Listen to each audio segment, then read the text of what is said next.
You are watching Co-op for Two, broadcasting live from Champaign, Illinois, Friday night, 11 p.m., February 17th, 2023. It's been almost 2 weeks since the last live stream, and I was just talking in the chat saying I've kind of forgotten how to do it, so hopefully I won't mess it up too badly. Let's check in with the chat, see if everything's going okay. We'll catch up a little bit, then we'll get into what we're doing today. Audio and video is okay. What has everyone been up to? Happy Valentine's Day. That's the theme of this live stream, which I was going to play on Valentine's Day, but I do have a wife and there are some real world obligations that have to be met.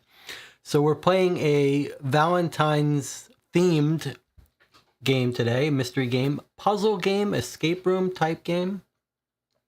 I guess while the chat is telling me what they've been up to, I'll talk a little bit about what we're doing today, then we'll catch up. So I was sent this game from one of the viewers, Robert, who sent me the first Sleuth Kings game we've played. Sleuth Kings is a subscription service like Cupid Killer and Deadbolt Mystery Society. They've actually been doing this quite a while. There are like maybe 30 cases you can buy in their regular level of difficulty, which costs you $30. If you subscribed, you would be getting them once a month. And then another 10 or so rookie mini cases that are like $15 a month. And they've been doing this since 2017, which makes them one of the... it's interesting that they're not as well known. At least I don't think they're as well known. But they're rivaling Deadbolt Mystery Society for their longevity and number of cases. They're not quite at Deadbolt Mystery Society level, but 30, 40 cases is a lot of cases. And the basic mechanics seems very similar to Deadbolt Mystery Society. It's an escape room puzzle game, a bunch of puzzles with a narrative throughout, but some differences. This is the first one I've played.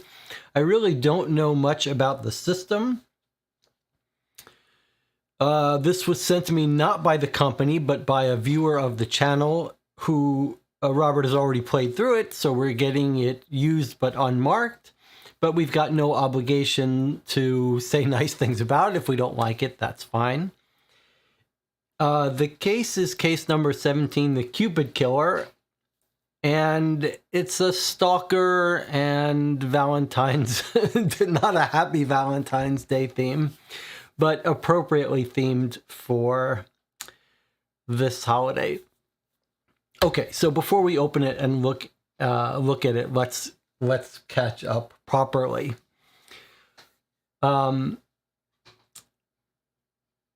Jonathan recommended two movies that I finally got around to watching. So if you, there's a forum section on Board Game Geek for this channel. There's a link to it in the About page on this YouTube channel. If you go to the About page, you'll find a link to the Board Game Geek Guild. There are a few threads there that we talk in. One is the game queue thread where we plan what games to play next. You should definitely stop by there. And if there's a game on our list that you want us to play, speak up. And then there's a movie and book thread where we've been talking about and recommending movies. And then there's another thread that's been quite active lately discussing my campaign mystery detective game that I'm sort of fiddling away on. In the movie review, movie book recommendation thread, Jonathan recommended I see 2 movies. One was called The Seventh Victim? Seventh Victim? Seventh something. Seventh Victim? An old 1930s movie, I believe it was. Which was very atmospheric, very well done. Has a star, the daughter, the sister who starts the case, no spoilers, that I know from somewhere and I like a lot. But it didn't quite click with me. Like, it's very nice, it's very well done, very atmospheric, good. But then the other movie that Jonathan recommended really struck a chord with me, and that was a movie called The White of Their Eye. The White of the Eye. The White of the Eye. And it's a horror movie sort of by a director that's very well respected by other directors and stuff, but maybe not very well known, who committed suicide at some point. But it's a movie about a serial killer, but it feels different. I don't know how to describe it. There's something, occasionally you'll watch a movie and you'll get the feeling like this had to be a real story, because there are little details that the normal mind wouldn't think to put in, or that wouldn't fit of the formula, so they wouldn't go in unless there was a reason they're in. And I'm not saying this feels like it was based on a true story, but there are like little details constantly and little pacings and tones of the movie that feel like it's a different voice telling this story, or like someone has some insight into the mind of this person. It's really quite nice, quite well done movie. I really liked it a lot. Anyone else see any movies? In the movie theater, we saw a movie that is appropriate to talk about for this channel called Marlowe with Liam Neeson, which is a new movie, and we just saw it in the theater. And it looked like it was going to be bad from the trailers to me. And it was really bad. It was really bad. It was shockingly wrong to me. Sometimes you'll see a movie and it's like off note, it's off key, like something really went wrong here. And from the casting to the acting to the story to the writing, everything about it was missing, was misfiring. The scenes looked weirdly edited, like there were pieces missing. He went from no affect to angry. It was just weird. So bad it's good? I wouldn't say that. I wouldn't say it's so bad that it's good. I would say it's so bad that it's worth watching as a lesson what not to do if you're thinking of writing your own movies, of filming movies. And a good lesson if you're an actor who's 80 years old and considering being in one of these movies. Like, it was just a huge miss. And yeah, surprisingly bad. Has anyone else seen it? I don't know if I would recommend. I mean, don't see it if you're looking to see a good movie. But there were also some very weird parts. All the acting was bad, and some very weird scenes, some very weird choices too. And Jonathan says, not read the book it's based on. I know that the book was written not by Raymond Chandler, who was the original person who wrote Philip Marlowe Mysteries. It was not written by Raymond Chandler. It was sort of authorized by the Raymond Chandler estate to have another person write it, and the book was called The Black-Eyed Blonde. And yeah. I did also, though, in fairness to this movie, I did watch recently The Maltese Falcon, which doesn't really hold up, I don't think. Maltese Falcon was 1941, and I think if you watch it and try to put yourself in the mindset of someone watching in 1941, you can see why it would have such a lasting impression and be an amazing experience. Looking back on it from 2023, it feels not quite right, but there are moments of genius in it and some great lines, and Humphrey Bogart is really good in it. So you can sort of see it doesn't quite hold up. Not my favorite film noir, but I'm going to now go watch some of the other Philip Marlowe movies that I've seen and want to rewatch. One is with Elliot Gould, who I love, was in a modern Philip Marlowe movie from the 70s called The Long Goodbye, which I did like a lot and do want to watch again. But the other one I'm looking forward to rewatching is The Big Sleep. So I think I'll be watching those recently. I've been introducing my wife to these film noir movies, and she quite likes some of them. She liked Double Indemnity a lot. Anyone else up to anything interesting to talk about? Any other movies? On Sunday, we will finally play The Blinded Birder, The Case of the Blinded Birder. The last Sunday, the reply didn't arrive in time, so we postponed it. What we're going to do from now on is, because it's so unreliable getting the replies every week, we're going to meet on Sundays at 3 p.m. And if a reply hasn't come by then, we will play something else.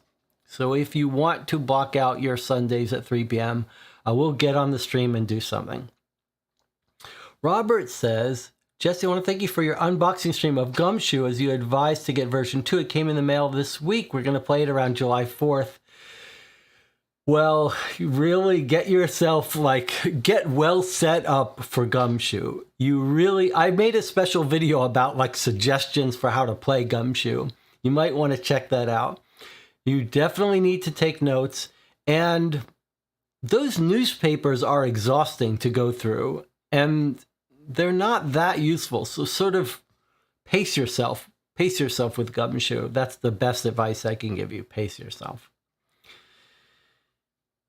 All right, shall we get started here on Sleuth Kings? I guess I did want to mention that although it's been 2 weeks since our last live stream, I did put out a video a week or so ago, finally reviewing a spoiler-free review of Deadbolt Mystery Society. Basically, I talked about the 5 games we've played, ranked them, but also talked a lot about the system in general. And if you've played some of those with us and you have a different ranking, I'd love to have you comment on that video and let people know who watch it what your rankings of those games are. And if you didn't like the Deadbolt Mystery Societies, that would be a good video, good place to warn people away. I happen to be a huge fan of that system, but we'll see how we like Sleuth Kings.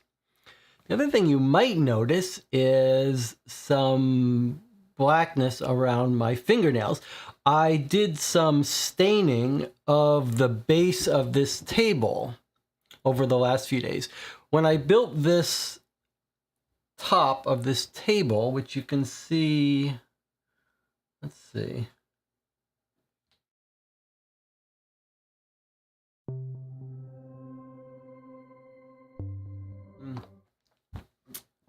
I discussed how to build it, how I built it in my 10-part course on filming board game content, micro studio board game video production, something like that you can find on YouTube or Udemy or Skillshare. So I built this tabletop. I originally hoped to just put it on top of an existing table. That table was not stable enough, and I ended up building 3 little bookcase pedestals for it to sit on to make it really nice and stable, which it is. And in that video, you can see I talk about how to build this tabletop. But when I built the bases, I wasn't sure I was going to keep them, so I didn't finish them the way I finished this. And I have a process for staining and finishing. I use aniline dyes and wipe on polyurethane. talk about it in the video. But anyway, last week I thought, all right, I've been doing this for 2 years. I'll go ahead and I'll finish those bases. So I think I can kind of show you that. There's at least a picture. So those are the bookshelf pedestal bases. I have 3 of them, one on either side, and then one in the middle, which I can pull out. And so I just finally disassembled the table, brought those out, and did the finishing, which takes almost a week. And now they're back. They don't look that amazing. It's a lot of work for a very little game. But just staring at those open plywood unfinished bases was making me crazy, so it had to be done. All right. Anyway, so I the latex gloves cut and got my finger stained. That's so don't worry about that if you see that. All right, let's see what we've got here. So a little letter from Robert, who sent this to me, just saying he appreciates the channel, and it was very nice of him, and he just sent this to me. I do think these one-time games make a lot of sense to share and trade, and we've traded a couple already with someone else. We'll get to them. Okay, so since this is the first Sleuth Kings game we've played, it's kind of interesting to see how they do things differently. So let's see what we can do. Let's see what a case looks like from Sleuth Kings. I'm not sure if they come in in a box or if they come in an envelope, but here is what yeah, okay. I'm not sure why I'm not getting why is it just the way I have it? Okay, here we go. All right, so are you seeing yeah, you're seeing those lines around it, aren't you? Let me just see. That must mean... Hold on a second. Oh, I'll fix it in... That's what it is. It's because you're seeing the entire thing. Okay, let's see if we can fix that. So when I record a video, I've got the camera display stuff overlaid, and when I have a live stream, I turn it off. Okay, so here we go. It's off now. It's just going to take a second for it to stop shaking. All right, so here's something nice. This is something we've seen, Deadbolt Mystery Society. You can download the file contents, the case contents, but here it is. It looks like it was included for you, which is really nice if you're going to pass it along. And it's good to make sure you've got everything. So table of contents, and then we're going to see this quite a bit. This game does want you to use email. Now, I don't know how much it's going to want us to use the email, but you'll see that we sort of start the case by going here. I've already done this because I've created a new email account, so hopefully I won't have to worry about showing my real emails. But basically, you go to this page for this case, and you just put in your email, essentially. And then you get an initial email which starts the case off, which I've done. And then when you're ready to solve it, apparently you do it by email, and maybe you can get hints. Like, it looks like it's got a little bit of natural language processing. So you reply when you have an answer. Okay, so it may be multiple stages. We'll see that in a second. In fact, let's just take a look at it right now. So I submitted my email, and here's what we've got. We've got our first reply. But let me just, before I do that, I just want to, let's look at this. So this looks like the same thing. So here's this thing reminding us, and then here it is again. Same exact little information is on this card here. If you need help, tell Sullivan which clue you want to talk about. Keep your emails focused. Okay, so, and then here's the case. Well, actually, let's take a look at this before we look at the email. It says if you don't want to email, there's a website with the information or hints on it. That said, you'll still need to email him with the case's solution and anything else he specifically asked for. So it looks like maybe you need to use email for these cases, although it's saying if you want hints, you can get hints from the website. This is interesting because Deadbolt Mystery Society, you need internet for the QR codes. Here it sounds like you need internet for email-based system. Okay, so let's take a look at what this looks like. Here's our first email. I gave him my email, and here's what we get. Let's take a look. Thanks for getting in touch so soon.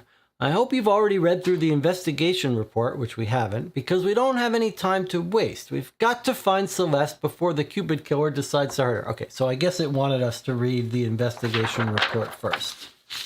So let's do that. There's actually two written things. It says investigation report. Okay, so here it is. This is actually our investigation report, which is, if you look at the contents, it's actually called Celeste's Note and Investigation Report. But this seems like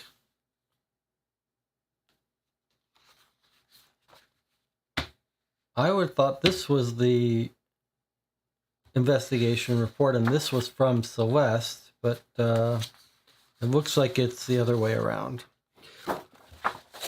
As I understand it, there's a world building going on in Sleuth Kings, and so I think we may be dealing with people that we've met before in previous cases. But let's take a look at this report here. Client Celeste St. Clair, Case 17, the Cupid Killer. Objective: find and rescue Celeste. The situation: I need your help. Celeste is in trouble. We each received a threatening letter in the mail this morning from someone who's apparently been stalking us. We agreed to meet at my office to go over them, but she never showed up and didn't answer her phone. I went to her apartment to make sure that everything was okay, but it was a mess. There was obviously a struggle, and now Celeste is missing. I called the police, who immediately tried to take over the case and told me to leave the investigation to them. Goes without saying, but I can't do that. I've told them everything I know, which isn't much, to try to help with the investigation, but I'm going to look into things myself, too. After speaking with my friend in the police department, Detective Cam Jones, I'm even more confident in my decision. He said they think Celeste and I are being targeted by a serial killer known as the Cupid Killer. Apparently, each year, this serial killer finds a couple to stalk and sends them strange things in the mail. The hostility of each item escalates until both people end up dead. I've included a short summary of the police reports for the past murders with your case file. If you want some more details. Celeste isn't going to end up like that, though, and neither am I. We're going to stop this psycho. What I don't understand is why we're being targeted. Celeste and I aren't really a couple. In the last letter the Cupid Killer sent, just before Celeste was taken, they mentioned seeing us as we discussed something over dinner a few weeks ago. I wanted to discuss a lead, which turned out to be a dead end, about my missing dad. If she ends up hurt over that, I'll never be able to forgive myself. I've combed through all of the weird junk mail I've received over the past few weeks and picked out anything that might be related to this case. Most of it seemed innocent enough, so I didn't pay any attention to it before.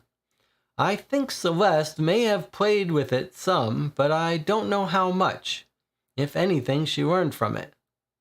That's what we were supposed to discuss this afternoon. Wait, played with what? I've combed through all the weird junk mail, picked out anything that might be related. Most of it seemed innocent. Okay, I played with it some. What is she talking about? Played with it. I think Celeste may have played with it some, but I don't know how much, if anything, she learned from it. That's what we were supposed to discuss this afternoon. Now it's up to you and me to unmask the Cupid Killer and find Celeste. As long as you're willing to help, we've got a chance at saving her.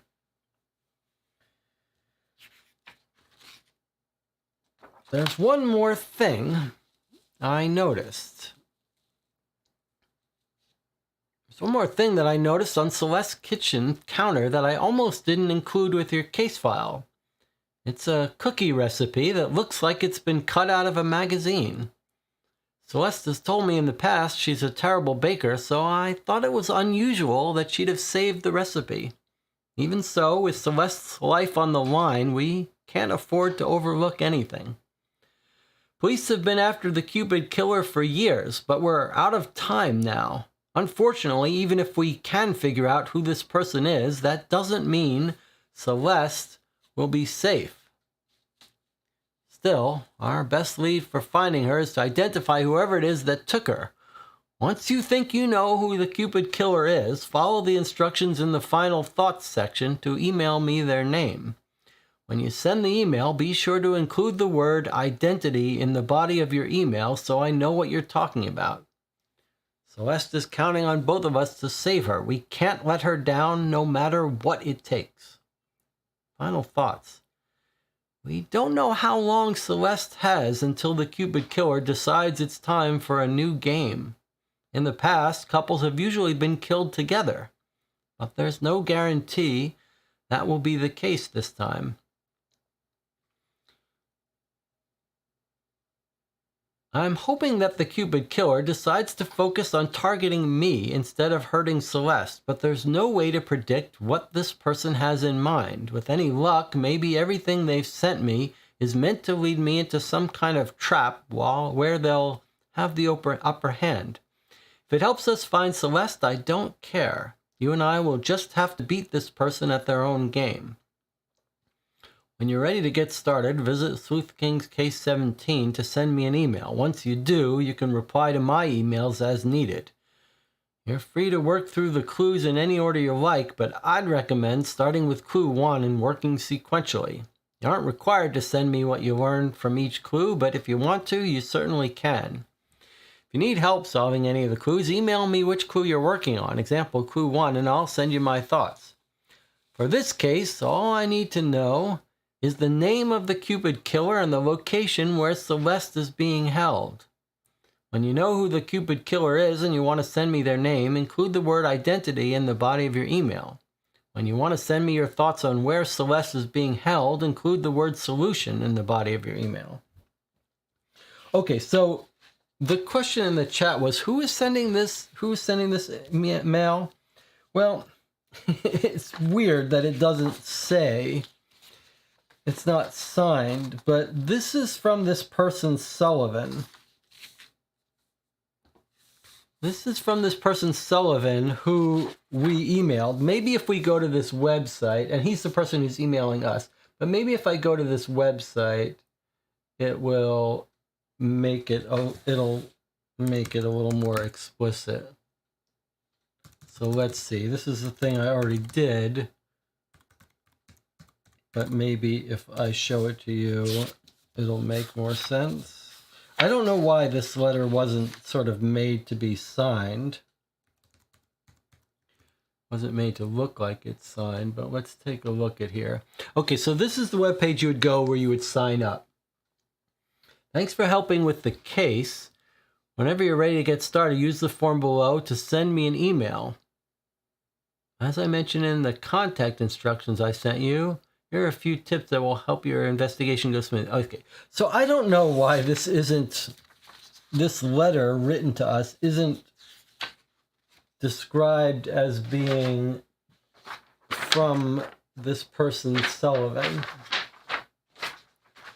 But that's the person we work for. I think we're just supposed to know because that's the way all of these cases work. Okay, so we're working for this guy, Sullivan. Let's look at the next letter. Maybe this. Okay. So it's weird how Celeste note, investigation instructions, investigation report. So we just read this one. So we just read this one, investigation report. And then here's this other one that is kind of feels like it's the same thing, but redone. After realizing Celeste had been kidnapped and finding out that the Cupid Killer is the one who took her, I dug through all the mail I've received over the past few weeks. First thing that caught my attention was an awkward card I received a few days after my dinner with Celeste that has Cupid and hearts plastered all over it. I just want to make sure this isn't the solution thing. Awkward card after I got in the mail after my dinner with Celeste that has Cupid and hearts plastered all over it. I originally thought it was junk mail and tossed it into my recycling bin. In hindsight, it's obviously something that somebody known as the Cupid Killer would send out. At the time, I didn't think Celeste or I were being targeted by a serial killer. Regardless, I've included it as clue 1 for you to take a look at. I feel like a conspiracy theorist bringing this up, but I guess you're not paranoid if someone really is out to get you, right? A week or so ago, I came home to an advertisement hanging from my doorknob. I didn't think much of it at the time, but it's an application for a game show called Cupid's Challenge. I tried looking it up a few hours ago, but as far as I can tell, it's fake, so I've marked the ad as clue 2. I just finished going through things in Celeste's apartment with the police. Cam convinced them to let me help look through her mail to see if anything matches what I received. I didn't find an application for Cupid's Challenge. However, I did find a poster someone must have left for Celeste that talks about the fake game show. I talked Cam into giving me a copy of it, which I've included with your case file separately. As I ran through everything I've received in the mail, I remembered that a small package was delivered to my office a few days ago. To be honest, I set it aside and forgot about it until all this happened. When I opened it up, inside was a small box of chocolates with a disgruntled-sounding card stating it was a consolation prize for Celeste and me since we didn't apply for Cupid's Challenge. Gave the chocolates to the police to test for poisons. There's no way I'm eating anything from a serial killer, but I've included the box and everything else for you as clue number 3. I don't know that we'll learn anything from it, but I want to be as thorough as possible here. The last thing, which is what finally got Celeste and my attention, is the letter that I've labeled as clue 4. Whoever wrote it is clearly angry, and I have no doubt that they intend to hurt Celeste and me. It's also clear that they've been watching us. This is humiliating, and if Celeste's life weren't at stake, I would deny it. But since my dad disappeared, I've been writing amateur poetry and anonymously reading it at a local open mic. It's been a way that nobody knew about for me to cope with things. Somehow, though, the Cupid Killer found out about it. Person also managed to find out about Celeste's past, which I know very little about, as well as the fact that she's learning to draw like her sister. They even included one of her, according to Celeste, better drawings with the letter. I might not be a poet, and maybe she's not an artist, but on the bright side, now that our secrets are out, once we find her, at least we'll be able to commiserate over our hobbies together. Then he says, remember, once you've emailed me to begin the investigation, if you need help, send me an email. When you do, let me know what clue you're having trouble with, and I'll send you my thoughts. If you want an extra challenge, feel free to skip this page and draw your own conclusions about how to work through each clue. All right, so we're going to skip this page. Okay, so it's a little confusing to me what these are. The first one is the letter from, they're both from Sullivan. They seem to have some real overlap. The second letter,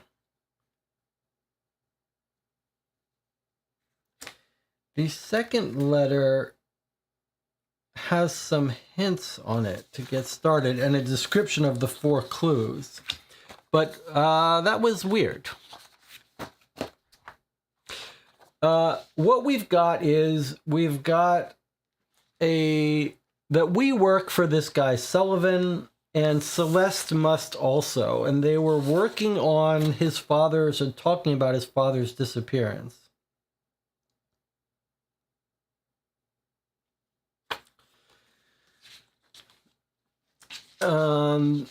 And then he's described her being captured and this serial killer acting a little weird. Like normally he kills the couples together, but they're not even really a couple.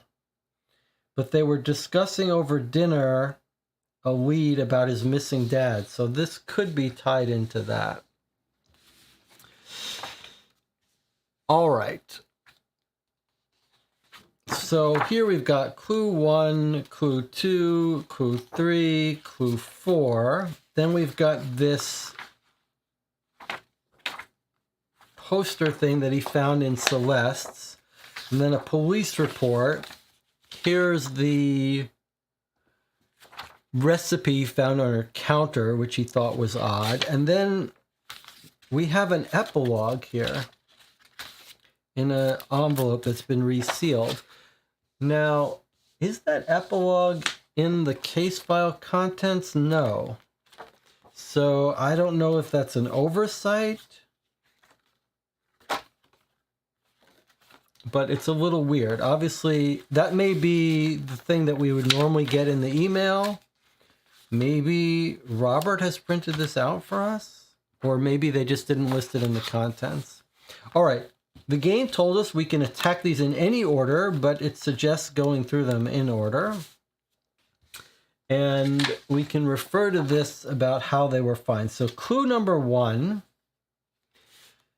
it said, an awkward card I received a few days after my dinner with Celeste. Oh, we should go back to the email. All right, so let's read the email, and then we'll take a little break before we start working on the case. So now let us go back and read the email that we got when we signed up for this case. Thanks for getting in touch so soon. I hope you've already read through the investigation report because we don't have time to waste. We've got to find Celeste before the Cupid Killer decides to hurt her. I've been going over everything this person has sent me, but I haven't made much progress. I hope that with your help, we'll be able to beat the Cupid Killer at their own game. At least that's what I'm counting on.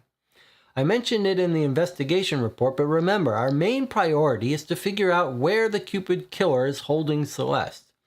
When you think you know where she is, you can reply to this email or to any other email associated with the case. The only thing I ask is you use the word solution in the body of your email so that I know what you're talking about. In order to find Celeste, I have a feeling we'll need to identify the Cupid Killer first.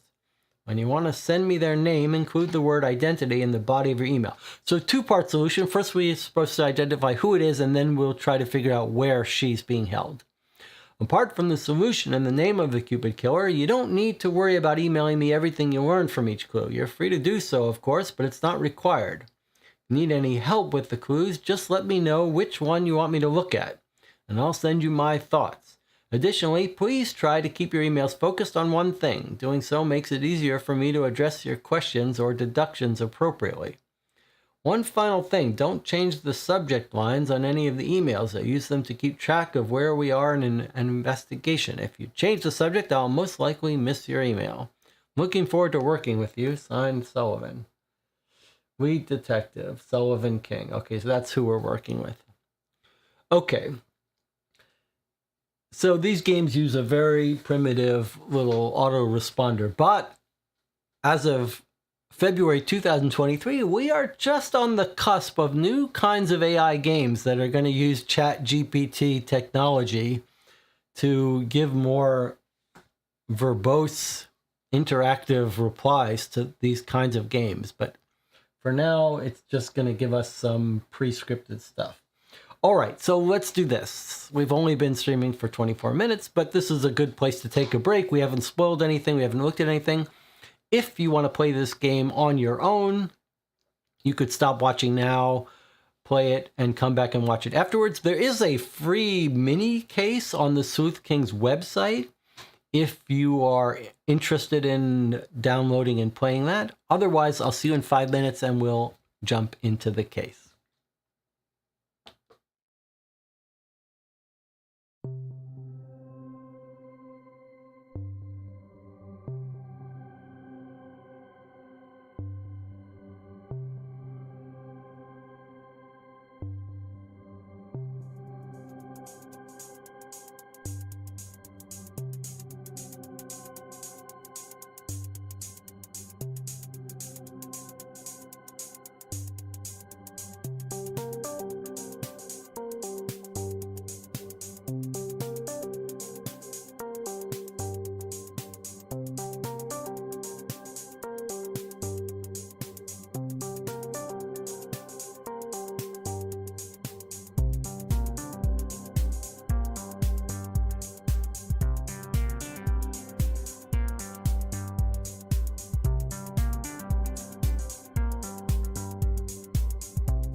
Okay, we're back. It really is going to be interesting to compare this with Deadbolt Mystery Society and see the differences. One thing that comes out immediately is that the clues are numbered 1, 2, 3, 4. It says you can do them in any order, but obviously it's recommended.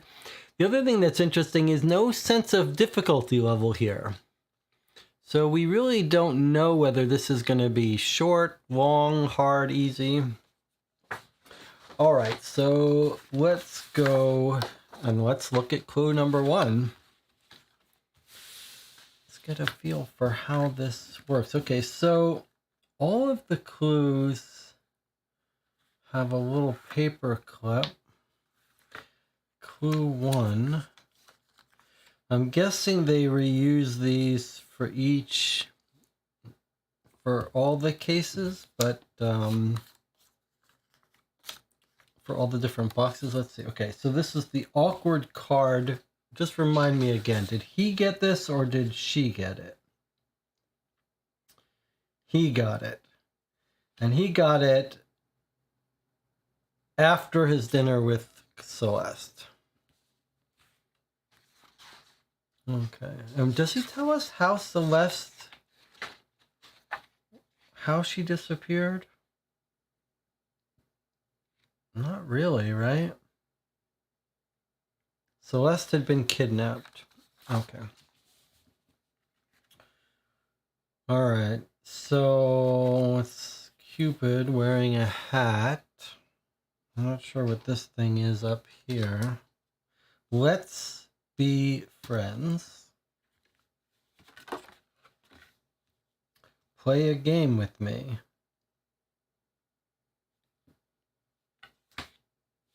Aha. This looks like the puzzle.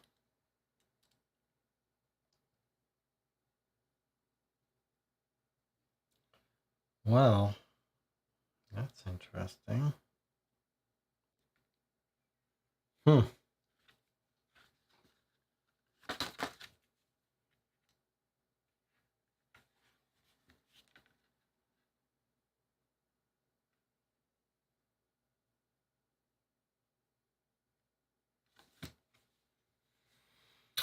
Well, what do we make of this? This looks like a proper little puzzle here. Let's just try to get our bearings here. Let me just take a look. All of the white figures are identical, it looks to me. They're all Cupid pointing off to the upper right. And all of the black figures look identical to me.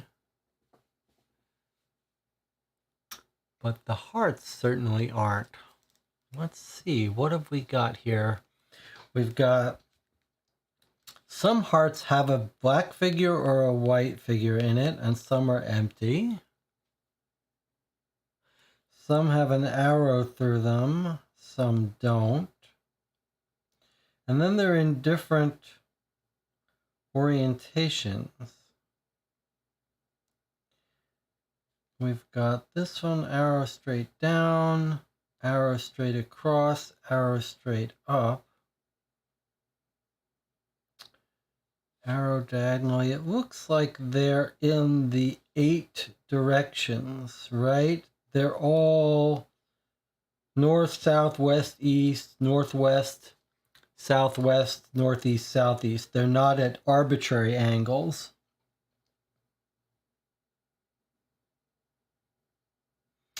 So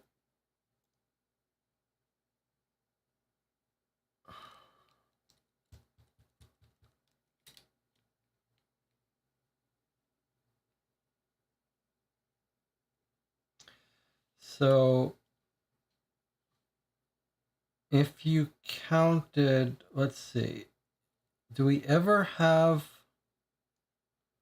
yeah, okay. So if you imagined, if we just thought about the different combinations, it would make sense that these are words, right? Like a 2-letter word, a 4-letter word, a 4-letter word, a 5-letter word. I guess this would all be one word. So that's sort of what it looks like. 5-letter, 2 letters. C-E-L-E-S. No, not Celeste. C-E-L-E-S-T. Okay, let's just think about how many letters we've got, though.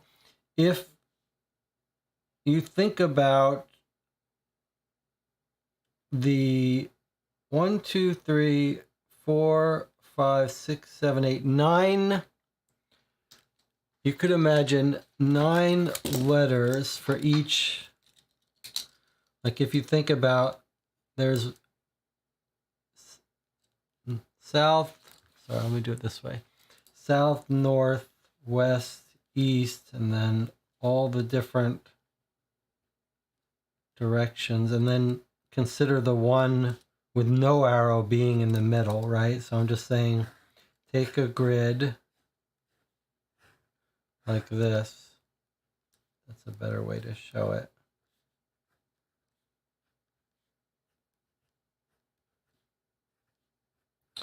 So 9 possibilities, and then the no arrow straight one. Whenever there's no arrow, it's always an upright heart. It's never an angled heart with no arrow. So I'm putting that one in the center. So like there's our normal plain heart here. And then so you've got 9 possibilities with a black Cupid. And then 9 possibilities with a white Cupid. And then 9 possibilities with no Cupid. That gives you 27 possibilities, which is very similar to 26 letters in alphabet. So probably we're looking at a simple alphabet, which is what the chat channel has already concluded as well. Okay, and Tina says looks like tracing. Dispamonite looks like, and Nicola seems like we're on the same page about an alphabet. Now, one question would be, if we assume this is an alphabet, which I believe is my guess, then a natural question would be, is there any way to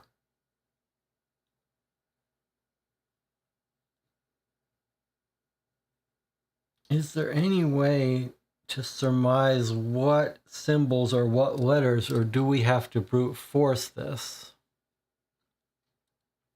In other words, if it is a cipher alphabet, then we know this one, this one, this one, are all the same letter.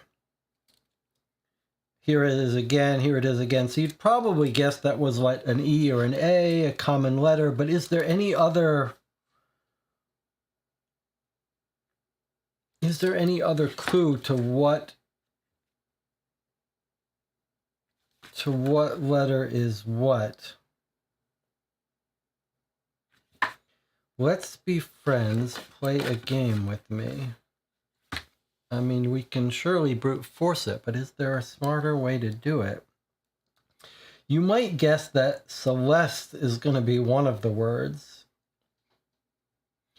And this guy's name is Sullivan, which is too long. C-E-L-E-S-T. No, C-E-L-E-S-T. So here is C-E-L-E-S-T. Okay, so that can't be Celeste if it's an alphabet because these two E's don't match. If you were guessing that Celeste was the word in here somewhere. You might guess another word would be Cupid. C-U-P-I-D. C-U-P-I-D.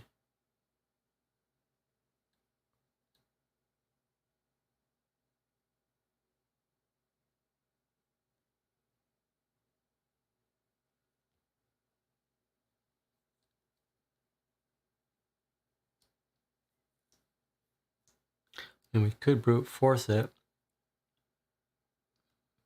I just wonder if normally with these things, we often are able to brute force these just by looking at constraints, but there's almost always a better way to do it.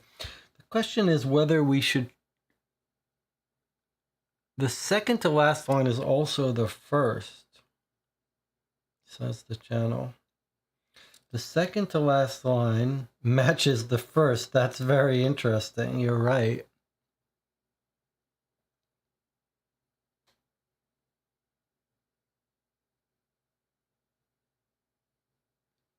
Hmm.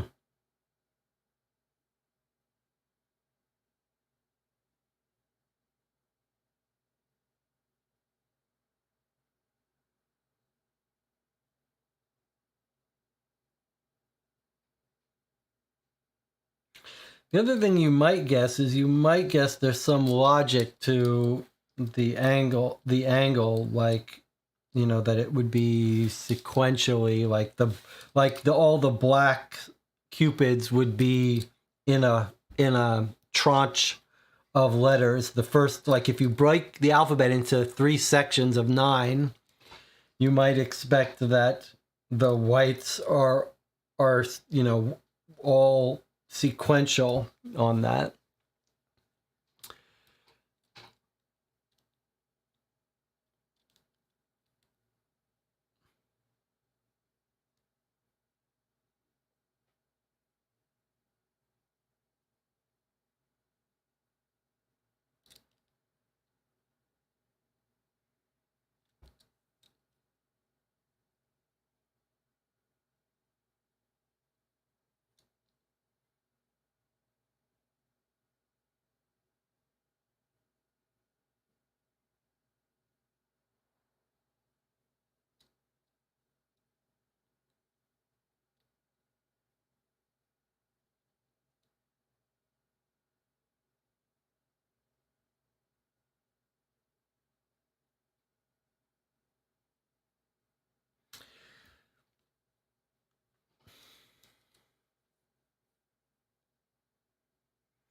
You might expect a 4-letter word might be love, L-O-V-E.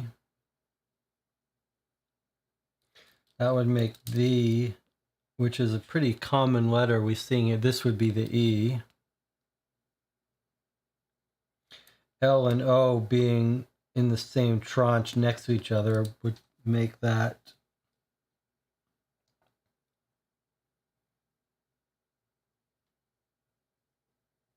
But then this would be E, A, B, C, D, E. I really wonder if there's supposed to be other clues. I'll tell you what let's do. Yeah, the question was any other hints in here? That's what I thought of as well. There are actually some things here that are a little hard to make, that look a little weird. That are a little hard to make out. Let's see, can we, why is my thing not working? Too close to each other? What happened to my cube? Is it because... Well, let's zoom in manually for a second. What is going on here? What is that trying to tell us? It's kind of weird, right? What is that?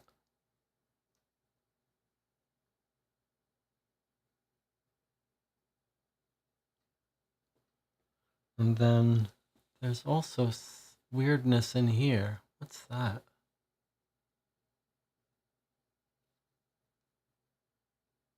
Almost looks like AL.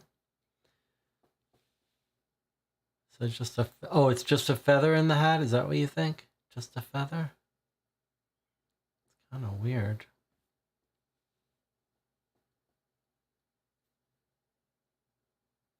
I don't know why my cubes aren't working. What did I do to break the cubes?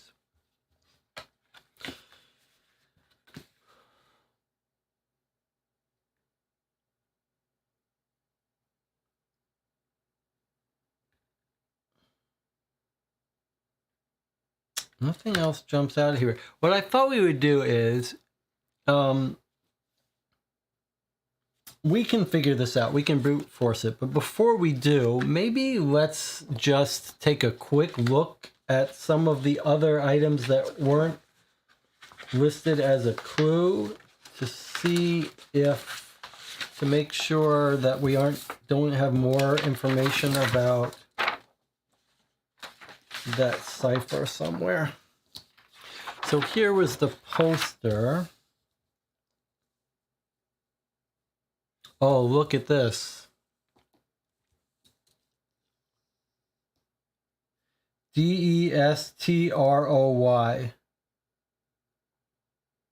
DESTROY. I think we've just been given cipher decryption.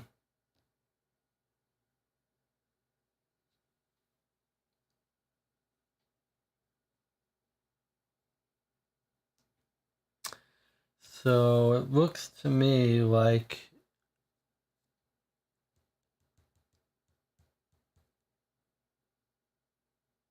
we just got a plain text ciphertext. I don't see anything here. Killer cookies. Okay. So knowing this,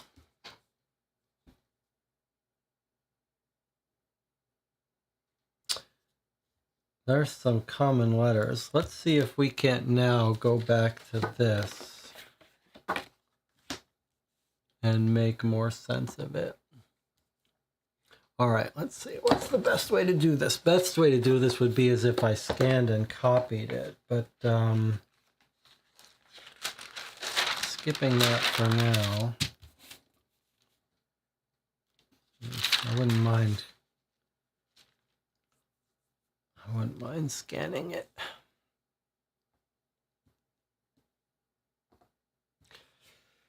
All right.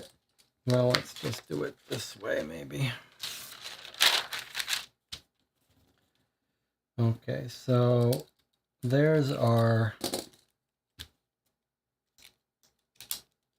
these. We really kind of need to scan this. Okay, so here's what we'll do. I'll just quickly scan this for us. You just, well, I got to take this away while I scan it. All right, I'm just going to scan this in so we don't have to write on this. Just give me 1 second here.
Okay.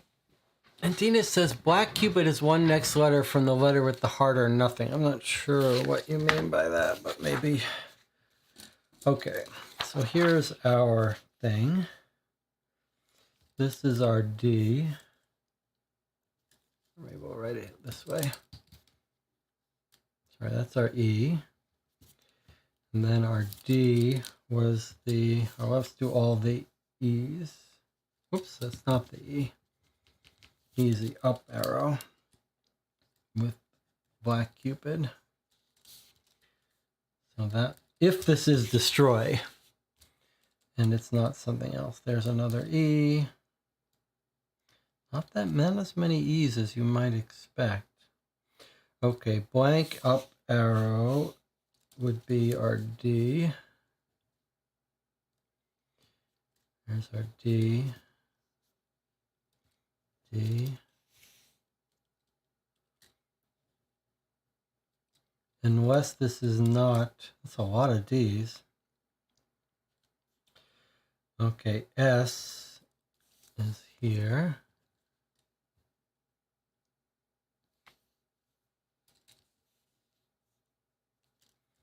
That would be another S.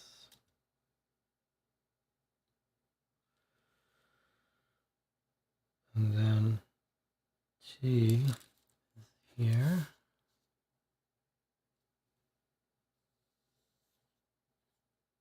R is a right.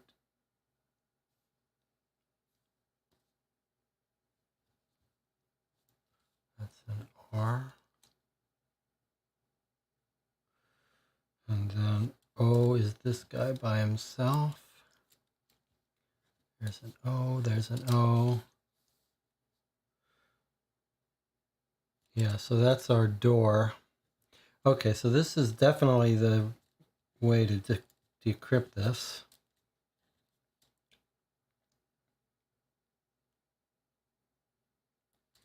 It's another O. And then our Y is here.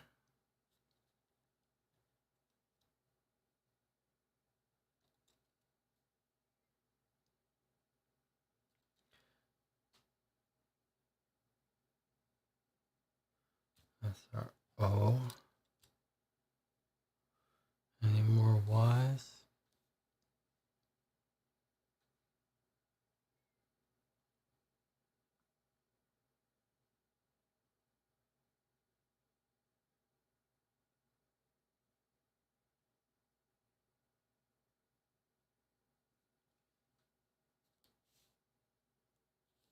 All right, let's check. We need a cat camera. Okay, Black Cupid is one next letter from the letter with the heart or nothing. Okay, I'm not. Are you saying that I? Well, I don't know what you're saying. You'll have to be a little more clear if you want me to figure out that. But okay, so this is door. This is going to be a W, you would think, right? Let's use a different color for when we're guessing. So W, words on, if you had to guess, you'd say words on door. Okay, let's see if we can get any other more N's. So that would be, make this an N, and this an N, and this an N. Or it could be indoor, but probably on door, right? And then that would be an N, an N. Any more W's? Yes, that would be a W then.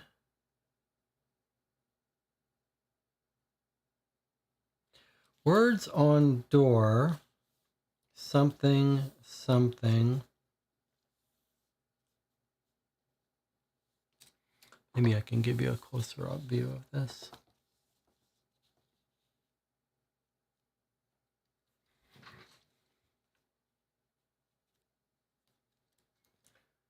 What's this, though? Y-N-O-N-Y. Oh, synonym. Synonym. Okay, so the pure blank heart is going to be an M. Any more pure blank hearts?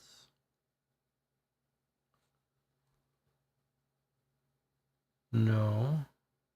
But we know this is actually our S. So here we go. Words on door, something, something, something, words synonym.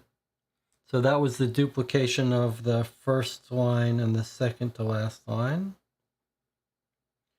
All right.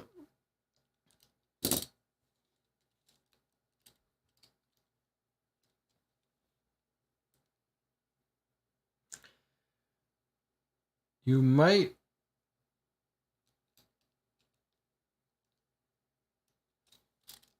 think this would be I was going to say enter or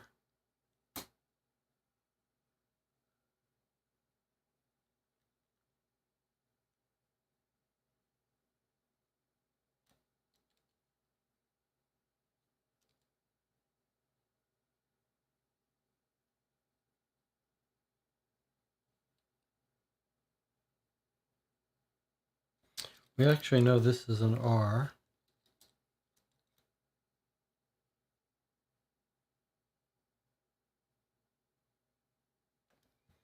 We know one of these, that's an R.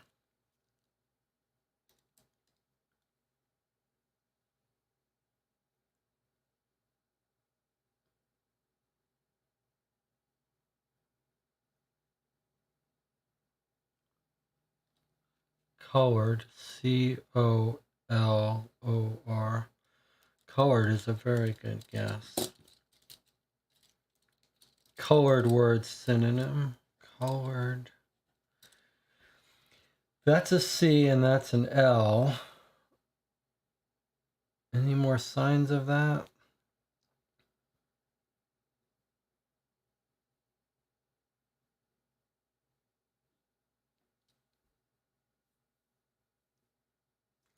Words on door.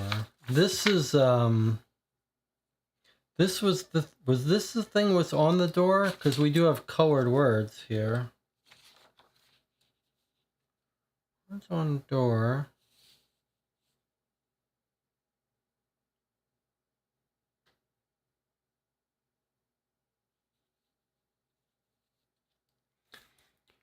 Hanger, door hanger. Words on door hanger. Yes, very good. H-A-N-G. Okay, if we know that that's an A, surely there's going to be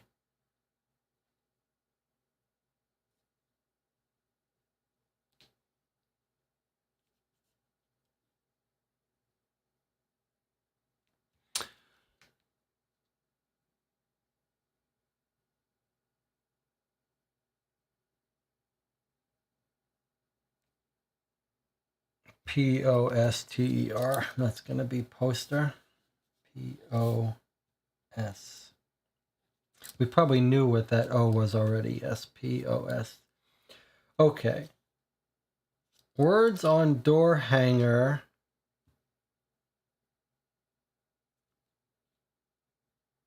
Poster colored words synonym. And what do we think this last word is?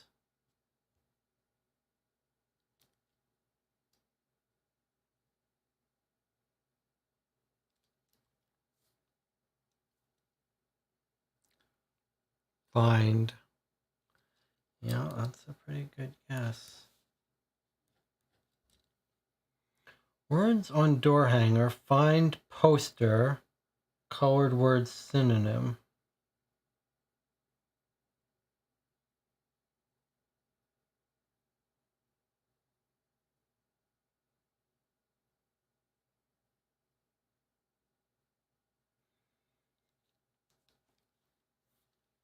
Words on door hanger. Poster colored words synonym.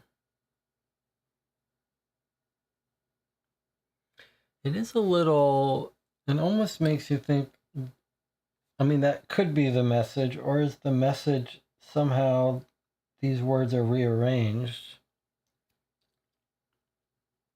Find synonym words on door hanger poster. Find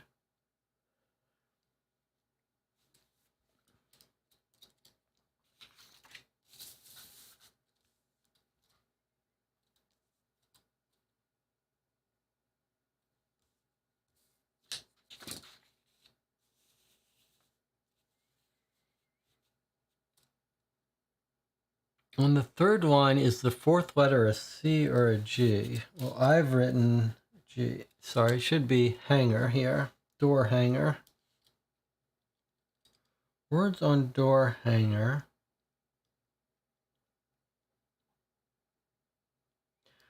Poster, colored words, synonym. I mean, these are almost certainly the words here. So I guess we would, if we had to guess, we would guess that we'd be finding the colored words here, the synonyms for them, but we don't really know what to do with them yet. Doesn't feel like we're quite ready to use that. John says, scrolled up a bit, but I do think Antina figured out how the different colored cupids relate to which letter. Okay, Antina says, from the letter with the heart or nothing. I'm not, is it same with M and N? It's just, it's going to be that they're in some order. Although T and E, so I don't know. You'll have to explain to me better if it's worth explaining how you get that. But I think we've got this decrypted. But we don't know how to use that information. Okay. But Nicholas says clue 2 was found on the door. Okay, so let's see.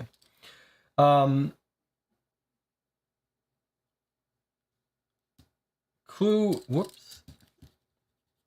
So clue 1 was what he got in the mail. A little bit after. Clue 2, an advertisement hanging from my doorknob. An application for a game show. Okay, so clue, this is the one he was looking at Celeste's house and wanted to see if she got the invitation that he did. So here was what he got.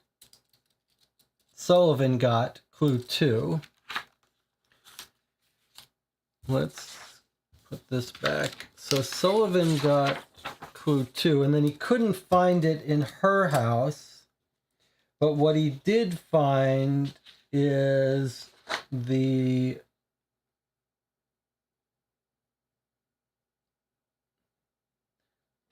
poster. Where did I put? Well, let's just put this with clue 1. Okay. Okay, so here was clue 2. This was the hanging thing.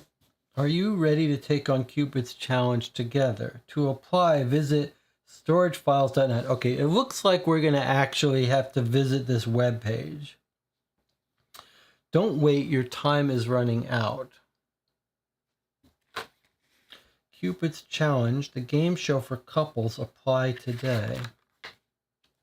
And then this is also Cupid's challenge. All right.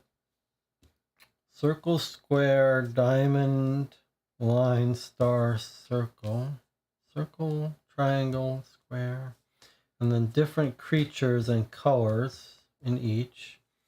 And then what have we got here? Why? I'd love to know why my cubes aren't working. Is it because of the color, all the magenta? Or is it something else I've messed up? But let's take a look here. What are these symbols here?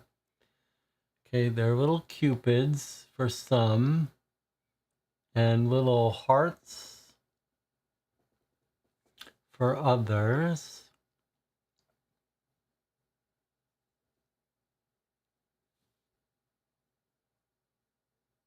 It looks like we just have to figure out what the heart letter is and what the Cupid letter is, and then that's our entire address is just 2 letters.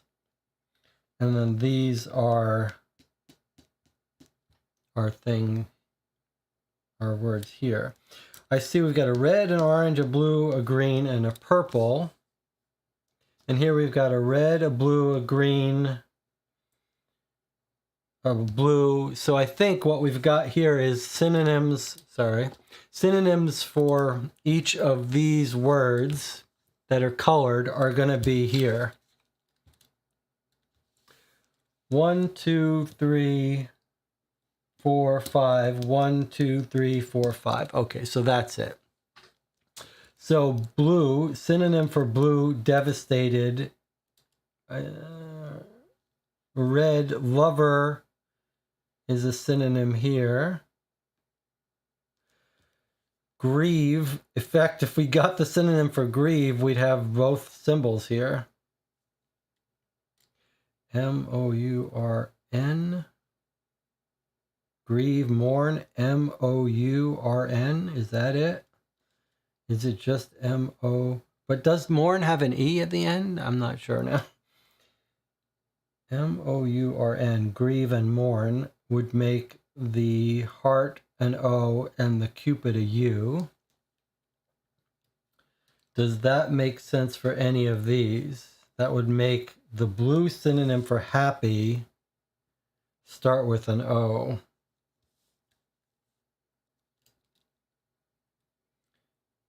And the orange synonym for contend start with a U.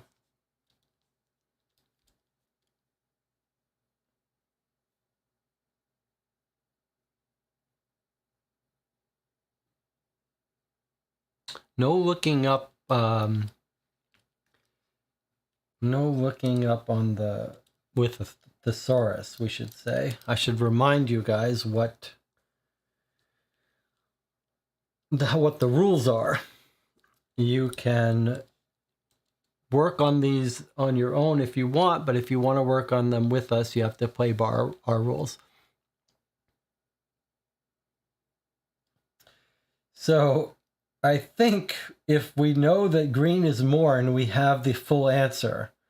But it would be nice to solve these other synonyms just to clarify, to confirm that we're on the right track, and because it's an interesting puzzle. Devastated. What's the synonym for devastated with E? With O's in it, if we believe this is M-O-U-R-N, is devastated. Synonym for devastated. It's probably like Nicholas said. I don't think they're the same letter. We just picked those in order. Oh, 1, 2, 3, 4. You're right. Okay, so let me just, not the same letters. Okay, you're absolutely right. Let me just make sure everyone understands that. So I thought when we figure out what the Cupid's letter is, which that's duplicated 4 times and then that's duplicated 6 times, but it's not. It's here are the 4 Cupids, 1, 2, 3, 4, and then here are the 6 hearts, 1, 2, 3, 4, 5, 6. Okay, so we need to know all of these. All right, so I think the green one is going to be mourn, M-O-U-R-N. So we've got our heart and our Cupid here now. So we're going to need to solve all of these. So lover, synonym with a T in it.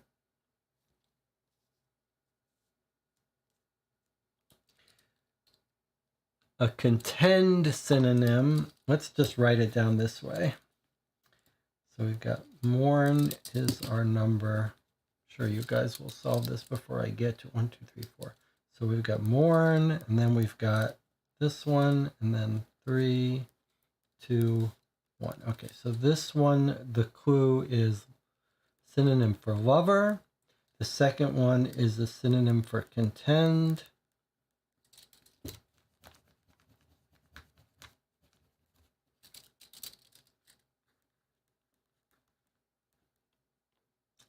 The third one is light blue. This is happy. That should be the easiest one to get, I would think.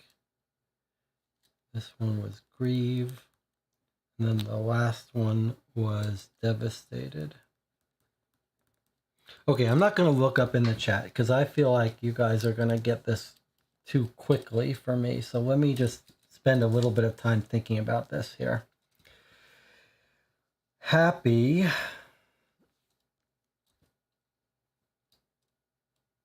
It's happy with an F.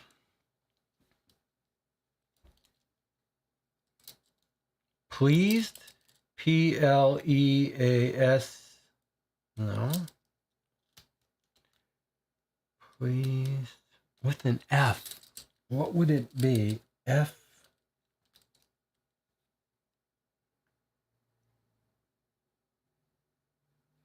Could be FLEFED.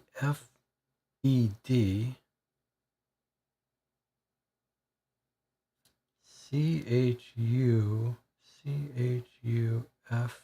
No. Chuffed could be a synonym for happy. Happy with an F. That's a weird one. Let's split it so you can see it better.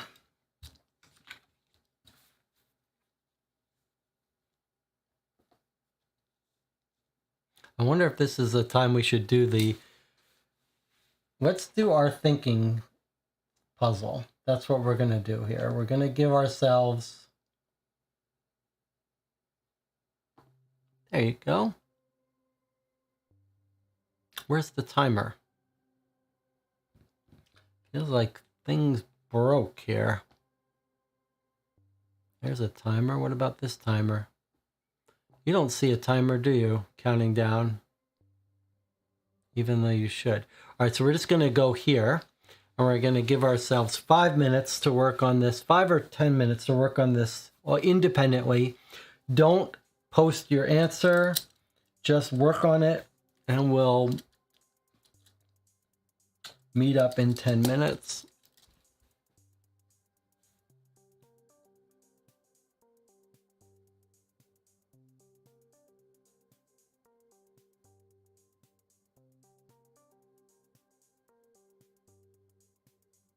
I almost wonder if some of these words might show up in a different clue.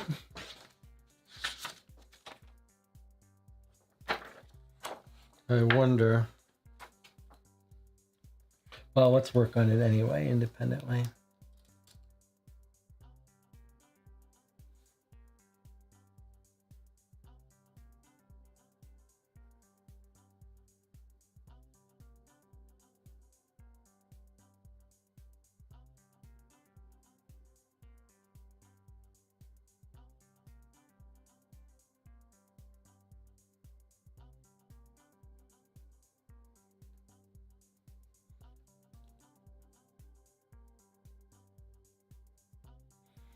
Okay, so someone was saying crushed in the channel. I thought you were saying it for a different word, but I do like crushed here for devastated.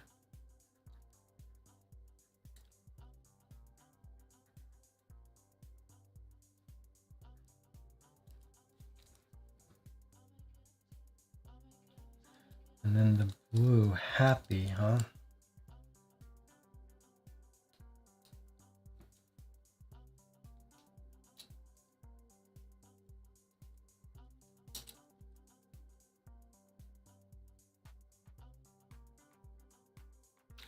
FUL would be unnatural, cheerful, CHER,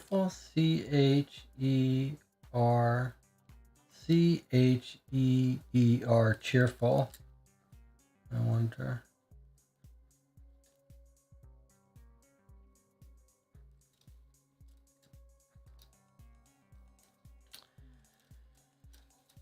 To contend. To contend. You contend with something, you tackle something, you engage, you battle. Too many letters, though. None of those are long enough.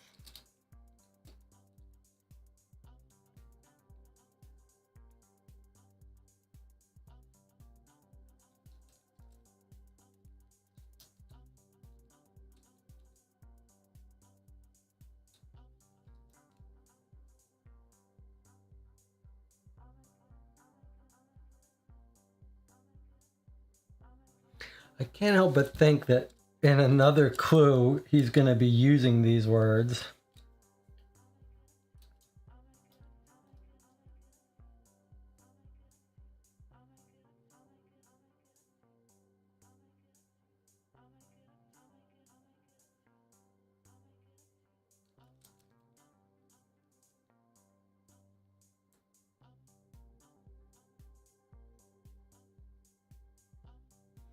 We've got the last letters. It's tempting to see if we could actually make, if this is a word here.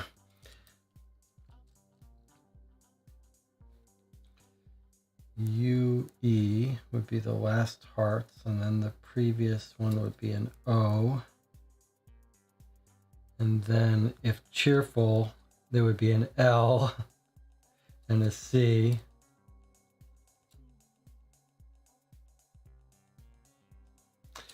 So if you take the last hearts here and put them in here and see if it's a word, the last things would be clove. CLOVE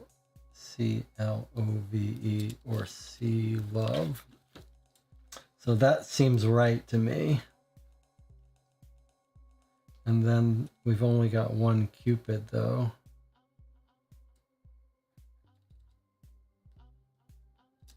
Which would be a U.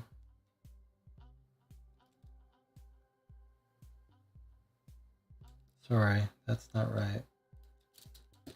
That's a U, not a V.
So we'll go for 10 minutes. So 2 more minutes and then I'll look in the chat and if anyone wants to suggest.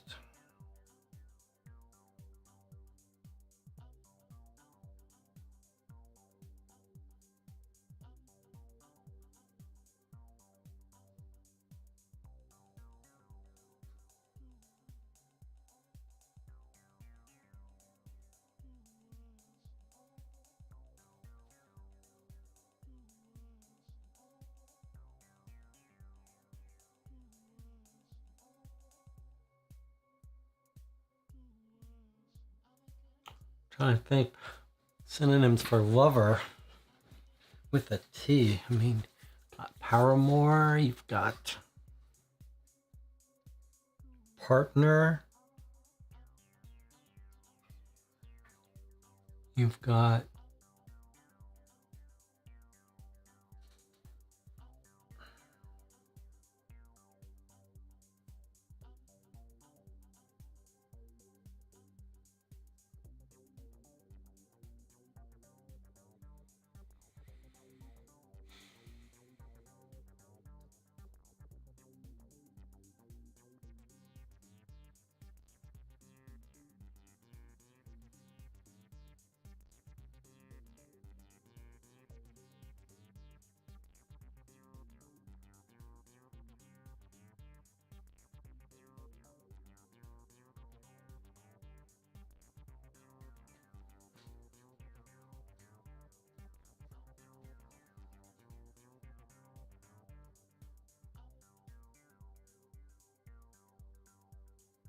all right, well, it's been 10 minutes. Let's see.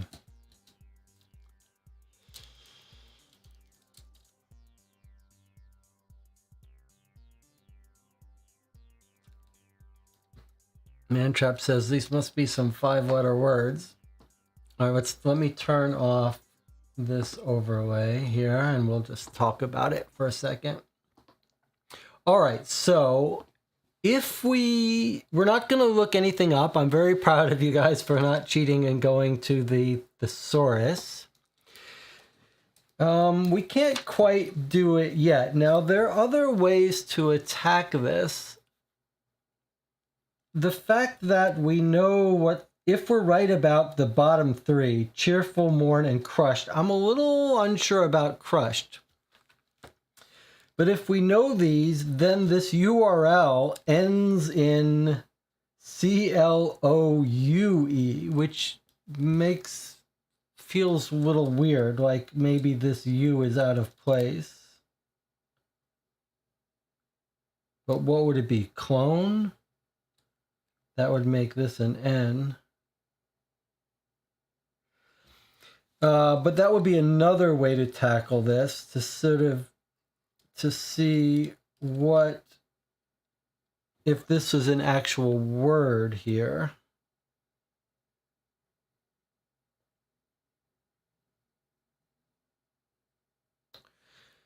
Barring that, however,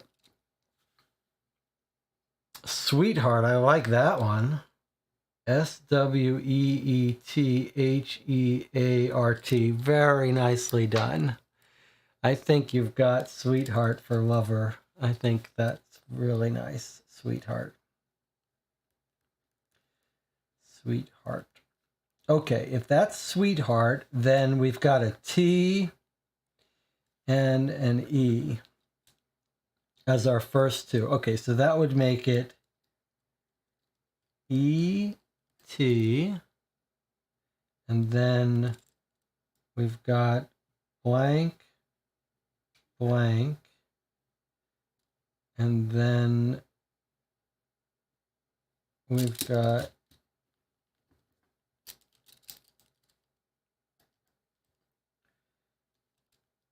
two blank cupids, and then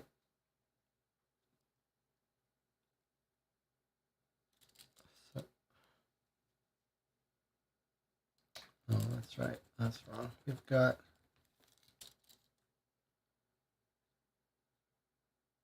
we know E-T blank, and then a U.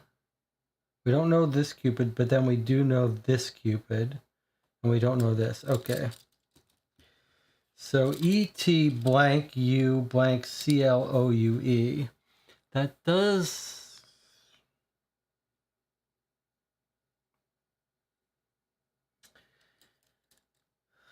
I mean...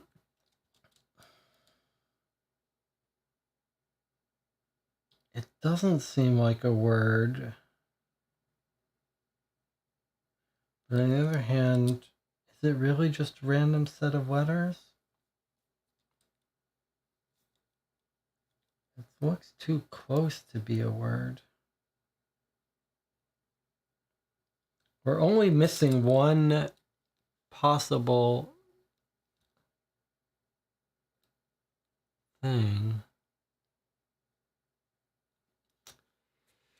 So yeah, we're missing one Cupid here, and we're missing one heart here. Is that right? Yeah. And this is a U. So we're missing two letters from the second word, which is a synonym for contend. All right, let's think on it. Let's think on it. Couples contend against one another. You contend with a problem. You face it. You combat it.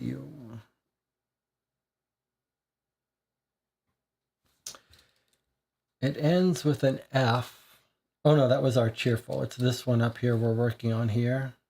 Contend. Ends in an E.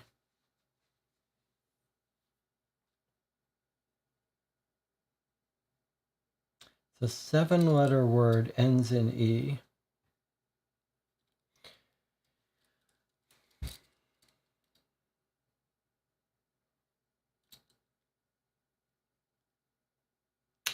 You tackle something, T-A-C-K-L-E, no. You tackle it, you contend. You contend.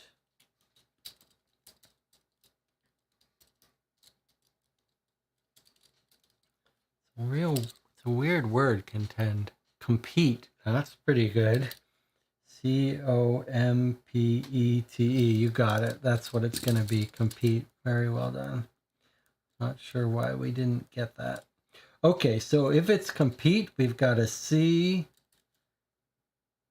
and a P as our C, P.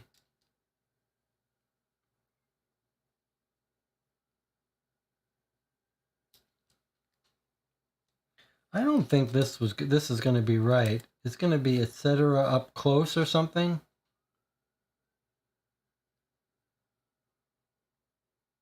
But maybe so. Okay, I think compete is right. So sweetheart, E-T, and then compete is C and U. And then we start getting into our P's.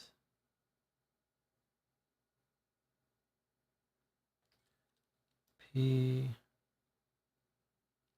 C, L, O, U, E. All right, let's try it. Okay, let's try it. So we're going to go to a web page here. So it didn't really prepare us for this, for going to random web pages, but we're going to try it here. Okay, I'm going to go to storage files. You can't really see it because it's cropped out, but let's see what I can do for you. How about, can you see it now?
Okay, the chat was saying that there's no audio coming through because of that. I see. I did it poorly. I should have done it like this. Now you can hear me, right? Okay.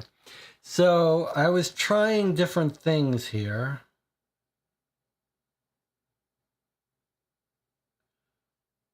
What are we missing?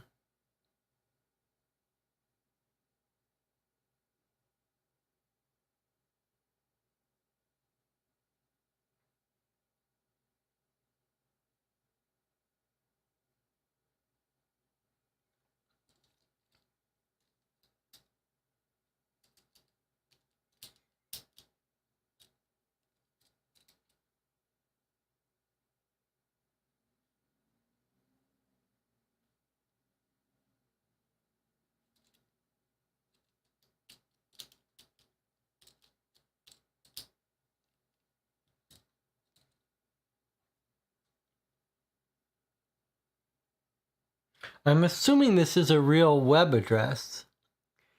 Blissful instead of cheerful.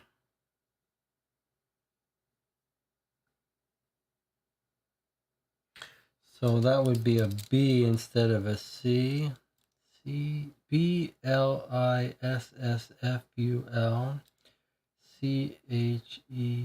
All right, let's try blissful instead of a.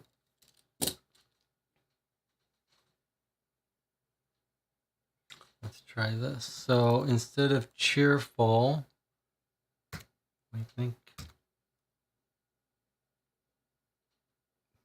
and we think this is still a U, huh? No.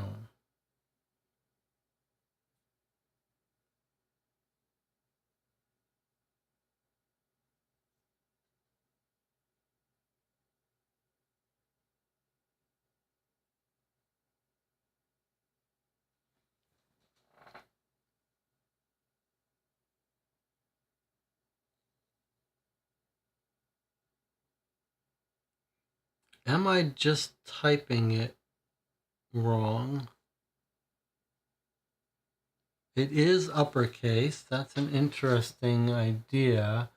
Somehow I don't think it's, well, I don't know. ETCUP,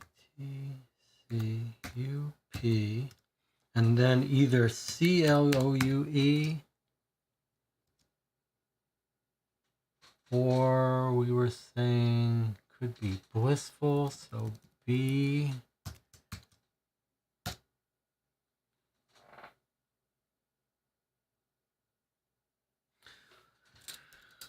Double check me, make sure I'm filling this out right. Sweetheart has got to be right. So that gives us ET.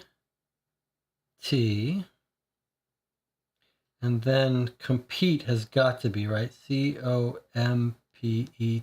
So compete is surely right. So that makes it ETC.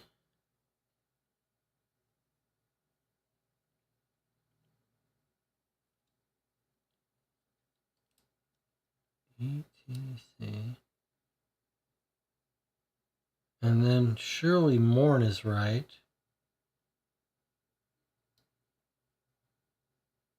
So that gives us our U. ETCU.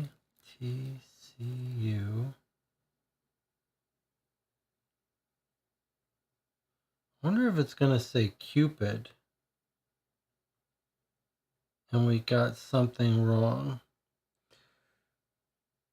So let's see. See, U is our first. Oh, I see. I think I was doing it wrong. No. Okay, there's our 4 cupids. Then we go to hearts. Okay, our hearts we think is a C. Where did I get a P from? Oh, yeah, here. P, compete. So P and then C. And then L. Oh, you can't see it. L and then an O. And then this last word. which this is the last word is the one I'm doubtful about.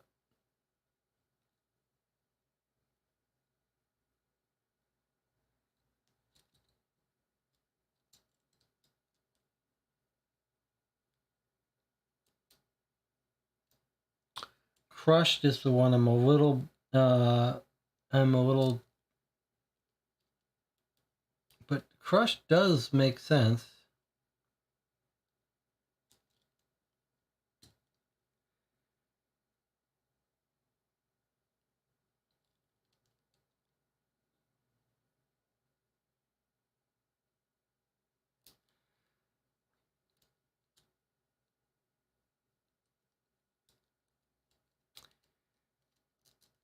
I see. Anagram.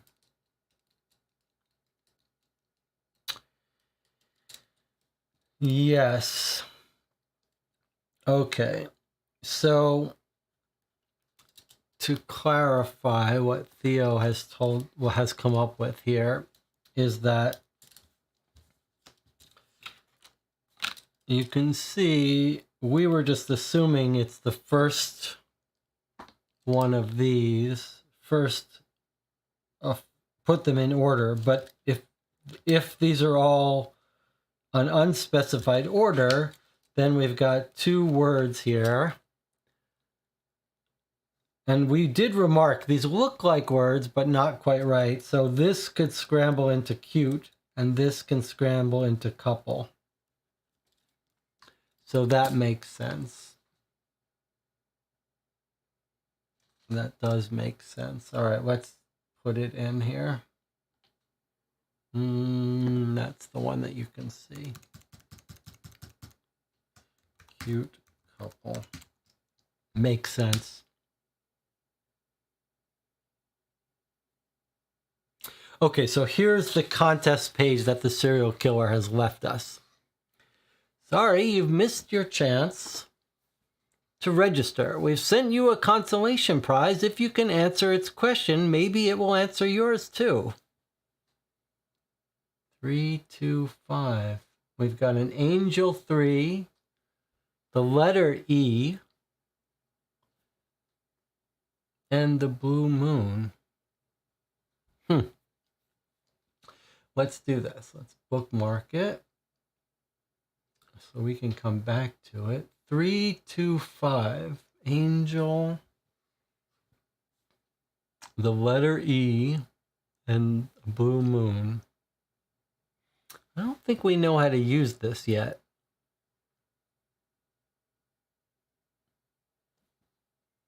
It says, we've sent you a prize. If you can answer its questions, maybe it will answer yours too.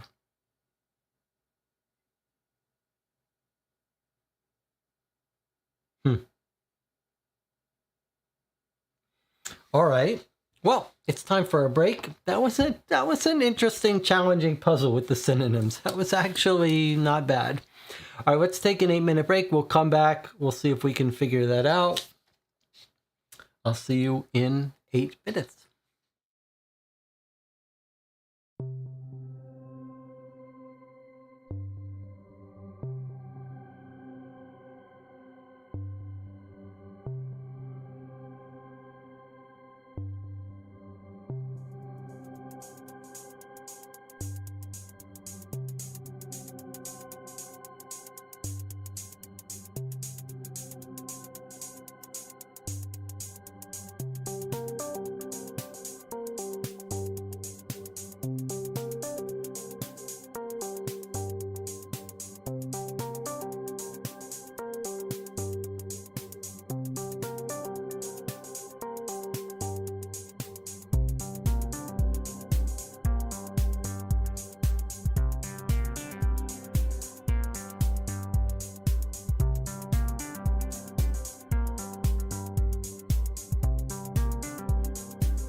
Okay, we're back.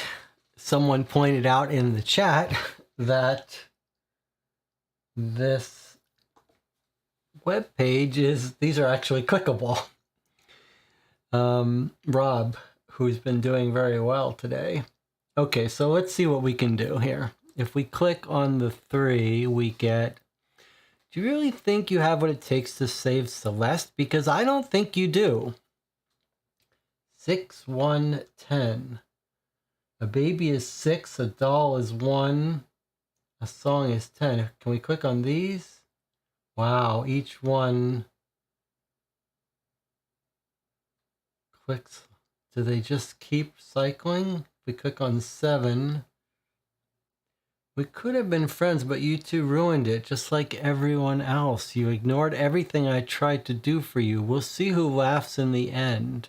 Right now, the end isn't even close. Try going back to the beginning and ask yourself where you went wrong. Confused, click the 8 to go home. Huh.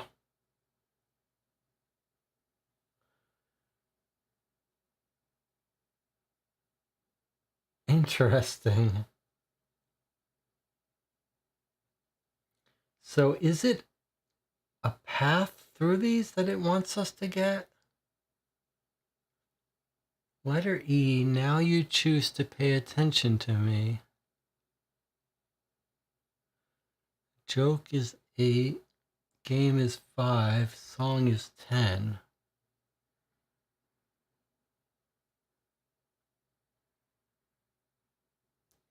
Just trying to get a feel for what it wants here. So if we go to E, that's cute.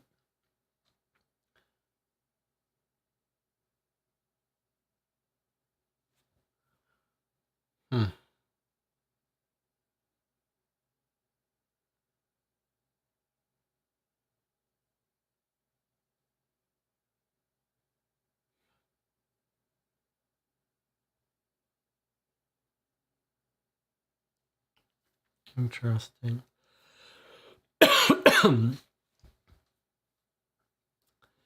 We sent you a consolation prize. If you can answer the questions, maybe it will answer yours too.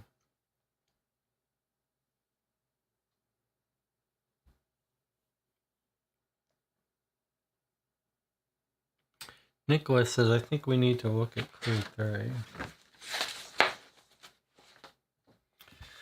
All right, well, let's look at clue 3. This was the box of chocolates that got sent to the lab. And actually, it's full of stuff. So it just looks like a box, doesn't look like it's anything special. But 3 things inside it. Cupid's challenge.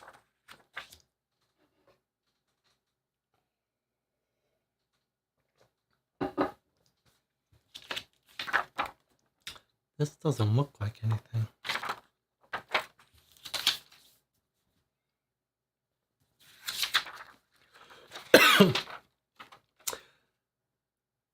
Excuse me.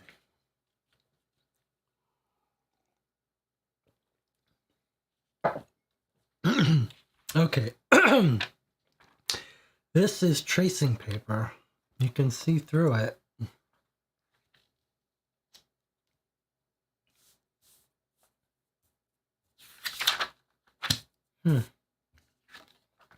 Chocolate guide. Clear squares are white chocolate. Black squares are dark chocolate. So this would be like telling you what chocolate is in each, what flavor is in each grid of this box here. Blank are plain. S is for Swiss. I is for astronaut ice cream. W is walnut. C is caramel. M is milk. R is raspberry. So we would have a bunch of black chocolates here. These would be plain. Caramel, milk chocolate, raspberry. Then here, Swiss white chocolate, plain white chocolate, walnut white chocolate, astronaut ice cream white chocolate.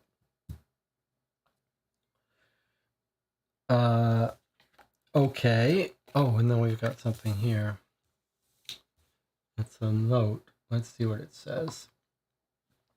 Sullivan and Celeste, I regret to inform you that you have not been selected to appear on Cupid's challenge. As neither of you applied, this should come as no surprise. Here's a taste of the questions you could have enjoyed if you had been selected. 1. I am first on earth, second on heaven. I appear twice in a week, never in a month, but once in a year. What am I? Next question. You can crack me, make me, tell me, or play me. What am I? Next question. Tear off my skin and I won't cry, but you will. What am I? Okay, well, that one's an onion.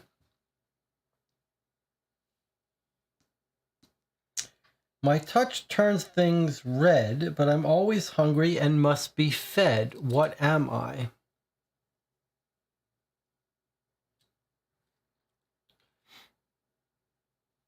What has hands but can't pick anything up? Maybe a clock? As a consolation prize for not being selected, I have sent you this box of chocolates. You'll regret ignoring my previous messages, but it's too late now. Enjoy the chocolates. 1, 2, 3, 4, 5 questions. Tear off my skin, I won't cry, you will. That's the onion. What has hands but can't pick anything up? Could be clock. I am first on earth, second on heaven.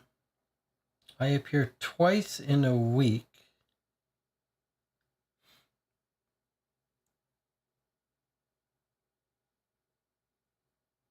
Never in a month. So is this first on earth? This is the letter E. The letter E is first in the word earth, twice in the word week, never in the word month. So we've got a letter E.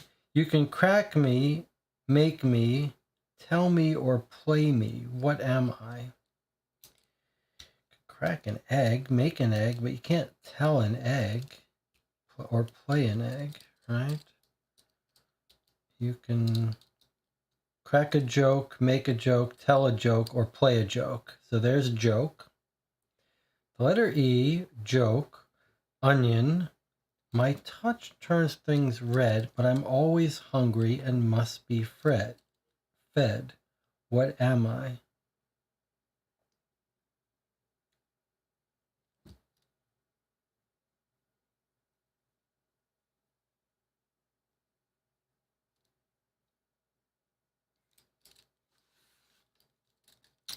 The letter E is first. Letter E, which is one of our pictures. Then we've got joke, which I think was one of our pictures. Then we've got onion. Then we've got this red thing, which I'm not sure, maybe clock. So if we go here for a second, and we start with the letter E, but that's got a number 2. Okay, let me just see if we do these in order. Number 2, if we click on this. Now you choose to pay attention to me. Okay, then our second thing was joke, which was 8. So let's click that. That's 8. Then our onion was the next one. So let's click that. That's 4. 2, 8, 4 so far. And then this is the one that tear off my skin and then my touch turns things red, but I'm always hungry and must be fed. Well, tomato is not always hungry and has to be fed. A baby is always hungry and has to be fed, but would a baby's touch turn things red? What is this thing here? Fire turn things red. I'm always hungry and must be fed. You do have to feed a fire and it does burn things. So I think maybe fire. Let me just try this 4. And then the last thing, what is hands but can't pick anything up? Okay. When you do, you'll find out why they call me Cupid's killer. What was the previous thing say? What was I have her now and you'll come to me. When you do, you'll find out why they call me Cupid's killer. Okay, and so then we think the last one is clock, which is 1. Okay. The clock is ticking. Come on, Sullivan. Tick tock, tick tock. I want you to find me. So does Celeste. In fact, I'll even give you my name. You ignored me before, but now I have your full attention. All you need is the password, but I've already given it to you. In fact, I can't count the number of hints I've pointed you toward with each riddle's question. Just use all lowercase letters. If you want my name, here it is. Okay, well, we just got the numbers 28441. 28441. So, does it want us to type in now that number? 28441?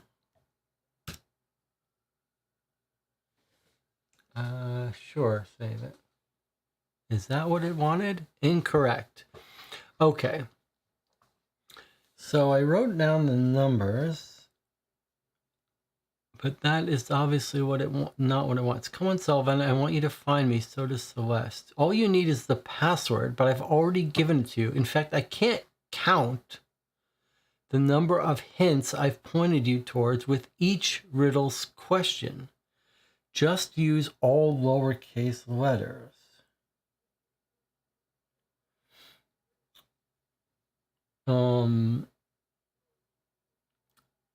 It could want the letters of those 5 things. The letter E, the joke, the onion, the clock. But why were there numbers on them?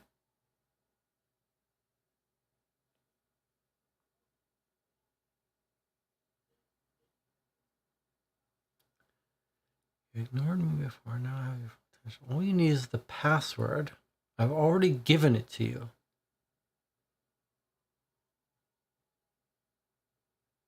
How about the number is the letter number of the clue? So, let's see. We'd have to go back, though. Let's see here for a second. Is it 2E, so that's an H, maybe? Let's just write this down. So I'm thinking maybe that the 2 is, I'm assuming, tells us something. So I wonder if it's saying it's the second letter of that word underneath, which would be an H. So it's going to be 1, 2, 3, 4, 5. 1, 2, 3, 4, 5. Okay. So this is the letter H. So I wonder if that 2 is telling us it's an H. And then after we click that, we got joke 8. All right, well, there goes my theory that it's the 8th letter. So you think it's the first letter of each of these? Onion, fire, clock. So you think it's EJOFC?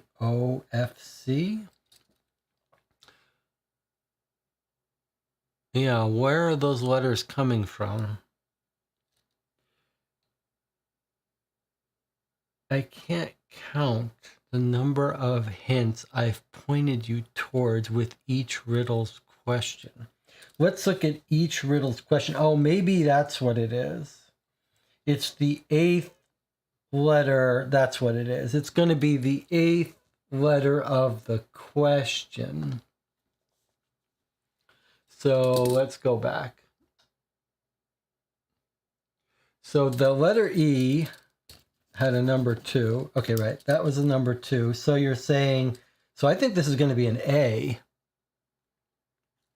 And then joke was an 8. So I think it's going to be the 8th letter of the second joke. 1, 2, 3, 4, 5, 6, 7, 8, which is an R. And then the 4th letter, which is an R. This could be, or it could be the 4th word. And then the fourth, 1, 2, 3, 4, is an O. And then the first letter is a W. A-R-R-O. Arrow.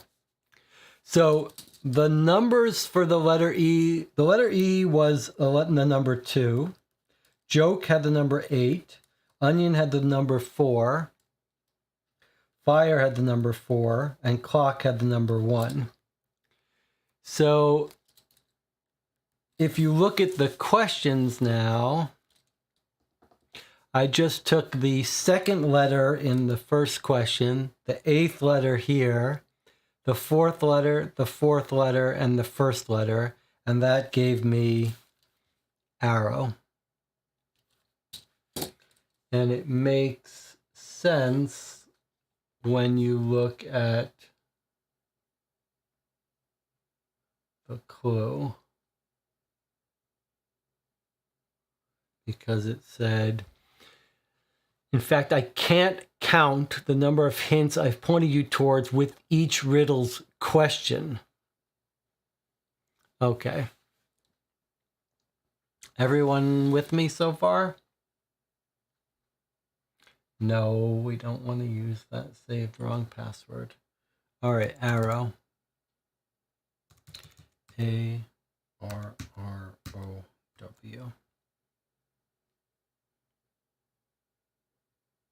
Everyone with me here before I continue? Okay. All right, here we go. Arrow.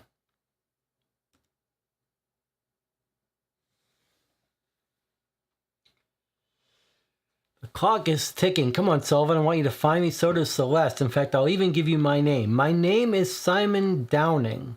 Go to the police with it and Celeste dies. Now that we know one another a little better, I'd have to have a chat. Why don't you give me a call? Oh, wait, you don't have my number, do you? That's a shame. You're a detective, though, right? Find it and call me when you do. I hope it doesn't really want us to make a phone call. Okay, so let's pause for a second. Or we'll save this. And then let's actually take a screenshot of this.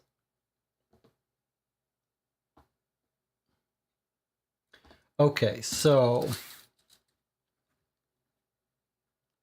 Simon Downing.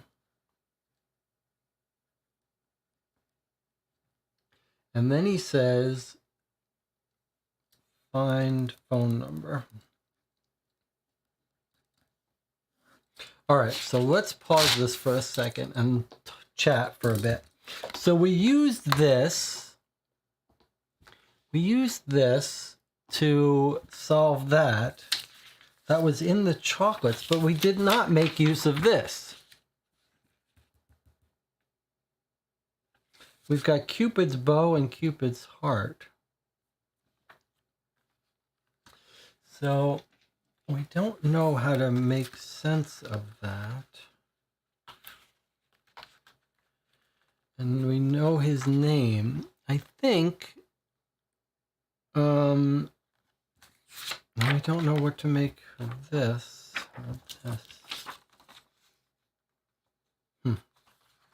All right, we don't yet know what to do with this. I think, though, it might be good for us to look at what other evidence we've got for a second. We've got killer cookies with these weird numbers here. Sorry, so we've got a recipe, which looks like you could really bake this recipe. Brown sugar, brown eggs, vanilla, maple syrup. This looks like a reasonable recipe. But on the back it says, useful Cupids, back to baking prizes. Then it's got these multiplication numbers here. I'm pretending to be sizes of dishes, but 54, 9, 18, 48, 72. To enter, visit, we don't know. Okay, but I think there's clue 4. This is clearly not for us to read till we get to the end. Clue 4, we're told, is a letter from the killer. We might want to read this, but I thought maybe this one is not marked as a clue, so perhaps we should take a moment now and read this. The police department report on the previous killings of the Cupid Killer. Let's take a moment now. And then Nicholas says we can also email Sullivan with the name of the killer. I guess the killer says if you go to the cops, I'll kill Celeste. But Sullivan isn't the cop, so I guess we could go to Sullivan with it, as Nicholas says. I was thinking maybe we shouldn't because he said he's going to kill her, but I think you're right. We can go. I'm not putting away the chocolate flavors yet. I just put it off to the side. Okay, I do want to read this first, though, because this is, I think it makes sense that the clues that aren't numbered could be reused with anything. So let's read this to learn a little bit more about this Cupid Killer. See if this name pops up anywhere. Once a year, the serial killer known as the Cupid Killer targets young couples. We believe that the killer finds new victims by watching for couples who are on a date. Once the killer has selected a new pair of victims, we believe the killer creates a fake organization with the hope of drawing the victims in. When the victims ignore the offer, it seems to enrage the Cupid Killer, who then proceeds to murder the pair of victims together. To date, we have been unable to find any correlation between each set of victims aside from the fact that they are new couples. We currently have no viable suspects. Known Cupid Killer victims. Austin and Jackie Willis, the first case 3 years ago. 3 days after their second date, Austin and Jackie each told their friends and family about strange phone calls and mail they were receiving. No one was able to provide details about who was calling. However, each call was said to revolve around asking the couple to volunteer for an organization called Cupid's Friends. The mail, too, revolved around the organization. 2 weeks after the mail and phone calls began, Austin and Jackie were found murdered together in Jackie's garage. The cause of death was asphyxiation. A small Cupid statue and a note stating only that the couple shouldn't have ignored their killer was found at the scene. Upon further investigation, we determined that the volunteer organization Cupid's Friends does not exist and was likely fabricated by the murderer. No viable suspects have been found. Aline Cromwell and Kyler Stearns 2 years ago. Approximately 2 days after their first date, both Aline and Kyler began receiving mail and advertisements asking them to sign up for Cupid's cooking class as a couple. Elaine gave one of the advertisements to her mother to see if she was interested in taking a class. No witnesses reported being told about any strange phone calls. Aline and Kyler were murdered during their second date, which took place 2 weeks after their first. They were each found stabbed through the heart in the alley behind a restaurant. At the scene was a Cupid statue and a note stating that their killer just wanted to be friends. As was the case with Austin and Cooper and Jackie Willis, we've determined that Cupid's cooking classes do not exist. Julia Raven and Magnus Burns 1 year ago. After their fourth date, both Julia and Magnus found an advertisement stating that they could win a free trip courtesy of Cupid's Wings. Julia told friends that the advertisement led to an uncomfortable conversation where Julia told Magnus that they didn't know one another well enough yet to travel together. Because of this, they decided not to enter the contest. 2 weeks after receiving the advertisement and additional mailings about the contest, Julia and Magnus were found hanged in the butterfly house at Four Rivers, Arboretum. At the scene was a small Cupid statue and a note stating that the couple was ungrateful and didn't appreciate their killer's generous offer. After looking into it, we've determined that the Cupid's Wings contest was fabricated. This is a pretty cool setup. And that's it. So this is our past history of this killer killing these couples. He always makes a fake organization and they ignore it. Okay, that's pretty fun. Okay. So you guys wanted to email our detective about the name we just found out, huh? Maybe he'll have some more information. Okay. Let's read his note and see what he says.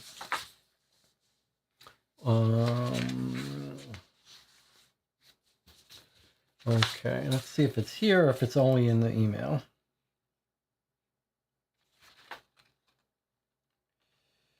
When you know who the Cupid Killer is and you want to send me their name, include the word identity in the body of your email. That makes me a little uncomfortable. It's like, he's not saying when you find who it is. He's saying, and you want to send me their name. Include the word identity in the body of your email. But it seems like we probably should, right?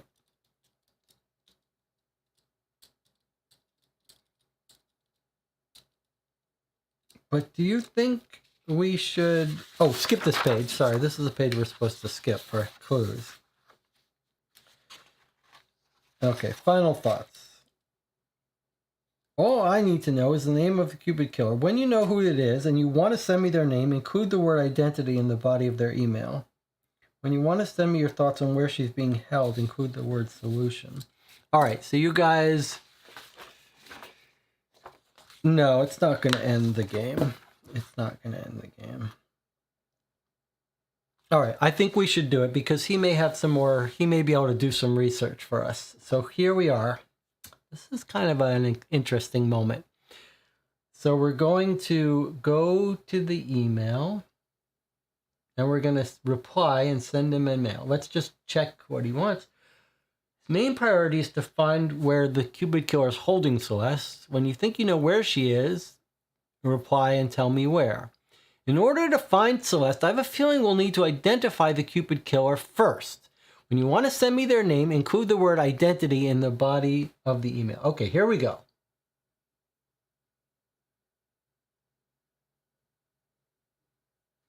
Okay, so I'm just going to say...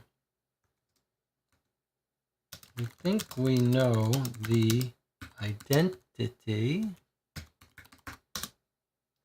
of the Cupid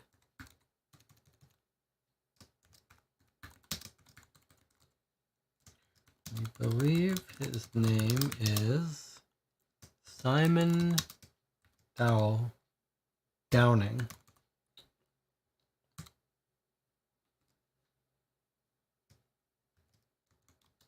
You see what you can find on him.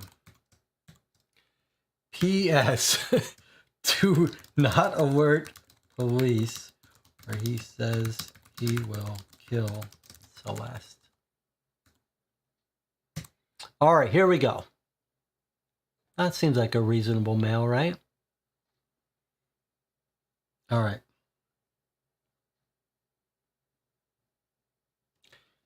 PS2.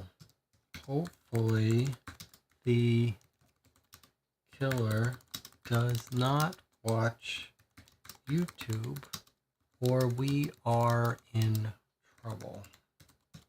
Okay, here we go. Let's send this reply off and see what we get.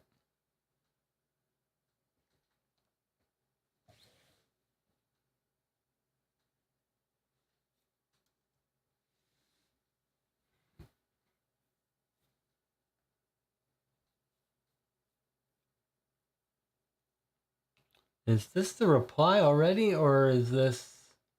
Oh yeah, he's quick. Oh no, this is... Yeah, and this is our email to him. I think he just replied to us. Yep, there we go. The Cupid Killer is someone named Simon Downing. I don't know who he is, but I'm about to find out. Thank you. I don't know how you figured this out, but I owe you one. Even if I can't find Simon himself, hopefully I'll be able to find something that will lead us to Celeste. Give me a minute or two and I'll get back to you with what I learn. Signed, Sullivan King. So far, so good.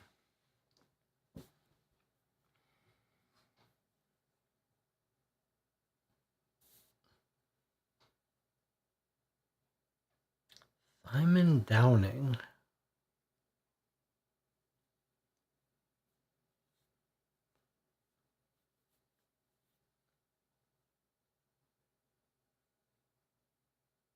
Oh, he sent a reply. I just talked to him. I just talked to Simon Downing. He's our guy. I found his number and address online and decided to call him.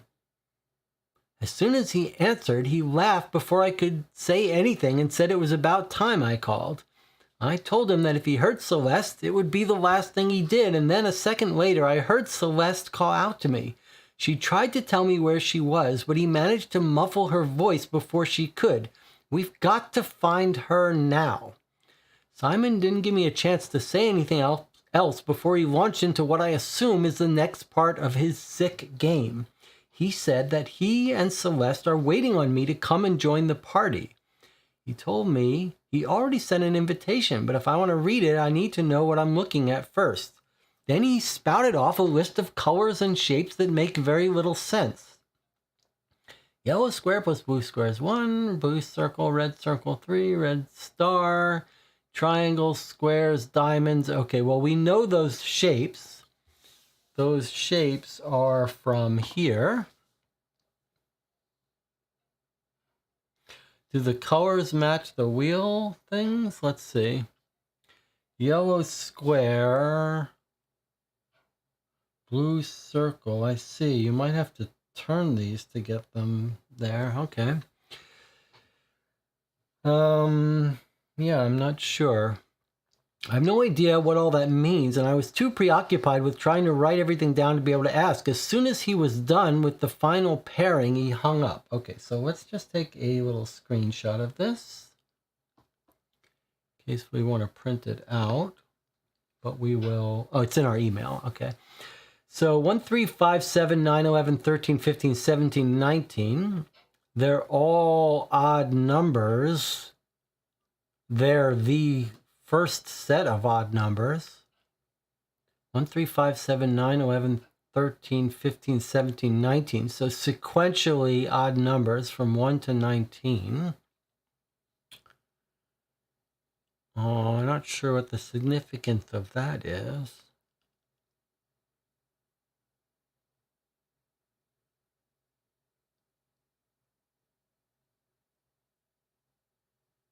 Okay. Oh, he goes on. I tried calling back, but he won't answer. I know I should call the police, but on the website he claimed he'd kill Celeste if I do. I can't take that chance. Finding her and stopping this guy once and for all is up to you and me. I doubt it'll do much good, but I'm headed to his house right now. There's no way that's where he's keeping Celeste, but I want to see if I can find anything that can help us anyway. While I do that, see if you can make any sense out of the color and shape pairings that Simon rattled off over the phone. I think the easiest way to let me know what you find is to tell me what each pairing is pointing us towards. Once you let me know that, we should have an easier time figuring out how this can help us find Celeste. If you need help, feel free to reply to this email with help, and I'll send you my thoughts. Tell me what each pairing is pointing us towards. I see now. Okay, so at least I see yellow square plus blue square. Oh, it's all shapes are the same. So yellow square and blue square, blue circle, red circle. So it's always two red star, red star. Okay, so it's always the same shape on each line. And now I see, looking more closely, that if you look at the squares, you've got a green animal, a yellow animal, and a purple animal. Diamond, you've got a background color. So I wonder if this background is going to be 0. Let's just take a look at this again. In fact, let me try to print it out. Okay, so yellow, let's go here. Yellow square, I'm thinking might be the cat. Blue square, actually we don't have a blue square. Well, I mean, this is blue. Could it mean rotate to this? Let me go get that printout.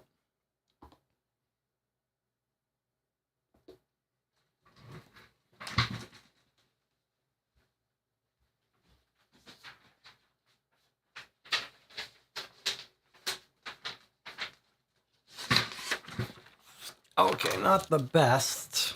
Pretty small. Would have been, if I manually print it out, I can obviously enlarge it. But we could at least look at this way. Okay. So now, I'm inclined to go back to our clue 4, the letter he wrote, before we spend too much time on it, but it is worth looking at here.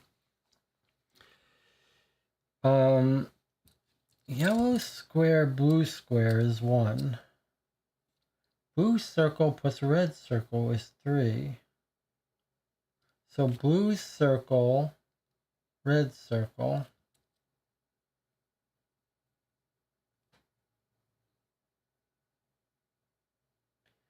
Blue star, red star.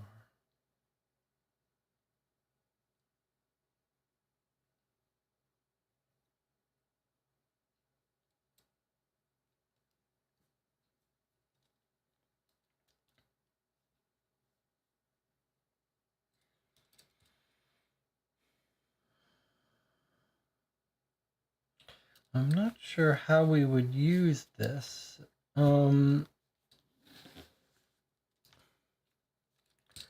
me just see here. We've got blue star.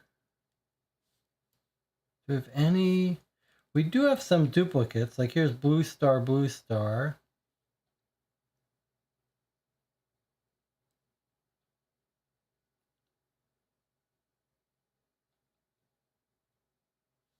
We've only got one set of circles.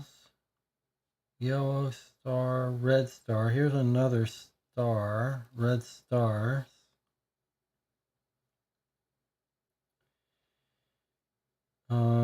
Blue square, blue square. So these are talking about the same thing. So I think maybe we may have enough to do some algebra here on some of these at least.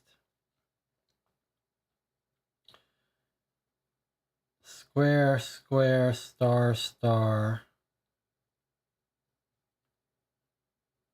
We only have one circle, one diamond. Here's another square. So the squares and the stars, we've got multiple things that could constrain it.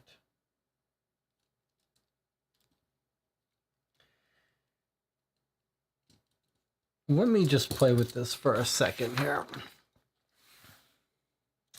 Looking at just these squares for a second, we have yellow square plus blue square, we're told is 1. And then we're told blue square plus red square is 9. And then we're told yellow square plus yellow square equals 13. Yellow square plus blue is 1. Blue plus red is 9. And then yellow plus yellow is 13.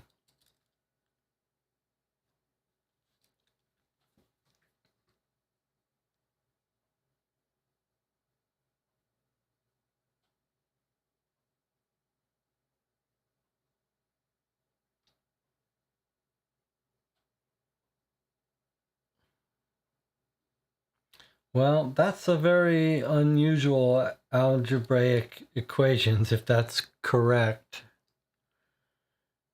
I would suggest it's probably not algebraic equations, but if we were to do it, this would be y would be 6.5, which would make b negative 5.5.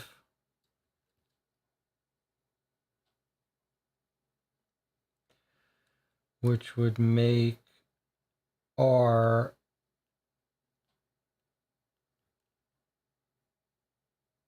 13.14.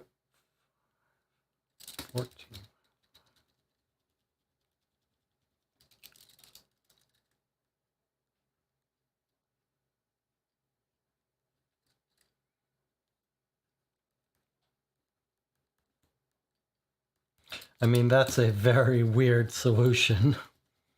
It does not seem right.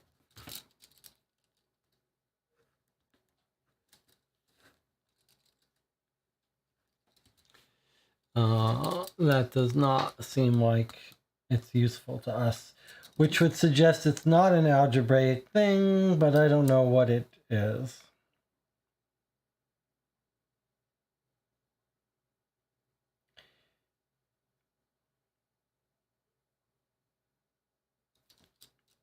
Okay, well, we'll just put this aside for now.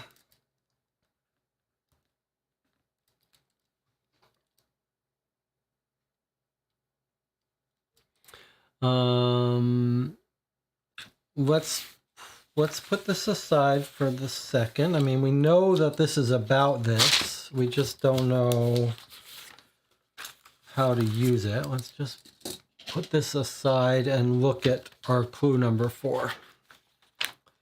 And let's not forget, we still have the candy puzzle.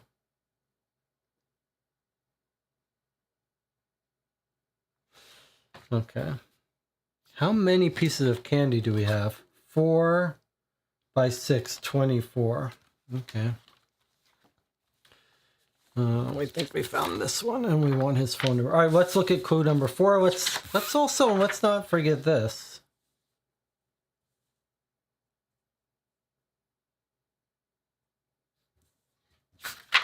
All right, clue number 4. What were we told about clue number 4? The letter I've labeled as Q4. Whoever wrote is clearly angry. I have no doubt. Whoever wrote clue 4 is angry. It's clear they've been watching us. And then he talks about the poetry. Okay, so let's take a look at what this clue 4 is. The letter from the angry person.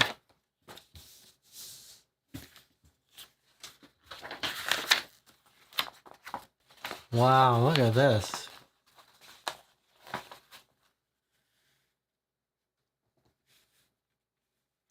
Hello, my favorite couple. You don't know it, but I've been watching you. I've tried to reach out to both of you, but you've only ignored me. You're like the rest of them. None of you even want to acknowledge that I'm here. So now I have to make you know I'm here. I saw both of you chatting it up over dinner a few weeks ago. Oh, how I wanted to join you. Did you invite me, though? No. No. No. All of you disgusting couples make me sick. You're blinded to everyone else but yourselves. I know all about both of you and your secrets, but you've never even bothered to look in my direction. Sullivan, you have some real abandonment issues, huh? Your inferiority complex is pathetic, too. If we had been friends, I'd have done something about your grandfather for you. Celeste, you'll never measure up to your sister, the artist, will you? Of course not. You're the girl who formed her own crime ring as a teenager. Oops, you thought those records were sealed, didn't you? You can't run from who you are so easily. Is he a cop? Is that how he's got access to sealed records? See, I know you better than you know each other. In fact, I've even included a few things to help you learn more about one another, and maybe even me. Not that it matters now. You might finally know I exist, but I won't be happy until I'm the last thing your lifeless eyes see. Okay, and then we've got number 1, number 2, 3, 4, 5, 6, 7, 8, 9, and look what it goes up to. Okay, so now we've got our big clue about how to use this information, because these numbers are all odd from 1 to 19, and that's exactly what we're missing here.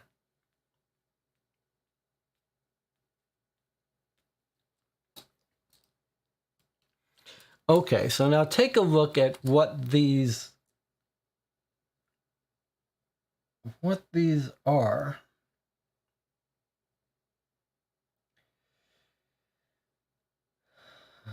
So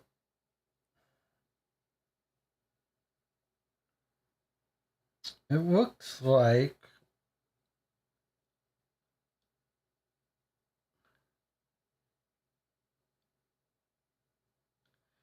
first of all, it looks like these are not actual words.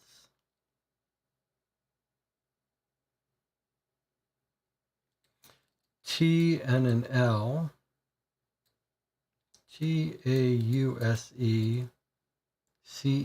Okay, so we're just going to fill in the letters going down. So in other words, for 5 down, we expect to get 2 letters out of that. But clearly these are not words going this way, but probably it reads this way. Now, what on earth is this question mark here?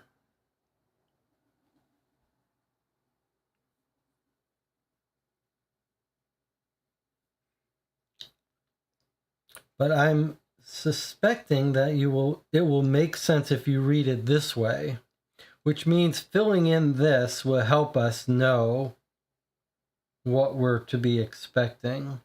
So probably I should scan and we'll fill this in together.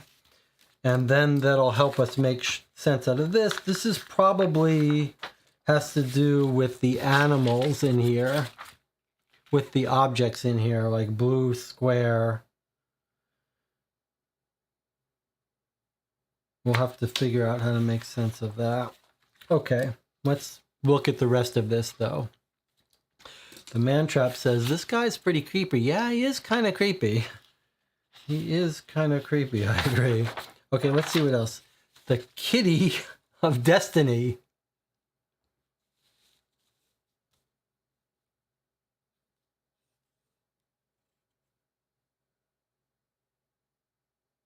These are things that are found on this. So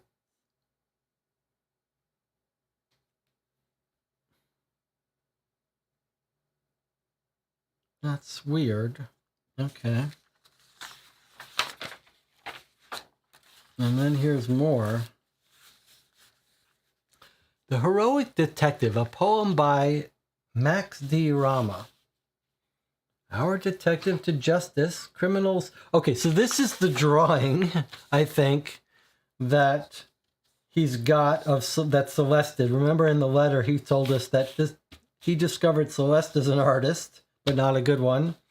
And then our guy is a poet at these open houses. So I think this might be a poem by our guy here. Not our killer, but our Detective Sullivan. Our detective to justice, criminals he does bring, including those in a certain crime ring. Many said he was brave, especially those who he saved, all except for his crotchety grandfather, who told him that he's just a bother. The detective, who was quite handsome, took on all jobs, including those with a ransom. In truth, it was because he couldn't cope with how he'd lost hope for finding his long-lost dad. Still, the detective, trench coat clad, refused to leave his dad in the lurch, so he continued to search. With the help of his friend, his assistant detective, who faithfully stayed true to their objective, someday Isaac they'll find, likely in a bind, and they'll help him with his thing. Once they do, he can finally come home a king. So this is poem that Sullivan wrote that the criminal has gotten hold of. And this is a drawing that Celeste drew that the criminal has gotten hold of. And at the bottom are letters associated with the different shapes in our wheel. So the cow has these letters, PTV. The heart, you and I. We just don't know how to assemble them exactly into this, and we don't know what this is about. All right, so let's take our 8-minute break. And while we do, I'll scan this thing so we can start filling it out and then try to figure out how we convert this. How we convert this into something that we can fill out here. Yellow square plus blue square. I guess one down is going to be this letter here. This thing here, one, that's what the equals one. One down is going to be yellow square plus blue square. Well, there's a yellow square, a cat. The only confusing thing is what's blue square?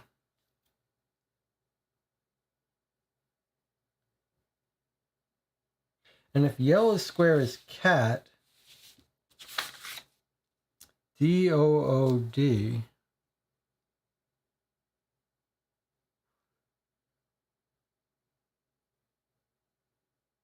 Yeah, I'm not quite sure how to make that, but let's that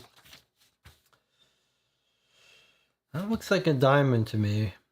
Okay, so let's take a break. I'll see you in 8 minutes. We'll have a scan, we'll write on it, we'll get this solved, we'll catch that killer. I'll see you in 8 minutes.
Okay, we're back. This is a good teaching moment, teaching opportunity. What do they call it? Someone in the channel, Theo, has said, I figured it out. I know where the location is. Do not tell us. It's when we take breaks, you're supposed to be on break, not trying to figure things out. But that's okay. If you figure something out before everyone else, just sit on it and don't give us any hints and don't say it in the channel. Let us all have our chance to solve this mysteries. Okay, so I've scanned this thing out here, and I think it's not exactly clear that these should go in here.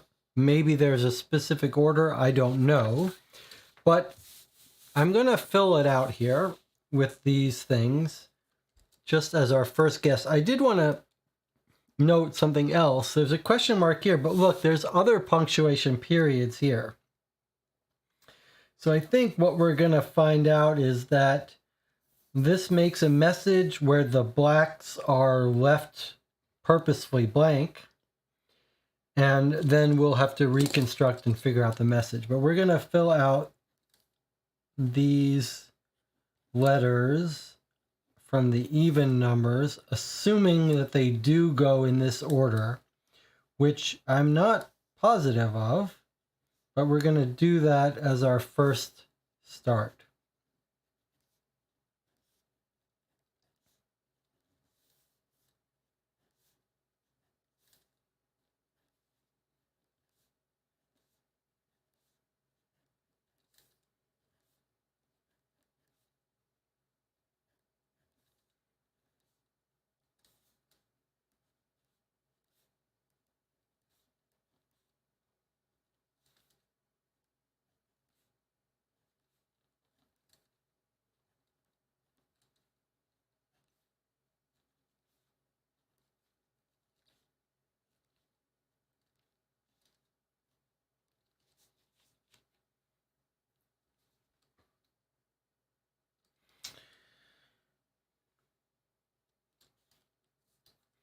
So just looking at it, it looks like these could be English words going across.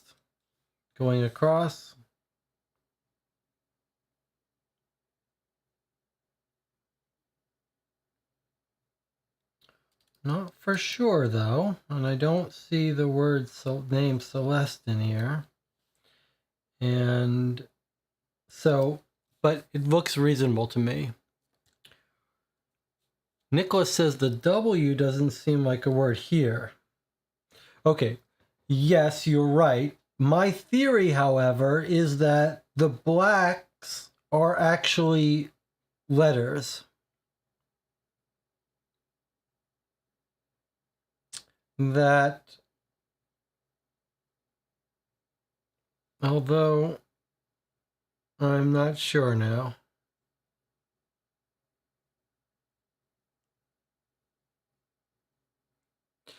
But so it's possible that these are scrambled and have to be reordered. I don't know. But we're going to work with this for a moment. All right, Theo, you can't, please don't help us if you figured it out. Just wait. But Jonathan says this could be southwest or northwest.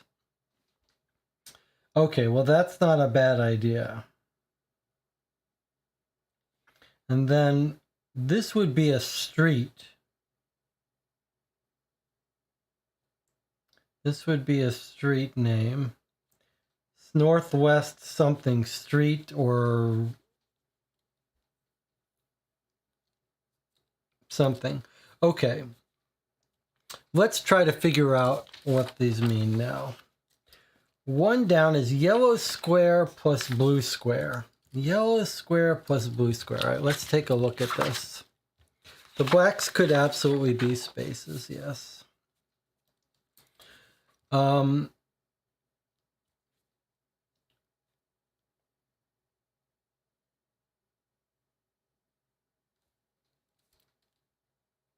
Yellow square plus blue square. I mean, yellow square looks like cat. Let's take a look at what cat is.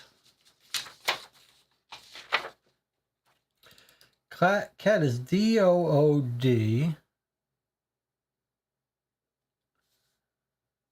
But the question is, what would a blue square be?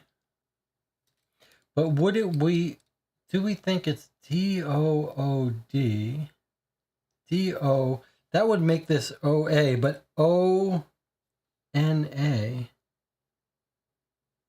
or O-O-A, that does not seem right. D,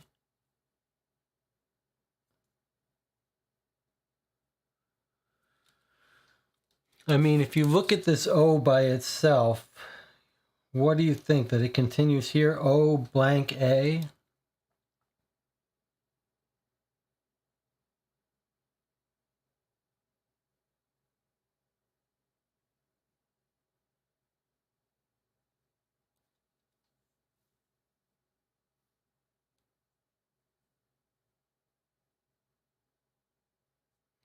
Let's look at another one. Blue circle, red circle. Blue circle, red circle is just filling up 3 spaces. Circle blue looks like a dragon, or I guess we don't have to care what it looks like. We just need to find it here, but it's not here. Was there any other place we got shapes of things?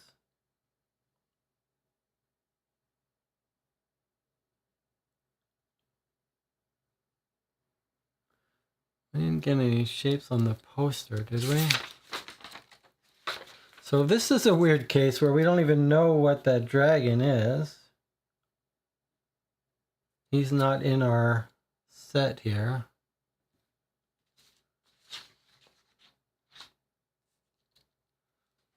Where's our poster? What did I do with it?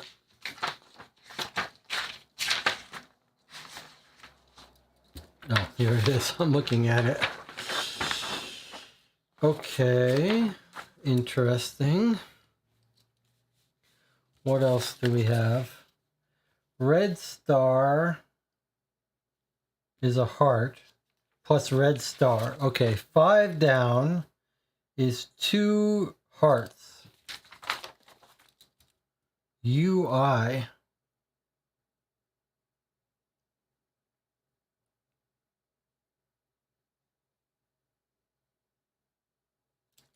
That should be the easiest one to make sense of. Let's just look at this one here. This seems to me like the easiest one to make sense of.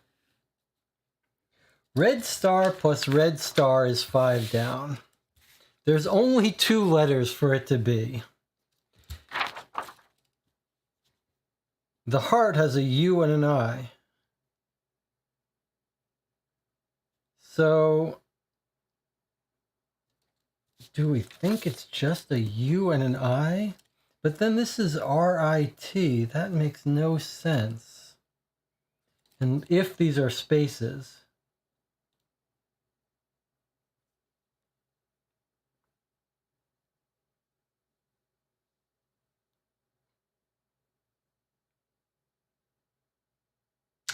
This is quite fun, huh?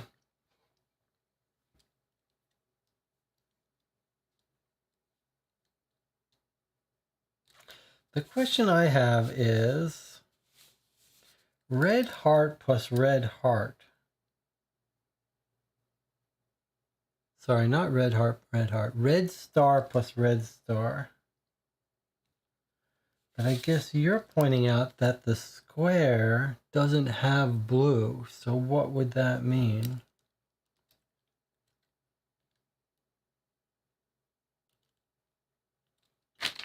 What other colors do we have here?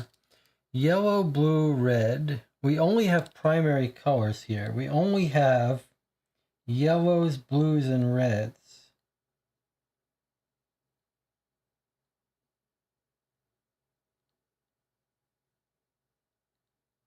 Okay, well, these are complementary colors. Okay, so yes, yellow, blue, red. That's the only colors we have is yellows, blues, and reds.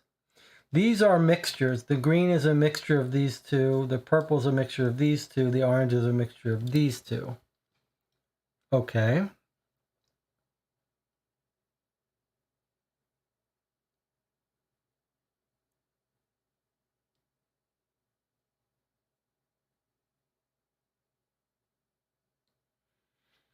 None of our entries here use anything but the primary colors. It's always yellows, blues, or reds.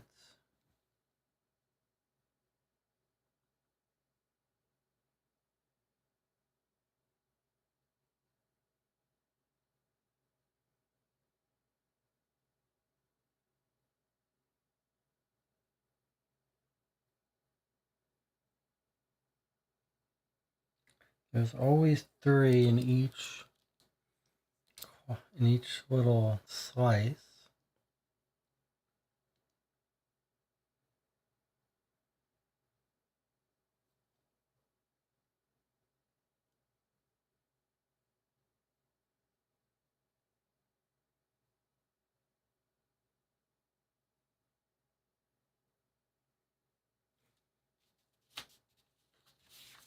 Hmm.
Let me look in the chat. Seems like you guys have figured it out. Let's see.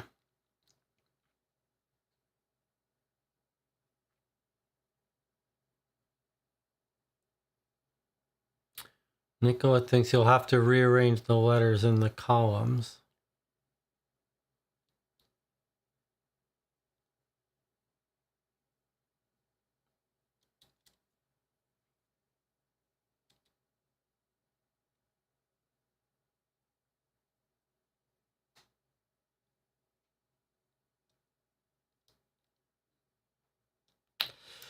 Nicholas saying the shapes are always the same in each equation, so you just mix the 2 colors. Red square plus blue square is purple square. I'm liking the idea of this. I like that idea. Okay, so to clarify the idea here, we've got yellow and blue square. So we go to square and we combine yellow and blue and we get purple. And so it's this, it's this creature then, the wolf. So then we look under wolf and we get SCEIH, SCEIH.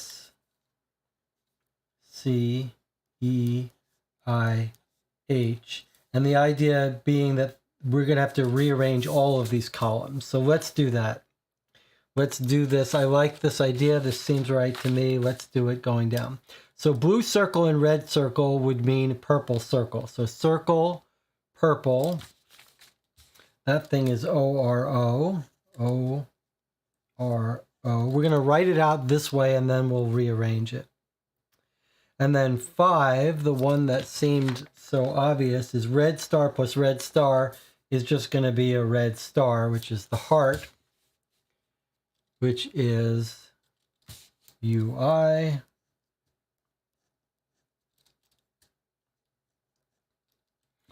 Okay, 7 is yellow and red triangles, which is an orange triangle, which is the leopard, which is done, D-O-N-E. 9 is blue and red squares, which gives us a purple square, which is the wolf again.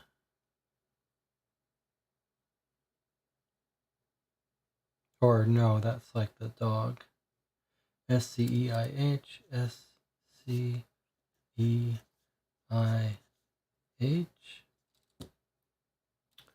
11 is blue diamond, which is the cow, which is PTV. If you don't want this to be spoiled for you, you probably shouldn't look in the chat because they've no doubt figured this out by now. Yellow square is the cat, which is DOOD. 15 is blue star plus yellow star, which is a green star, which is the candy, which is REEO.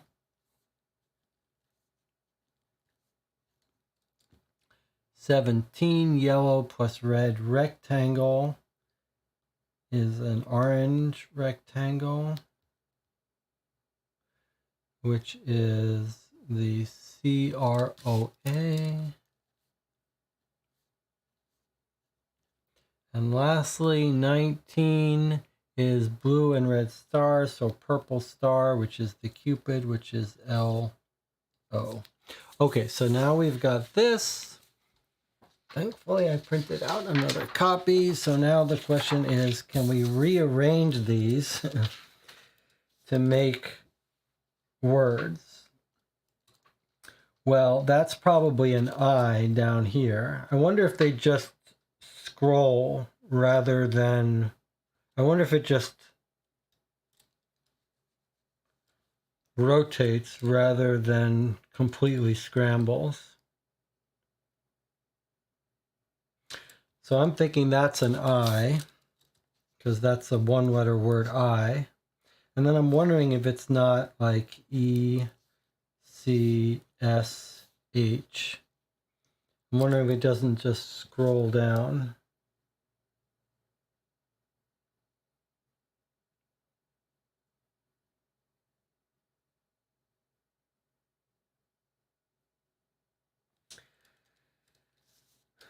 Well,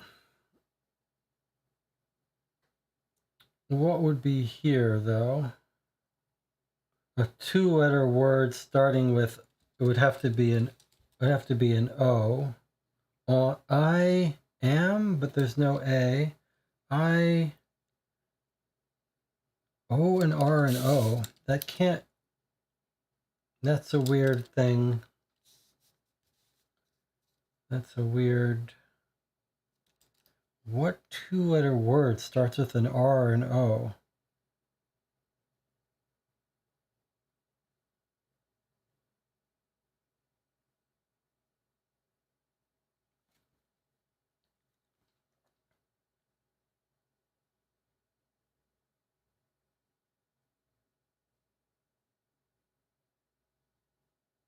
Did I do that right? 3 is a red, so 3 is a purple circle, which is the Pegasus ORO. ORO. Well, it's got to be OR, so this has got to be an O. And, but, it's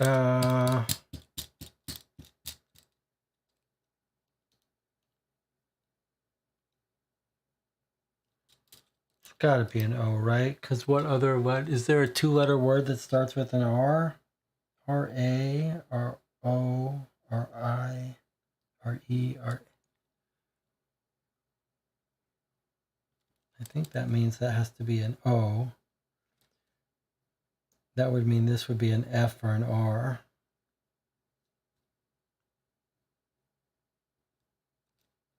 It's just a weird sentence, I or, unless this I continues from this, in which case it wasn't an I at all.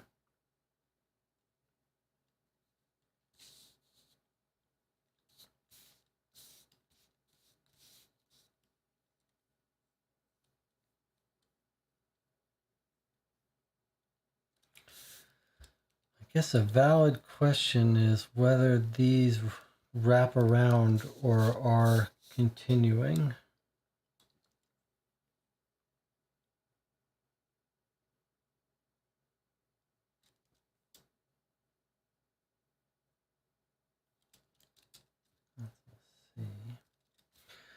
I'm sure the channel has made, the chat has got some progress on this, but I don't want to look. I want to work on it myself.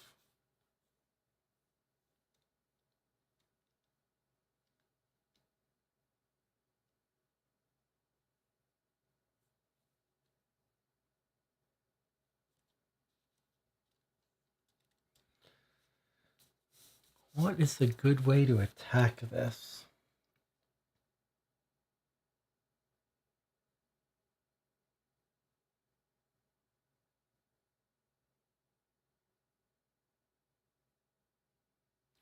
One possibility is that the words we're given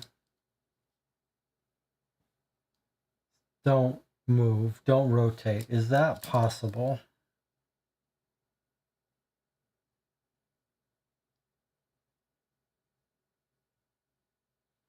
Probably not, because this last word here probably is not going to have a Y as its second letter, because it would have to be DY R or DY. So that's probably not a Y.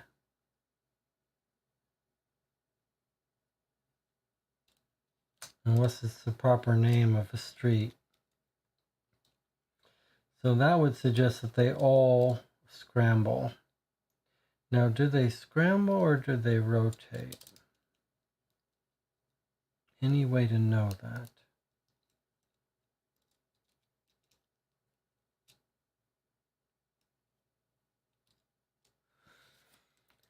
This is going to be either to or in or no. To or in or no.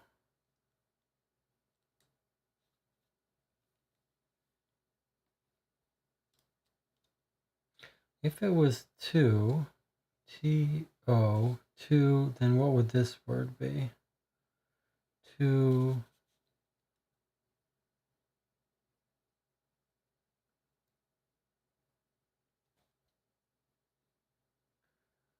probably nothing. It's more likely that this last word is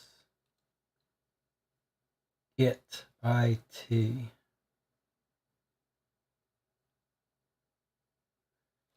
That would be in it.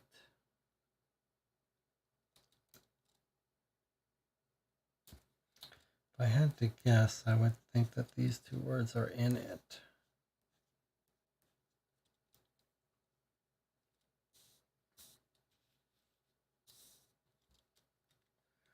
Surely can't be.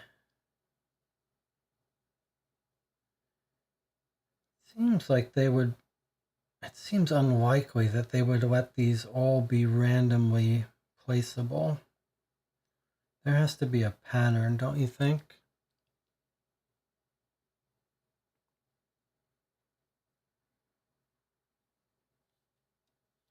Is it possible it's reversed?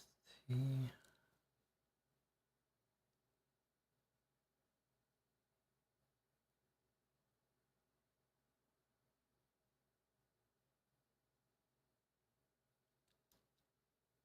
I just have a hard time believing it really wants us to scramble these letters.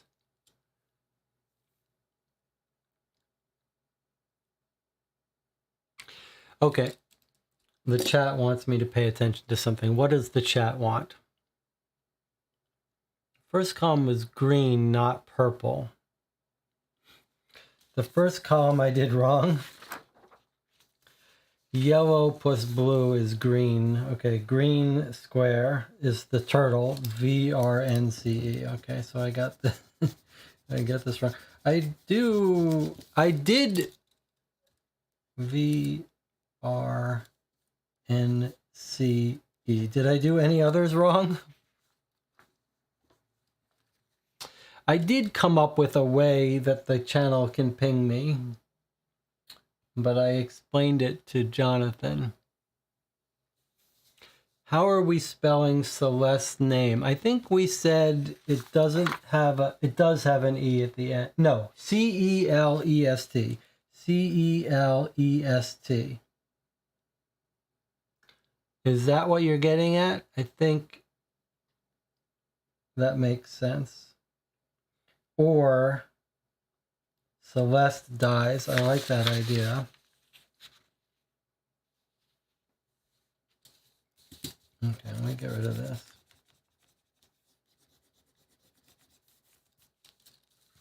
So if we think this is or, and we think this is Celeste, and this could be DIES. I like that.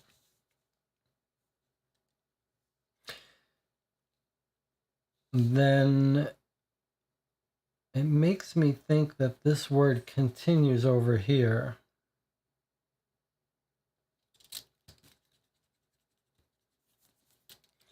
Because this isn't going to be a single letter word, so I think it's going to continue here.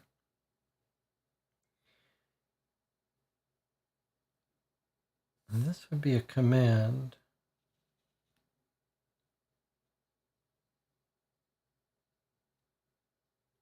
Well, this is 3 consonants. Unless I got other things wrong, then this would have to be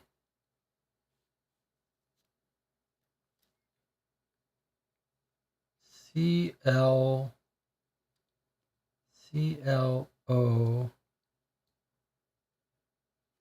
N.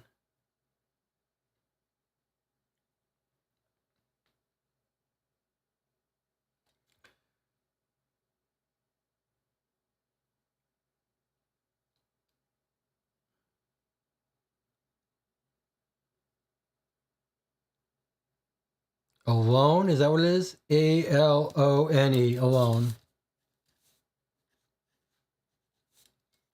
Alone.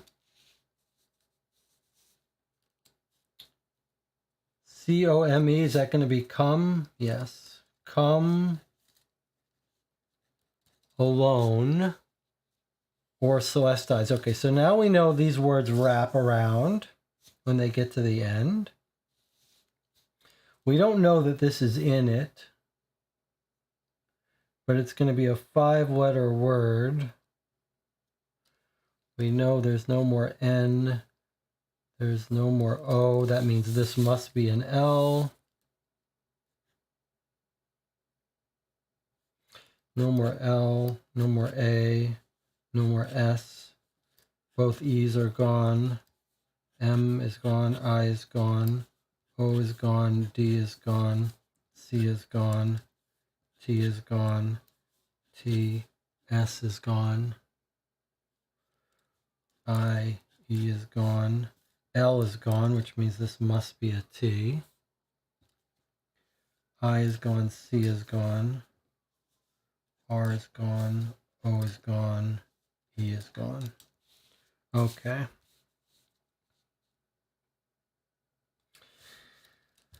This word here has to be the.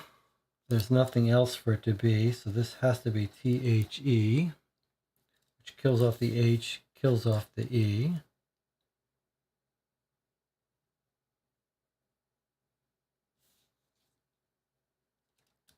Kills off that.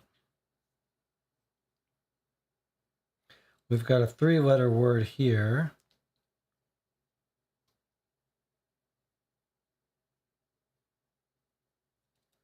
Is this a U? Yeah. Okay, so let's see. What is this 3-letter word going to be? Could be fun, could be pit, could be win. Win the CONTEST. Could this be contest? CO. No. CORRU.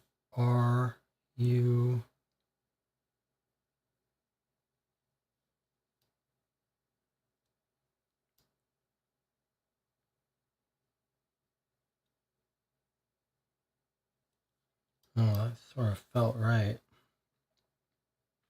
CO.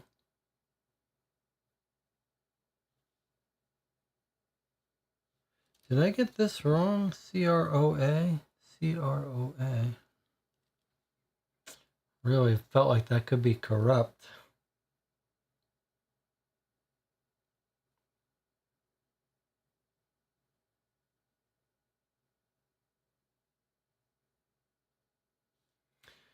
What about this? L-O-V-E. This is going to be love, isn't it? L-O-V-E. We need something, we need a way, it would be nice to mark different letters that we weren't sure about. But love is a pretty good guess here. Because what else would it be? L-A, and it could be Lane. L-O-V-E or L-A-N-E.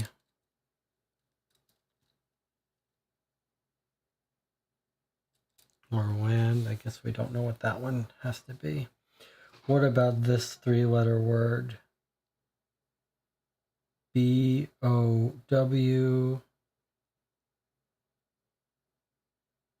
This is going to be bow, right? Is this going to be Cupid? C-U-P-I-D-S. C-U-P-I-D-S. Okay, so there's Cupid's bow. Cupid's bow. So B-O-W-Q-U-P-I-D.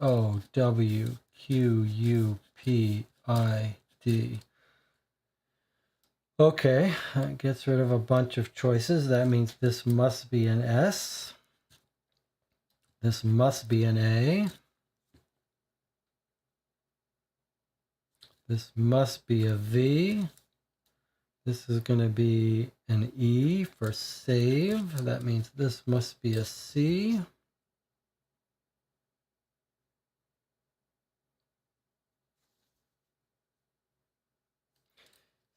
Save something, Cupid's bow.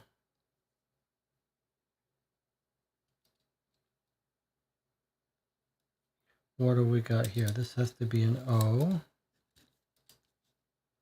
C-O-U-P-L-E-S. Is that going to be that? C-O, no. C-O-R-R-U.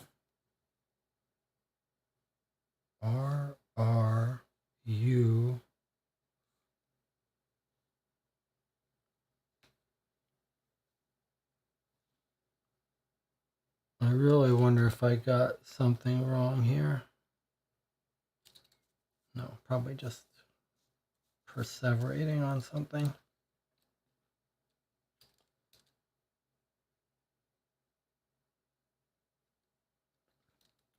Cupid's bow. Okay, it's either an O or an A. And then what's next? Sorry, did the V. If it's an O, it's O-R. That doesn't work. Okay, what about A? A-N-D. Cupid's bow, A-N-D, probably. Or A-R-E, Cupid's bow, R.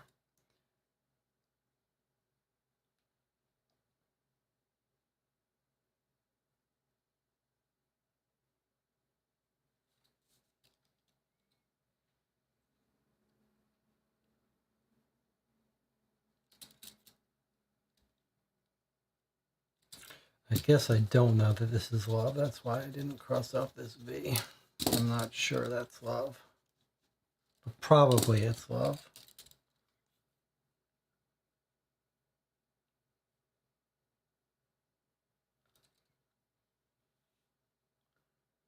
Cupid's bow. It's either an O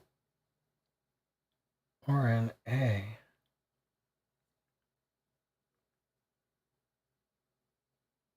It's either A, N, D, or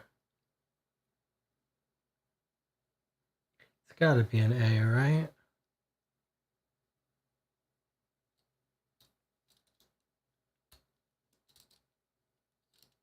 This has got to be, I would guess that this would be 2.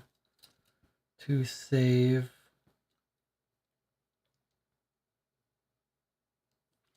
Y-O-U-R. This is going to be your Y-O-U-R. Y-O-U-R. That makes this a C.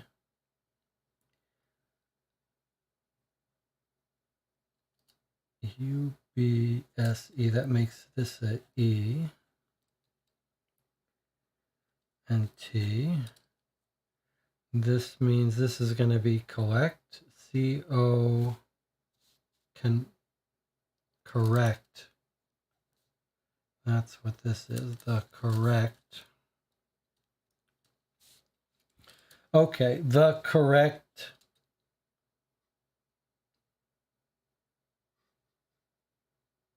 N-A.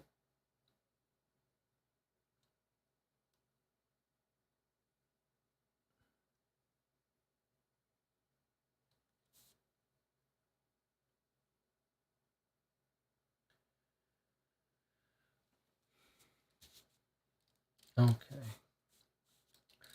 To save your love, this is going to be 2. T-O. That makes this a D.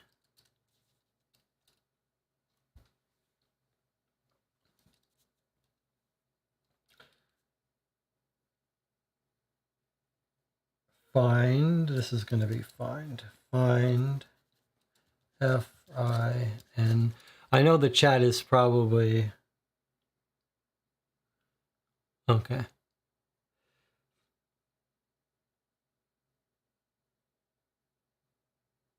So this is going to be A-N.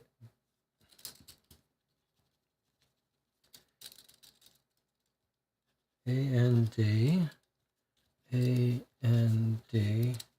And that makes this P-U-T. Put P-U-T. Which means we've just got E and W here. What about here? This must be an A if I'm right about the O. O-A-A.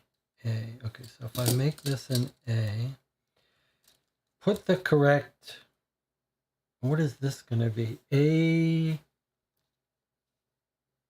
A-R, we got rid of the E. A-R-A.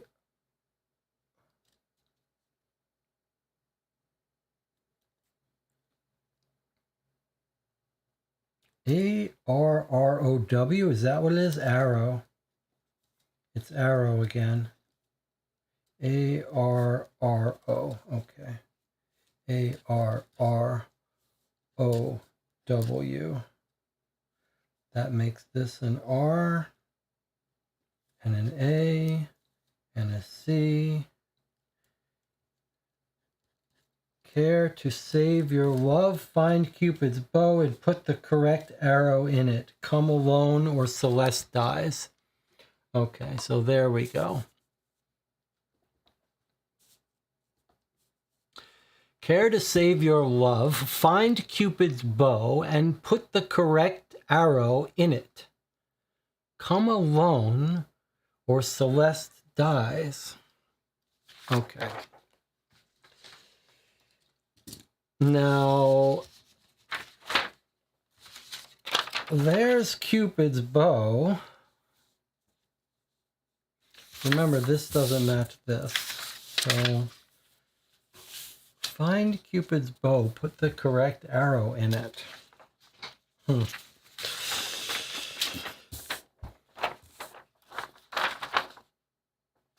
Okay, let's put this aside. So we haven't figured out what to do with this.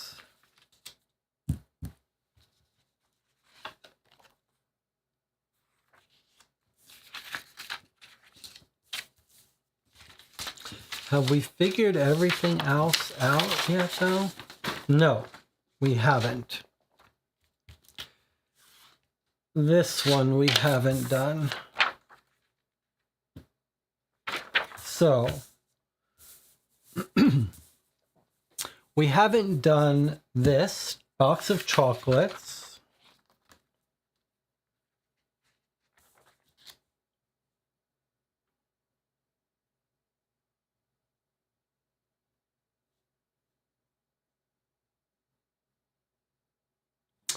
We haven't done this box of chocolates. And we haven't done this. And it says to enter, visit this. Care to save your life? Find Cupid's bow and put the correct arrow in it. And then the other, I mean, there's Cupid bows all over this damn, everything he touches has Cupid's bow. We've got bow on the, we've got bow on this, we got bow everywhere. However, this sure looks like Cupid's bow. But then what do we make of this? And it could have something to do with this too. Probably we don't need this anymore other than the idea. Find Cupid's bow, put the correct arrow in it. Come alone, put the correct arrow in it. Find Cupid's bow, put the correct arrow in it. What would that mean?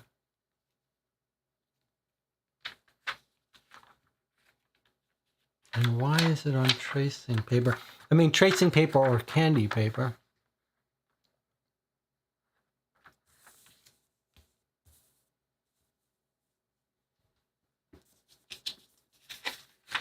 So would we do like, would he shoot his bow and then make a...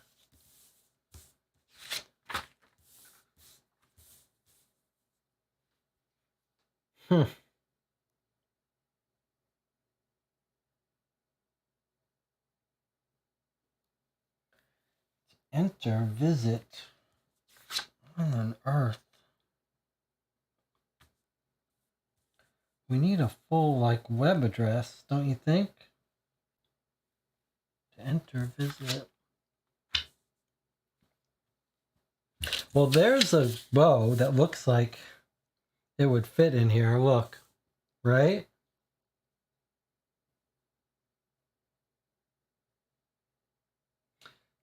That sure looks like that's the bow, like that would go here, doesn't it?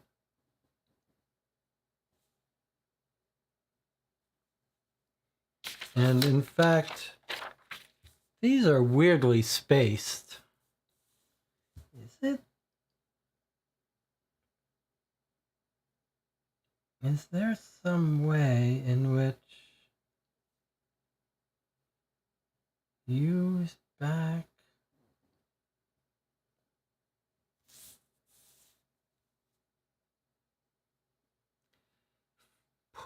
Find Cupid's bow and put the correct arrow in it. The correct arrow in it.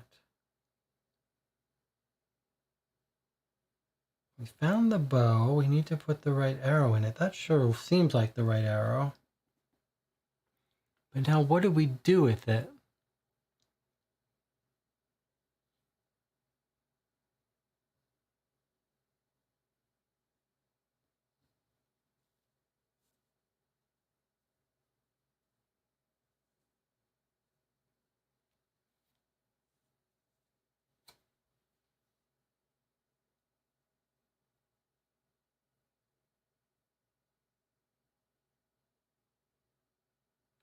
That's the arrow that doesn't have a bow, so it really seems like this is the right one.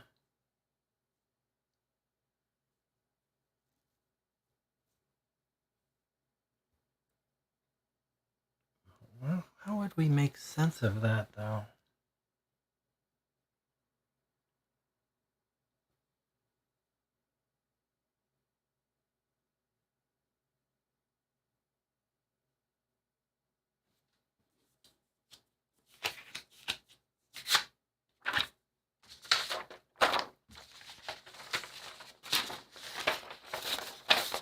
Put the right arrow in it.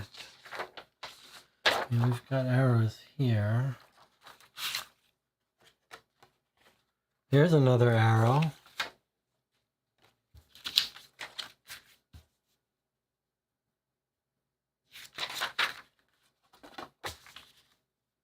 But How would that help us?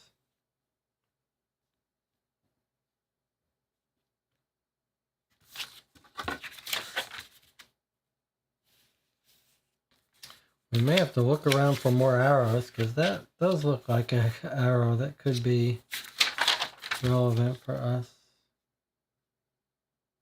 How would we use it?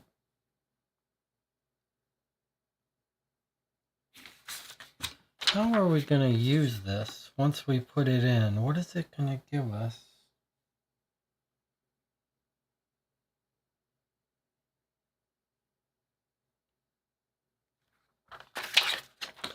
Well, that's a potential arrow. That's a potential arrow. Any other clues that had good arrows on them? Yeah, there's an arrow.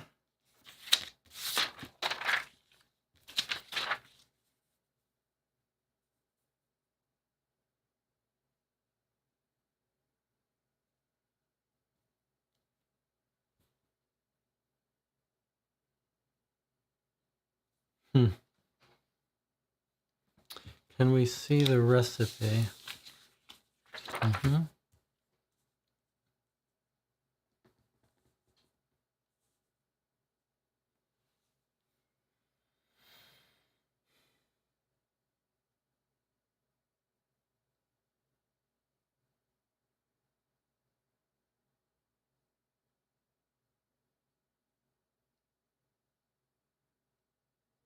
We had two places where we used the word arrow, right?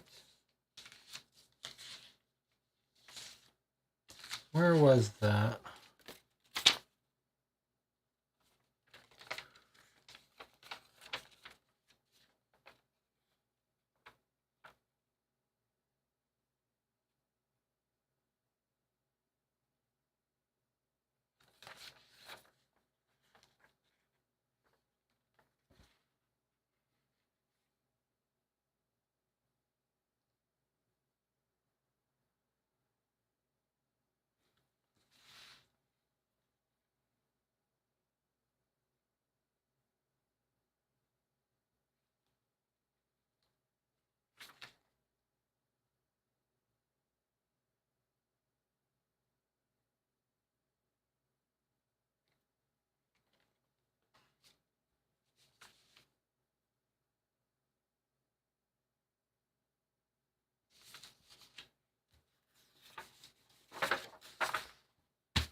It's a heart. Yes, I agree with what other people said. It looks like a heart.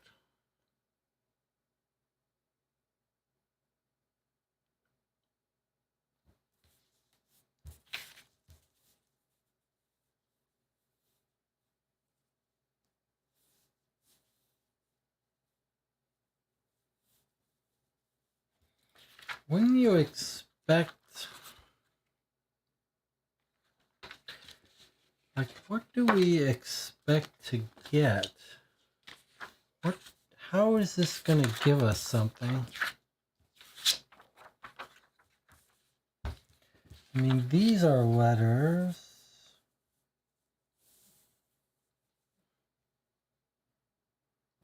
It's a 4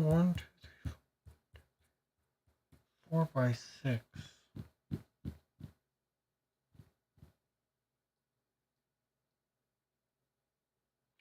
4 by 6, and all of these are by 6 or by 3.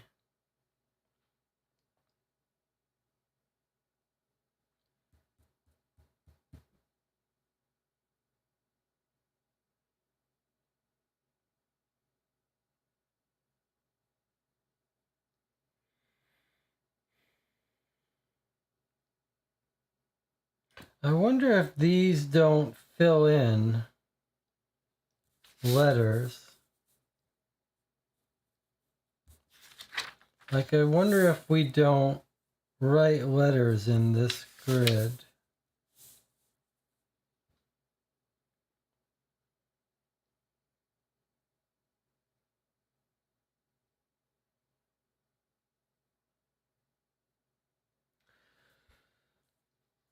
24 letters total. 1, 2, 3, 4, 5, 6, 7, 8, 9, 10, 11, 12, 13, 14, 15, 16, 17, 18, 19, 20. Too many letters.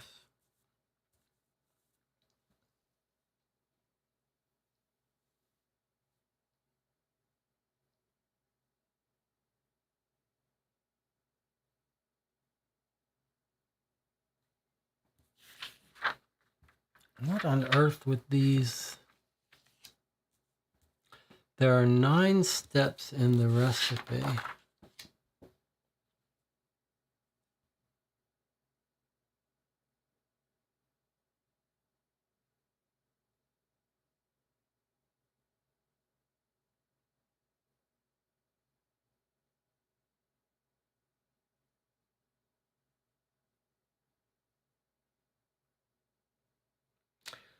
Put the correct arrow in it.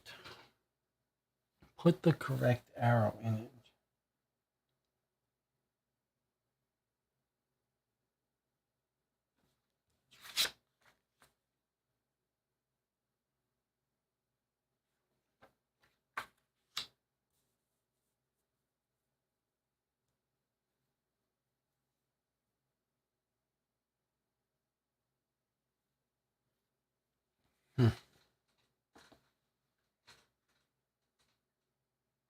It's not going to be a web address, right? It's probably going to be a location that we send to our guy in an email. Just trying to think what the form of it's going to be. So let's look at some of the things that we find confusing. First of all, this is confusing. To enter, visit blank.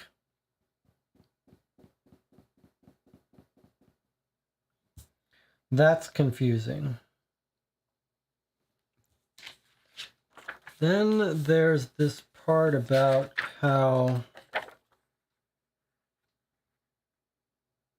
we don't know what this is for. It came with the chocolates. Then there's the part about the chocolates.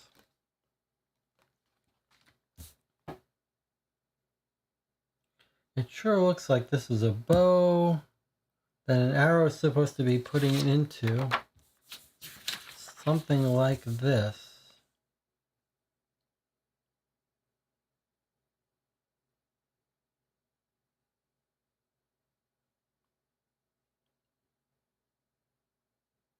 But what on earth?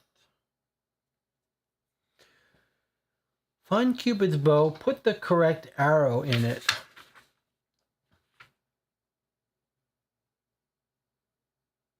How does that help us? How does putting an arrow into this help us?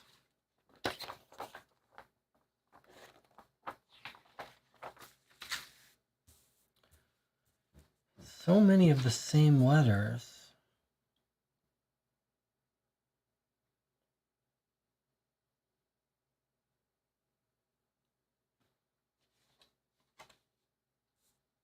It's such a weird idea.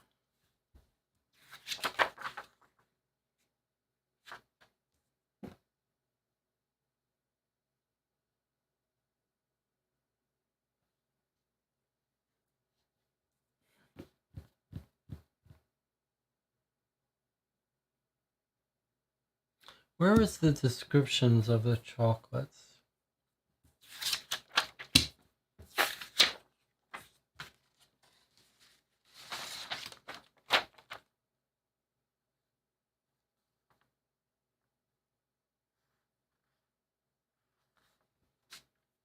Here. Chocolate guide. Clear squares are white chocolate. Black squares are dark chocolate. Swiss, walnut, coconut, milk, raspberry.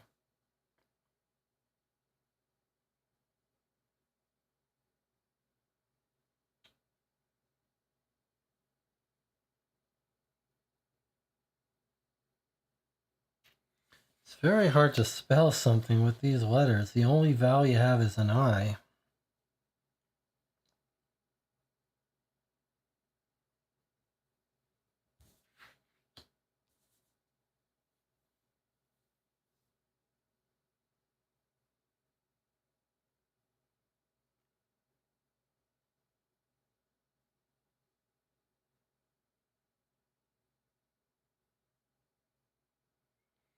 Wasn't there another paper with the chocolates that describe the different kinds? Yes. Okay, so I've gotten that out for us here. That's very weird.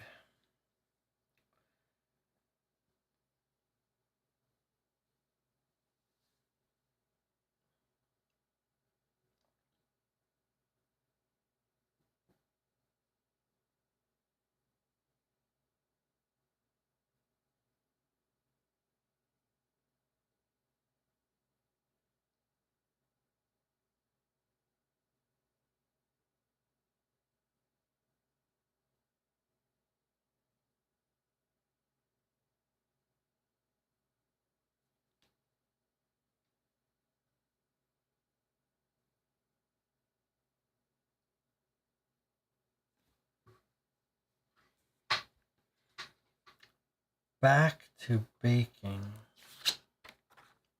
Killer cookies. 9 steps.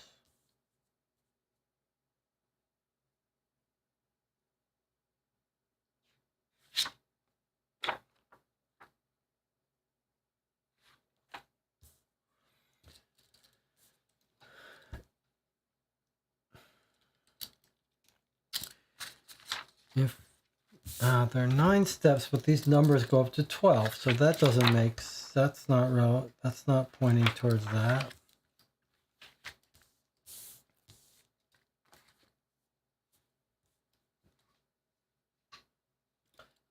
4 by 6. Something sneaky with the paper. I mean, the paper is translucent. That's all I see that's special about it.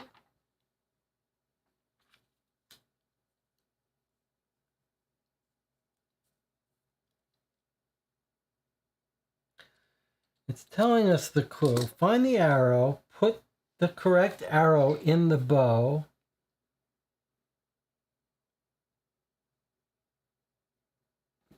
I think it's telling us to put...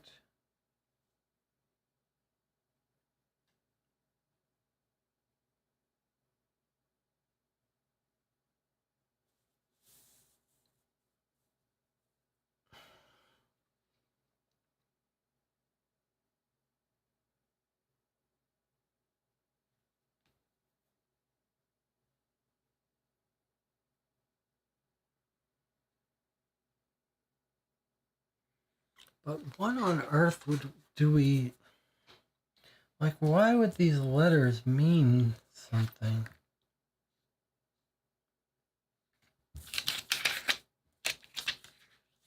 One, two, three, four, five. 1, 2, 3, 4, 5. Oh, that's troubling. But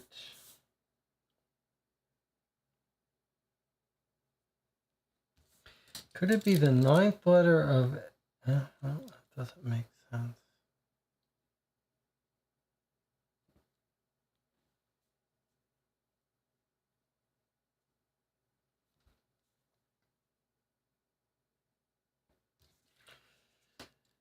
I'm just thinking, like, if the S is Swiss, 1, 2, 3, 4, 5 letters for S.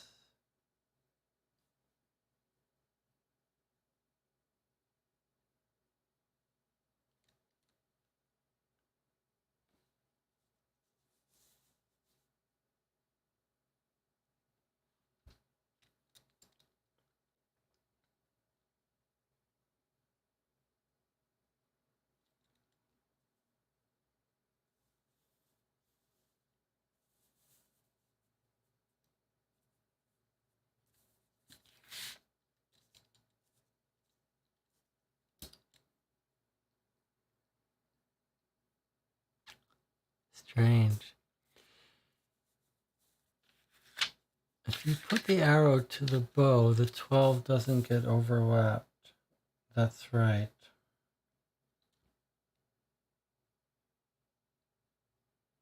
The 12 doesn't get overlapped.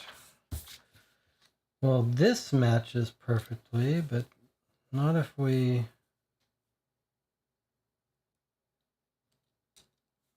I mean, I don't know.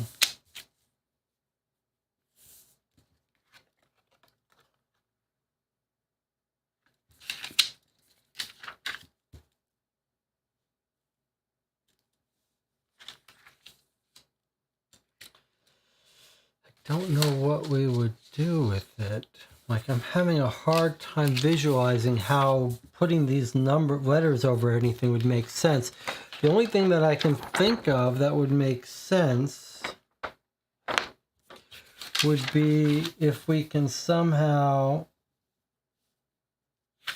use the words for each. Like I guess what I'm trying to say, the only thing I'm trying to, that's right, I'm trying to think what Jonathan's saying. Like, this is a word Swiss, SWISS. So if we had a number here of like a 3, we could go SWI. So that's a 3. If there was a 3 for the S, then that would give us an I. And then this is astronaut ice cream. So that gives us a large set of numbers to index into. 1, 2, 3, 4, 5, 6, 7, 8, 9, 10, 11, 12. That's interesting. 12 ingredients. But the numbers only go 1, 1, 1, 2, 1, 1, 3, 2, 1, 1. But there's 12 of them. 1, 2, 3, 4, 5, 6, 7, 8, 9, 10, 11, 12.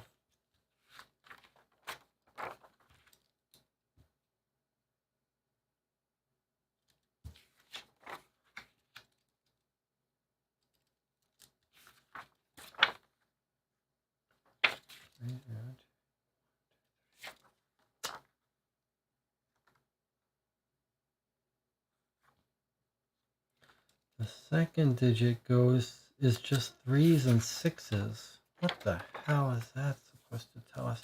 9 ingredients though. 1, 2, 3. 12 ingredients. 1, 2, 3, 4, 5, 6, 7, 8, 9, 10, 11, 12. That's tempting. 12 by 6 is dessert tray. 1, 2, 3, 4, 5, 6 is a W. 8 by 6. 1, 2, 3, 4, 5, 6, 7, 8. 1, 2, 3, 4, 5. 6 is an O. That doesn't exist. 3, 4,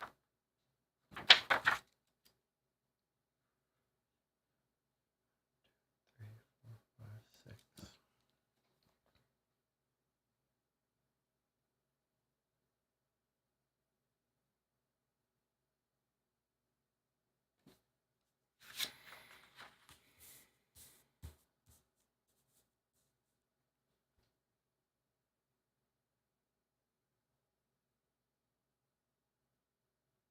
I mean, these numbers are very suspicious.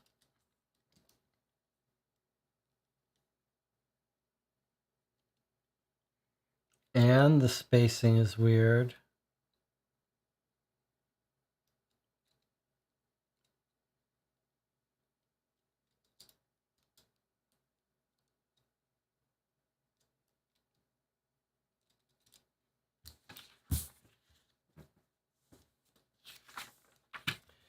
If we fly the heart, if we fly it into the heart, what does that mean?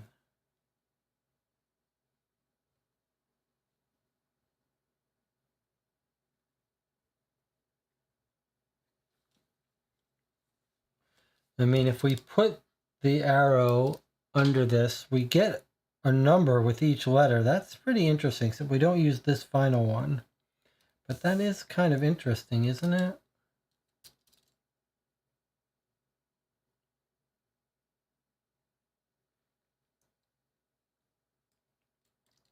S9, W6, I3, W3, I6, W3, S8, W6.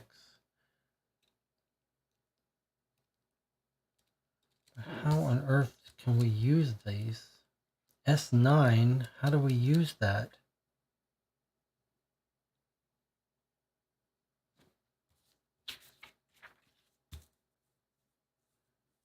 I don't know how to use that.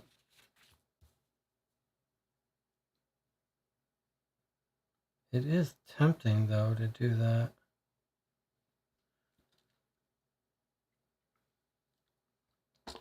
But then, how do we use those numbers?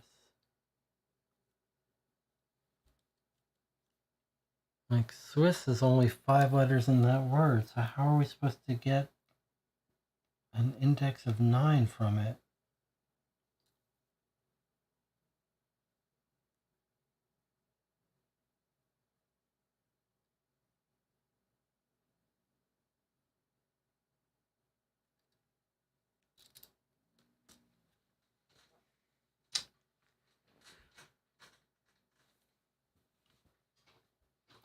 And Tina says, I've got it. 9 steps, 6 words, 3 ingredients, 3 words. Okay. So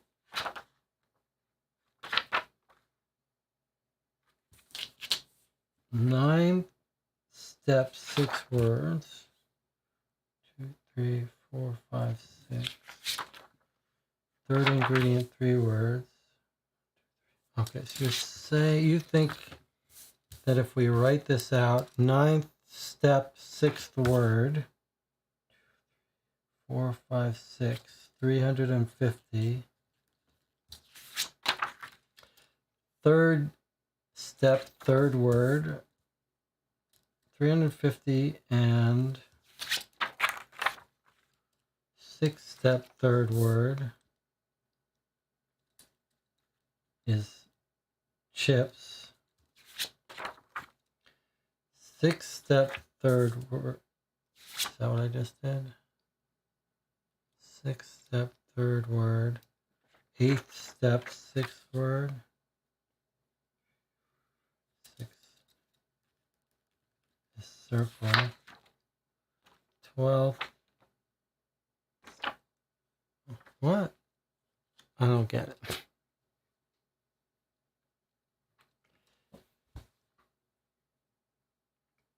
Oh, SIW.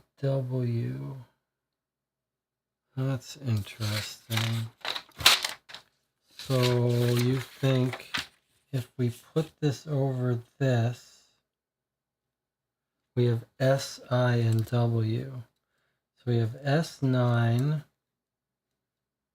W6, I3, W3, I6, W3, S8, W6.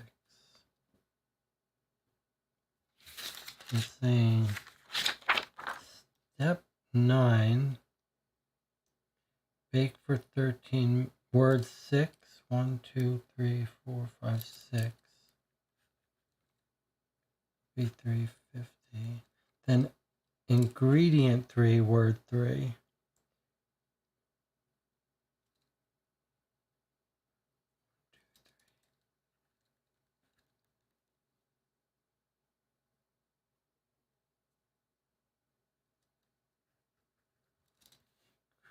And 6.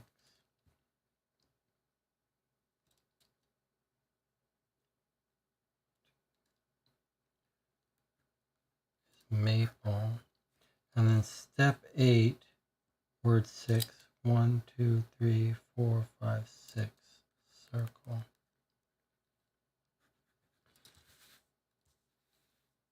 That's a pretty good guess, though. 315 sugar maple circle. That's the hypothesis.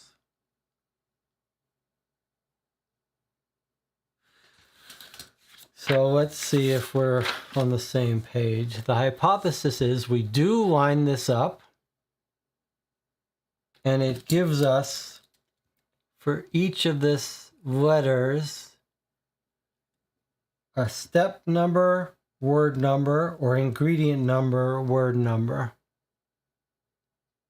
Step 9, word 6, ingredient 3, word 3, ingredient 6, word 3, step 8, word 6.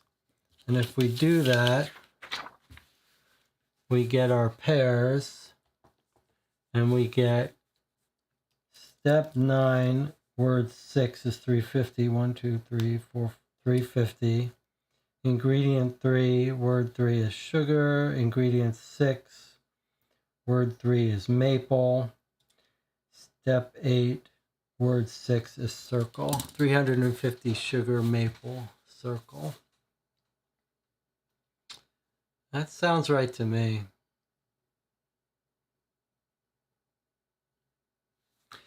It does make sense. It makes use of this. It makes sense of this lining up of numbers, which seem to me to be a reasonable guess. The part that I would not have made the connection to, which Antina has figured out, is S for steps, I for ingredients.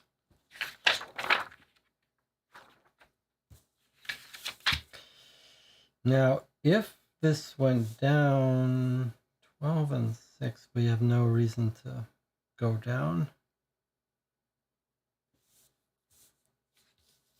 And then the C and the R and M. I think it makes sense to me.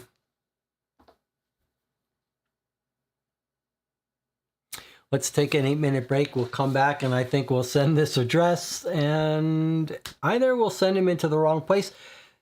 There either is a 350 sugar maple circle or there isn't. But if there is, that's got to be where she is. All right, we'll take an 8-minute break. We'll come back and I think we've got it. I'll see you in 8 minutes.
We're back. You're watching Call for Two. We think, about to solve the case of the Cupid Killer. We're going to send Sullivan to 350 Sugar Maple Circle. I believe that is the right answer. Unless anyone has any objection, it's time to do it. And remember, the instructions are, when we have the location to send him to, include the word solution in the body of the email. All right. Anything from the chat before we send him this address to go to? If we're wrong, Celeste may end up dead. If we're right, I think we're going to save Celeste. Any final words before?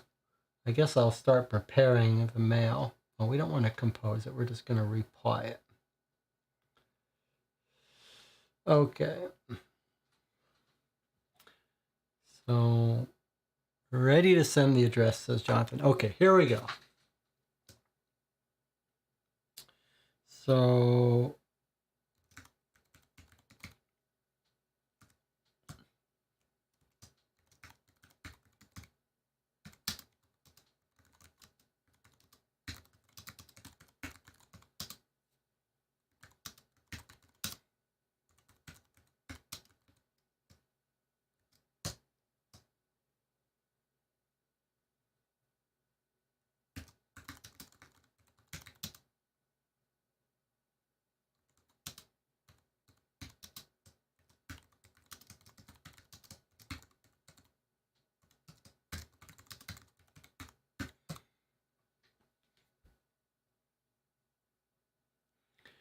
all right.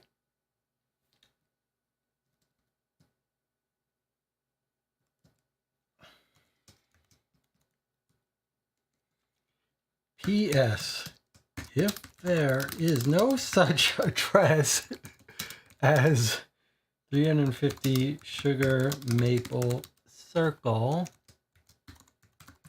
we would like to return our defective Tina robot version 1.0. Okay, here we go. Sending our reply now. Let's see what happens. We've spelled everything correctly. We have put the word solution in the body of the email. Okay, I've sent the message. Now we wait.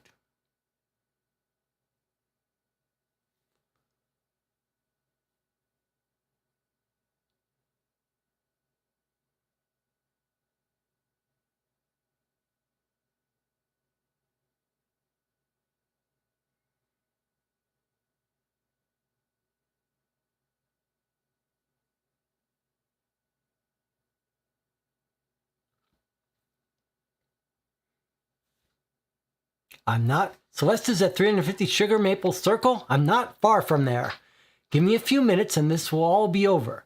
As long as the Cupid Killer doesn't manage to get the jump on me, I'll let you know what happens. If I don't make it out of this alive, get in touch with Detective Cam Jones and let him know who the Cupid Killer is.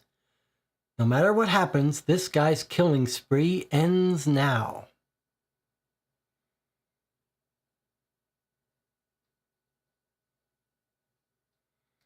All right.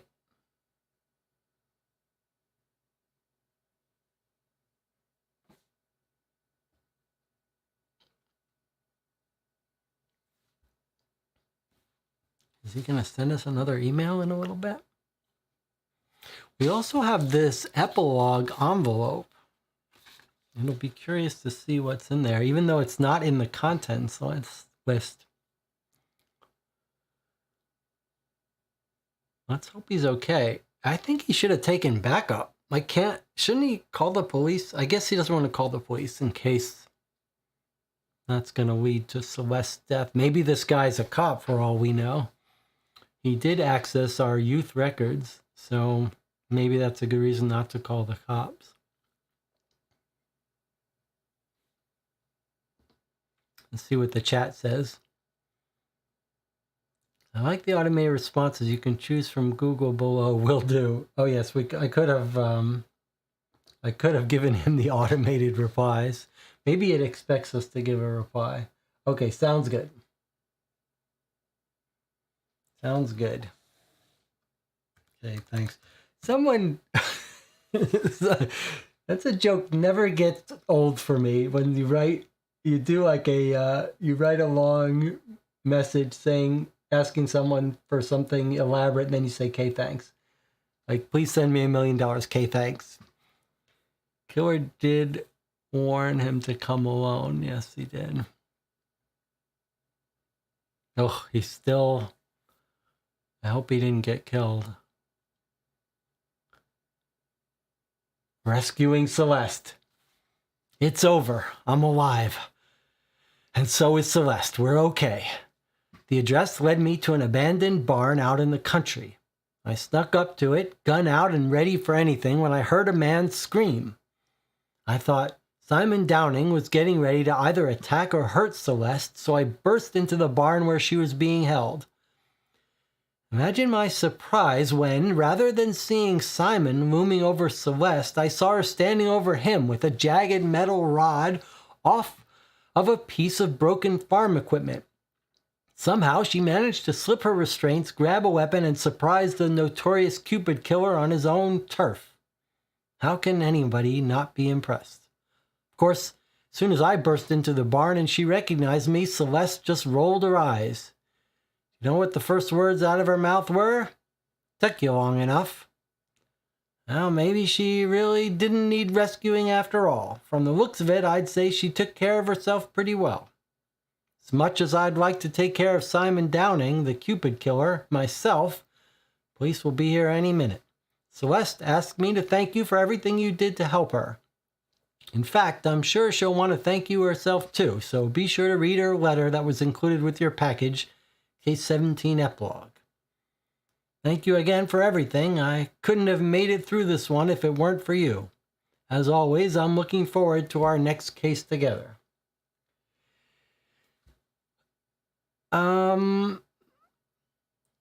It's a weird choice there to have us be unneeded.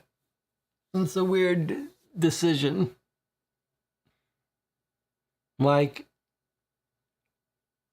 she didn't actually need us. We actually were not needed at all. We could have just waited at home, watched TV. She was going to rescue herself. Okay, a little odd.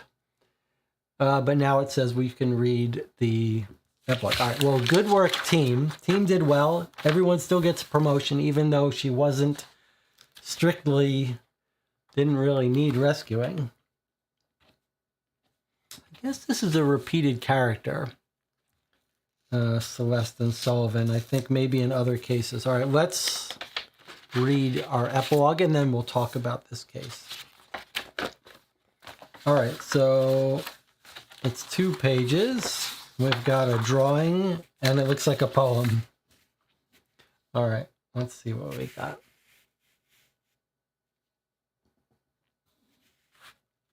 Hello. I know that Sullivan is convinced I took care of Simon Downing, the Cupid Killer, on my own, but that's not really true. I didn't have a chance to slip my restraints until he was distracted with Sullivan on the phone. If you hadn't helped Sullivan figure out who he was, I don't even want to think about what would have happened to me. Sullivan, of course, wants to know how I was able to slip out of my restraints. I told him it's another skill I learned thanks to my misspent youth. I could tell he wanted to ask me more, especially because Simon's letter mentioned some stuff about my past that I'd prefer to leave buried, but he hasn't yet. To be honest, what I did as a kid seems like it was a lifetime ago. I'm not really ready to go into details of it with anyone yet, but after everything you did to help save me, I want to trust you. Like Simon's letter said, I started my own criminal group as a teenager. It wasn't really a gang, to be honest. It was more organized than that. Anyway, I made a lot of money, a lot of bad decisions, and a lot of enemies along the way, till I got caught. Thankfully, I was still young enough that I wasn't tried as an adult, so the mistake hasn't ruined my life. Like I said, I've done everything I can to move on and leave that part of my life behind me. Even so, it's times like being held captive by a crazed serial killer that I'm thankful for the skills I learned back then. I know it's not much, but I've included a little something as a small token of my appreciation for everything you did to help me. Don't tell Sullivan, but it's one of his poems that I may or may not have stolen from his office. So that you don't think I'm unfair, though, I illustrated a few things from the poem myself. Hope you get a good laugh, but please do me a favor and don't show it to anyone else. By the way, I told Sullivan that if I'm going to be targeted by psychos who think we're a couple, at least I'd like to go on a real date with him for once. He was shy about it, but he agreed. We're going to dinner and movie. Generic, I know, but baby steps, right? This Friday, I can't wait. Thank you again for everything. If it weren't for your help, I might not still be around to even write this letter. Yours, Celeste. And then here she is, the poem from Sullivan, which she has illustrated. My Friends, a poem by Sullivan King.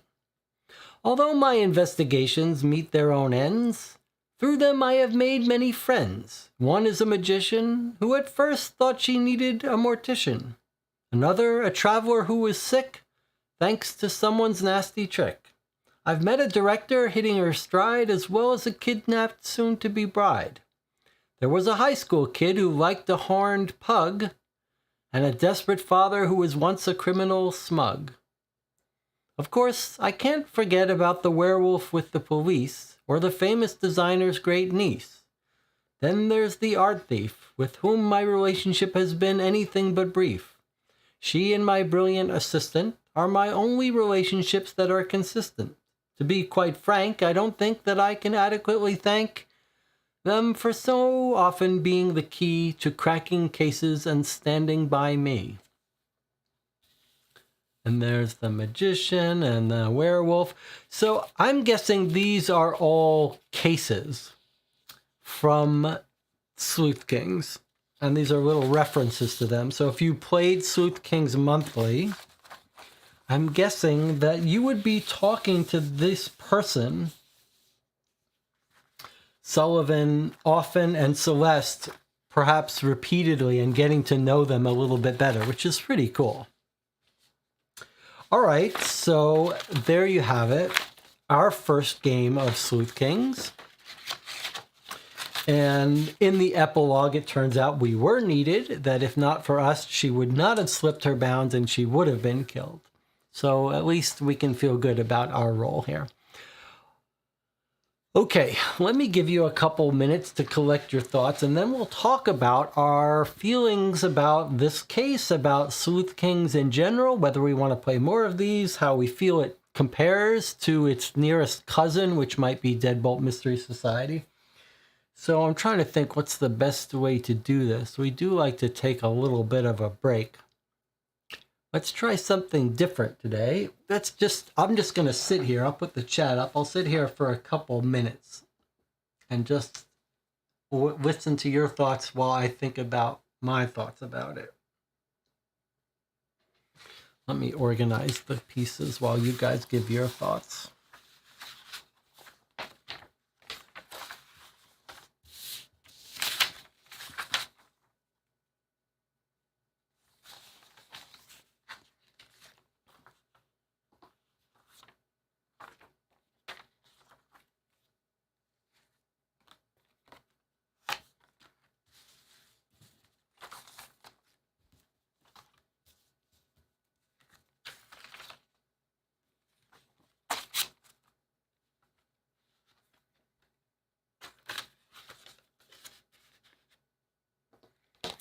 So I'm curious what you thought, how you liked the puzzles, how you liked the narrative, what you thought the difficulty level was compared to some of the other puzzle games we've played.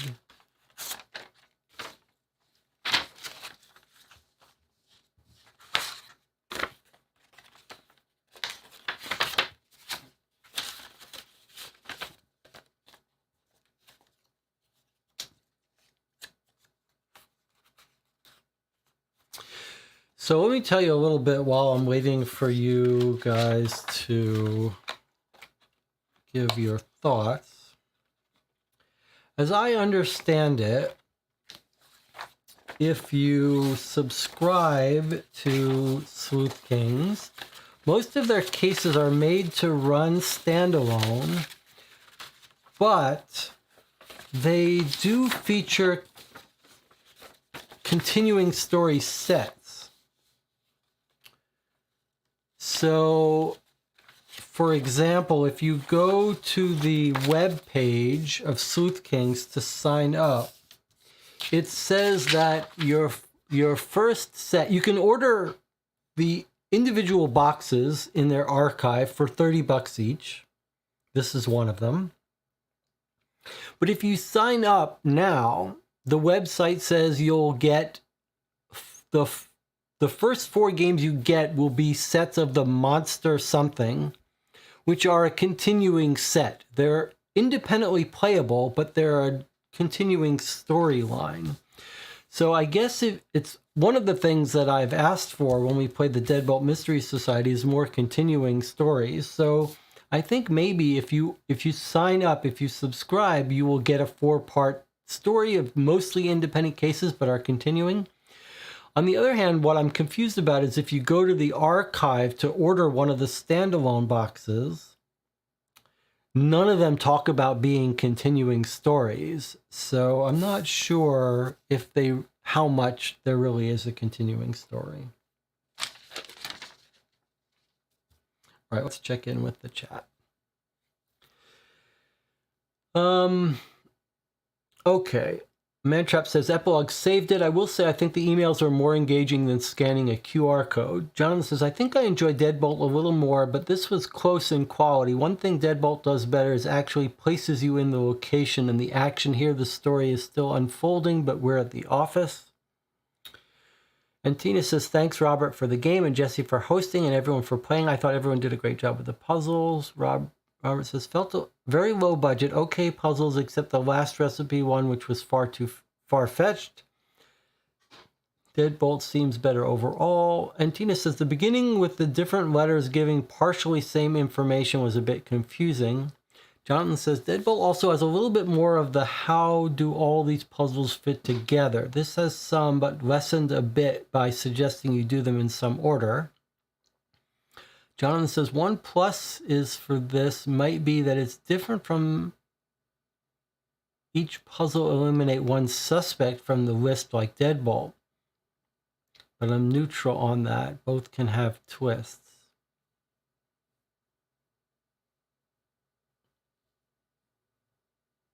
I do feel like this, if you think of the 2 tropes that Deadbolt and Sleuth Kings, we've seen them use, is one is the one Jonathan said, which is that each clue eliminates a suspect from a pool.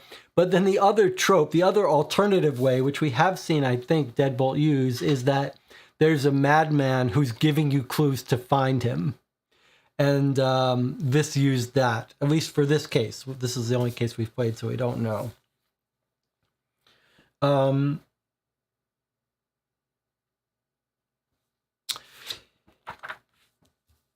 Yeah. What is the price range of this game? So these are all $30 games, which is what the Deadbolt Mystery Society boxes are as well. I would say this is pretty comparable in scope and in play length to Deadbolt Mystery Society boxes. And again, another focus on serial killers. There's a lot of overlap between the 2 games. They're both on the... They're both care less about sort of the props than something like Hunt a Killer. But they're both reasonably good quality. I like where they've put their money. They both seem to share a similar sort of balance of online stuff. Like this Deadbolt Mystery Society has their encrypted PDFs. Here we had a couple of real websites. I'm a little bit concerned that this one used a real website for that one puzzle. That was interesting and fun, but that storagefiles.net could go offline, and that would break this part of the game. It does feel like these are comparable games, similar in style. Okay, let's talk about the experience from start to end. I like that they include the contents in the box. I don't like that the contents wasn't quite accurate. The contents list did not specify the epilogue, even though the game obviously knows you have the epilogue because the last email says go get the epilogue that came in your box. And yet, if you look at the contents list, it's not here. This is also very confusing. Celeste's note, we didn't get Celeste's note. We got two printed things. One is called Investigation Report, and it wasn't clear to us who was sending this to us. And one is called My Investigation. Both talking about Celeste, both seeming to be from the same person, Sullivan. Neither of them signed, and both of them jumping in what felt like the middle of a conversation. It was a little bit of a rocky start. Something felt wrong about this.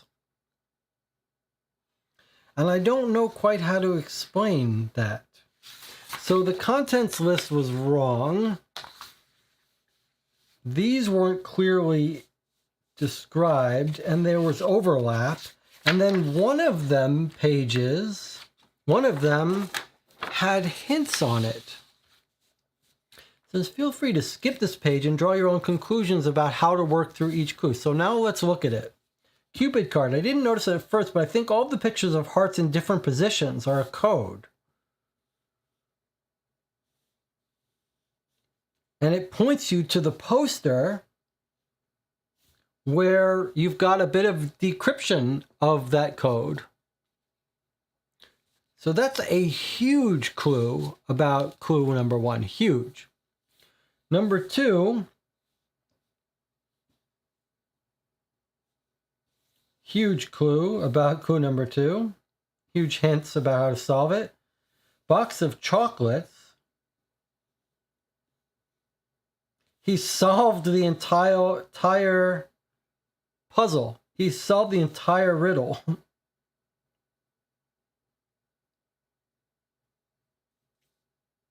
For us here. Where's the one with the synonyms? Doesn't solve the synonyms, huh?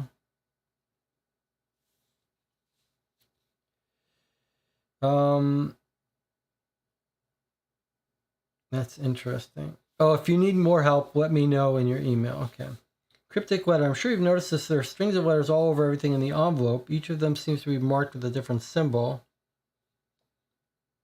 Once we've got the columns correctly placed, we'll be able to start unscrambling them. Okay. That's a weird decision to put such big hints here and have them. It almost feels like it expects you, if you want an extra challenge, skip this page. I don't love that decision. It feels to me like it shouldn't be so easy to read hints. I think they'd be better off saying, open up, if they really wanted to include this in the game and not have you email for hints. They've already got a nice email system for hints. I'm not sure why they felt the need to include this. If they did want to include this, I think it would have been better to put this in a special envelope called hints. So that was a little bit of a rough start with these two things that didn't feel right. However,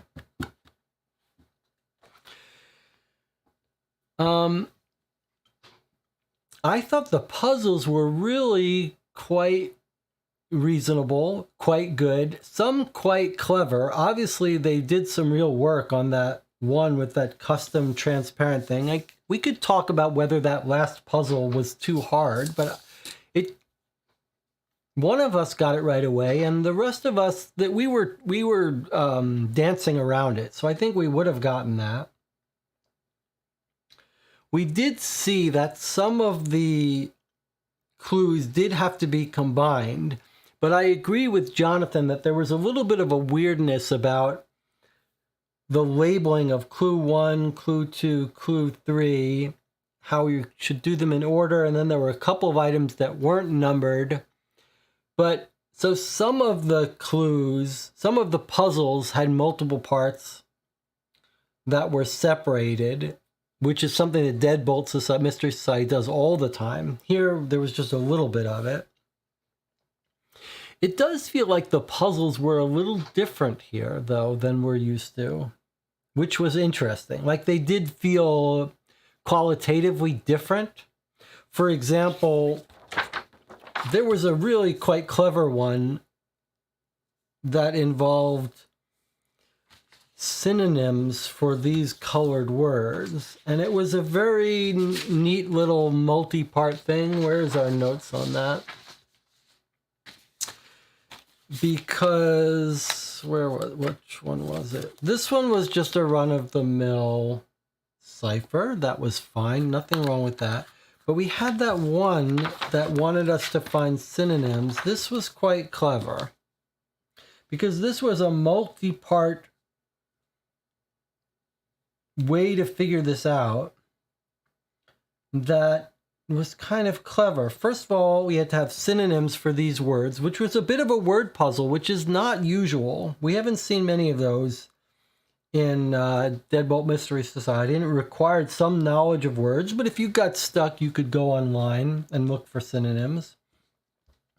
And then there was a clever thing where we had to figure out the order of these replacements that we didn't quite get at first, and we got stuck on that, but then it made logical sense that we wouldn't know the orders. And then when we found the order, it did spell out a word, and that was something common that we got. All of the puzzles, we basically got stuck on all of them a little bit. And the final solution was logical, which was a cool moment. Like, each of the puzzles actually had multiple steps. Like this puzzle here, we sort of intuited the basics of it, but then there was some confusion, and then it took us one little extra step about realizing primary colors, and we mixed them. And then even when we got that, then there was the problem that this filled out these. Even when we did fill these out, we then had to figure out how to unscramble them. And in both cases, both ciphers, both coded messages, they actually had to be solved by spending some real time doing some constraint satisfaction and saying, well, this has to be this kind of word. And those are my favorite kinds of ciphers, where there is no answer key that you find from the puzzle. The puzzle gets you close enough that you have to then do some just deductive constraint satisfaction to say, okay, well, this is the word to attack because it's only 2 letters, so it has to be this. And then you slowly whittle it down and come down to the only possible solution or likely solution. So I really liked that. Like, this was really enjoyable to go from here to here. And we had 2 of those puzzles. This was a similar thing where we kind of understood some constraints, but then we just had to play with it. To me, those are my favorite kinds of ciphers, and they're in stark relief compared to the hunt a killer things, which tend to give you, here's the exact way to decode it. Now go spend 2 hours doing painful work with a black light of decoding it. So I really liked some of the puzzles here. This last one with the transparent one, I think in fairness, you could see a group getting really stuck on that, but you can get hints. And I think we were going to get it, even if our Antenna robot malfunctioned. So I think the puzzles were actually quite good quality. And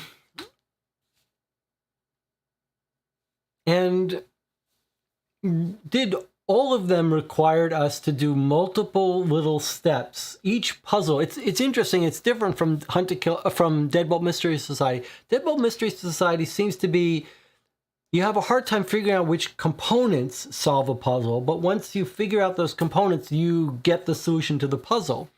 This was a little different. This was mostly obvious which pieces went together and what order you could do them in. But then each puzzle actually required multiple little steps and had little hiccups that we got stuck on. That was good. And the online puzzle was fun too. That's another example of where it seemed obvious that the numbers made sense, but then there was actually one little extra step.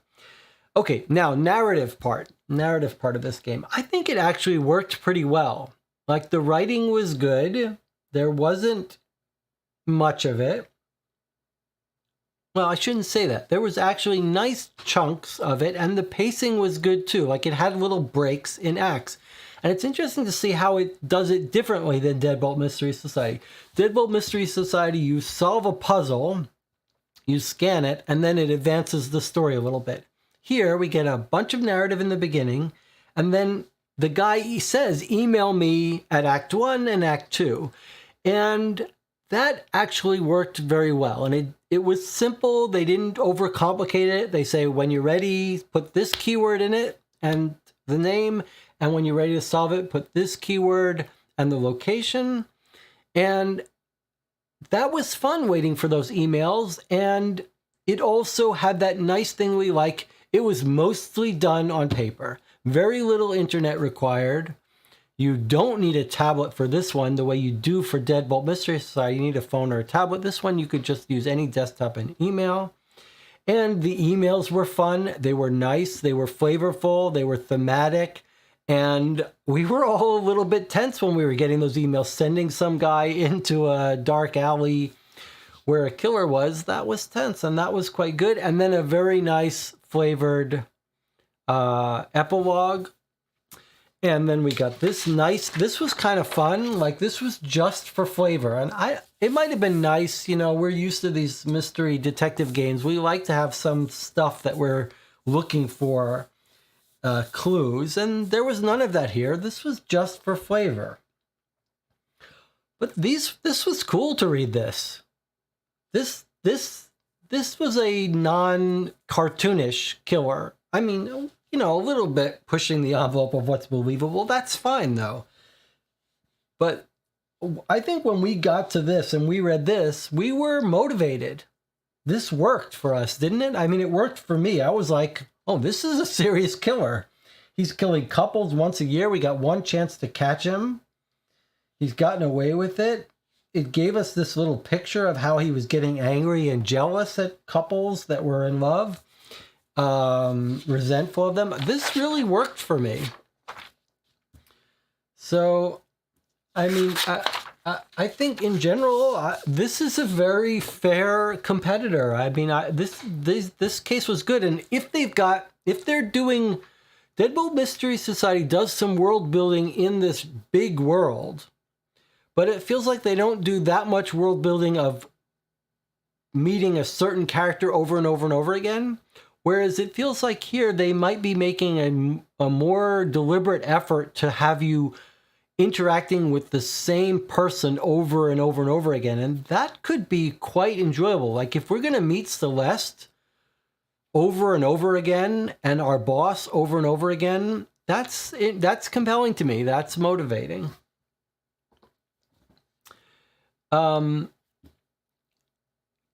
Nantina says, can you try to ask for a hint to see what it gives us? Okay, that's fine. The Mantrap says, I'm kind of torn. I've played a few of the Deadbolt boxes, and the puzzles seem to get easier the more games I play. The Deadbolt boxes have better stories compared to this one from Sleuth King. Celeste's note might have been the epilogue, I see. but then it should just be labeled epilog. Yes, you're right. I like the materials more from this box and the emails. Jonathan says, yeah, if you're happy with the price you pay for Deadbolt, probably worth picking up a few of these and throwing them into the mix just to provide you more puzzle variety. I think the overall story was on par with Deadbolt. Like I said, the only thing I like a little bit more is feeling more at the actual scene with Deadbolt. Not quite as big a fan when it feels like we are remote. Yeah, I'd say this experience is very similar to a Deadbolt experience. But it is nice to switch things up with the email stuff.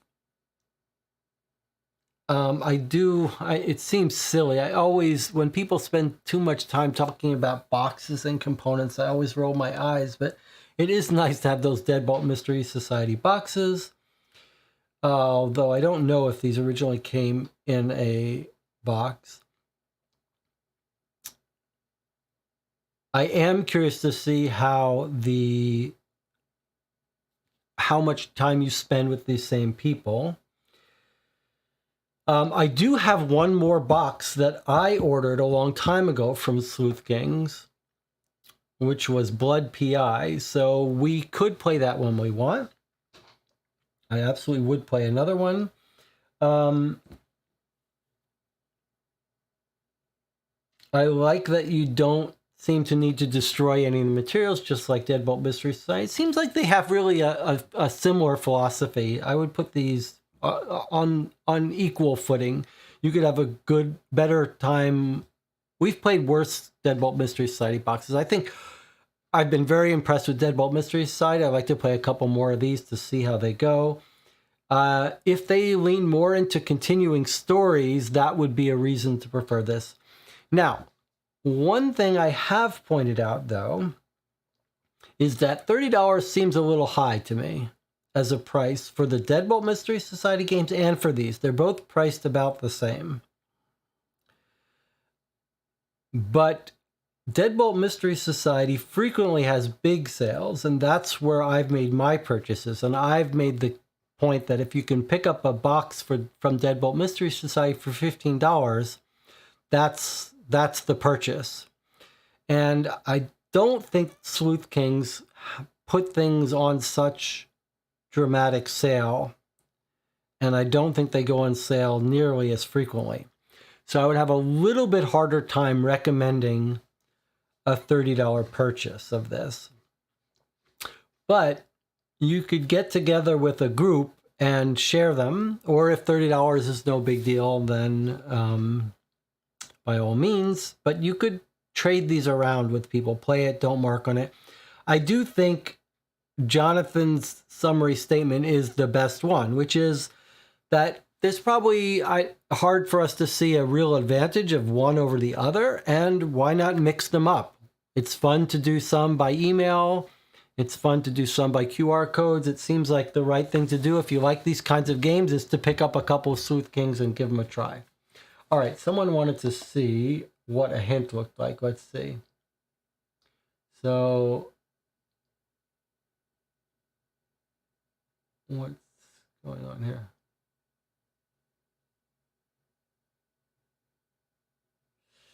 Okay, let's send him a, what's good to know, oh, that's us. Okay, let's ask him for a hint. Let's see what happens. Did it say what keyword we're supposed to use? Do we want a hint? Working on, let me know you're working on Clue 2. All right, let's see. We have gone back in time and we are stuck on Clue 2. Can you give us a hint? Let's see what happens.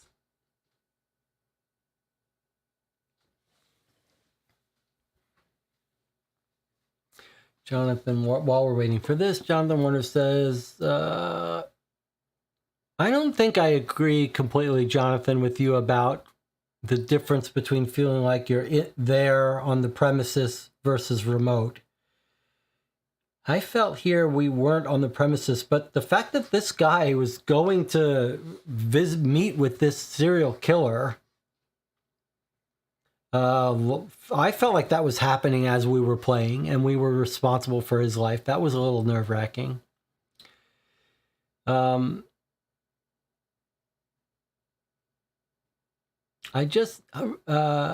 said, just finished Hunt to Killer Blair Witch Season 1 set. The blacklight part almost made me cry. Yeah, that's about how we felt. If you watch our playthrough, it was so... I think that's 2 or 3 times that I've played Hunt to Killer box, a big box and a small box, where we've solved the decryption exactly, and then the game made us spend an hour actually doing the decryption. And in Hunt to Killer, they're like, take this blacklight pen and spend an hour or more transcribing an encryption that has nothing to do with you've already figured it out long ago.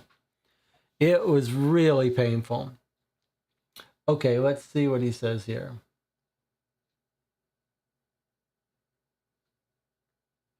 I think case complete. It didn't like that my reply had this other stuff in it, maybe. I think I have to delete everything. Select all, delete. Let's try again. Oh, maybe it doesn't like this. Let's try a different.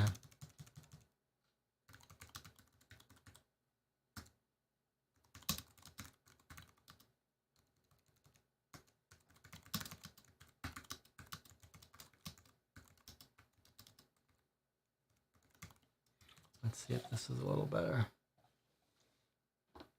So when I sent a reply, it was quoting the whole mail, and I think it thought it was complete. Let's see if it, or maybe it knows that we finished it.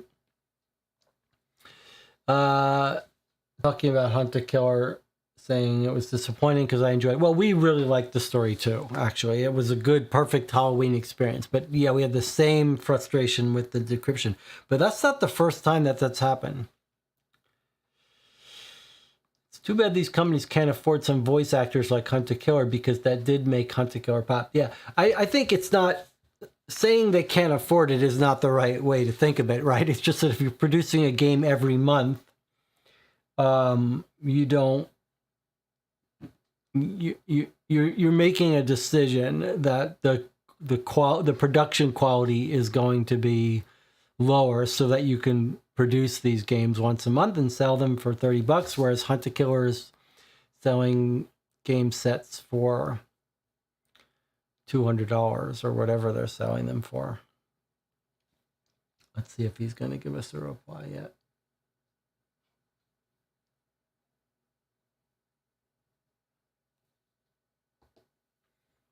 Well, I was pleasantly surprised, and I think we should play the other one. I'm curious to see a continuing story, because I like the narrative writing. All right, it looks like it doesn't want to give me a hint.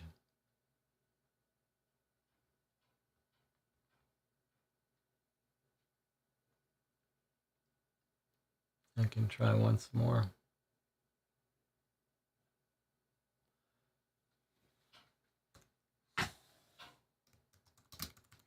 Need a hint on clue 3.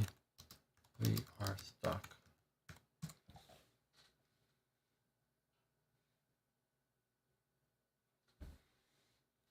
So far, it looks like Sullivan knows we solved the case. He's like, guys, I rescued her. Why are you asking me for hints? All right, so while we're waiting for that, a reminder that on Sunday I'll be playing turn 8, I believe it is, of The Case of the Blinded Birder, Sunday at 3 p.m. Those only take an hour or so. That has been very enjoyable. If you haven't been joining me for that, you have 2 days to catch up. They're about an hour each session, so you've got 7-hour block. Catch yourself up, and you can join us on Sunday at 3 p.m. And then stop by at the Board Game Geek Guild for this channel and help us decide what games to play Next, we've got an open window here. We don't know what to play next. We could play Sherlock Holmes Consulting Detective, another fan case. We could start on one of our big multi-set boxes. We've got one from A Killing Affair, Independence Day, which is long and big and is a 6-session game. And then we've also got the Hidden Listener from Cupid Killer, the most expensive set that you can buy. It's like a $300 set. That is going to be a serious expedition. So I'm not sure we're ready for that. But lots of options. Let me know.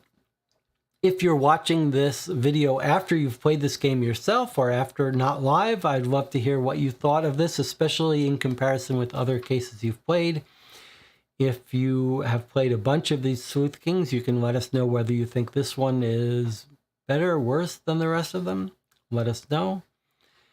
You could give this video a thumbs up if you want to see more videos like this. If you don't want to see me play more Sleuth Kings, you can give it a thumbs down. And okay, so it looks like we... I don't think... He just sent me... It doesn't seem like it's so easy to get a hint. If you need help, reply to this with help. Okay, let's see. So if we reply to this and we type help. Let's see. So it replied based on the subject email. It gave me a different reply. It didn't really give me a hint.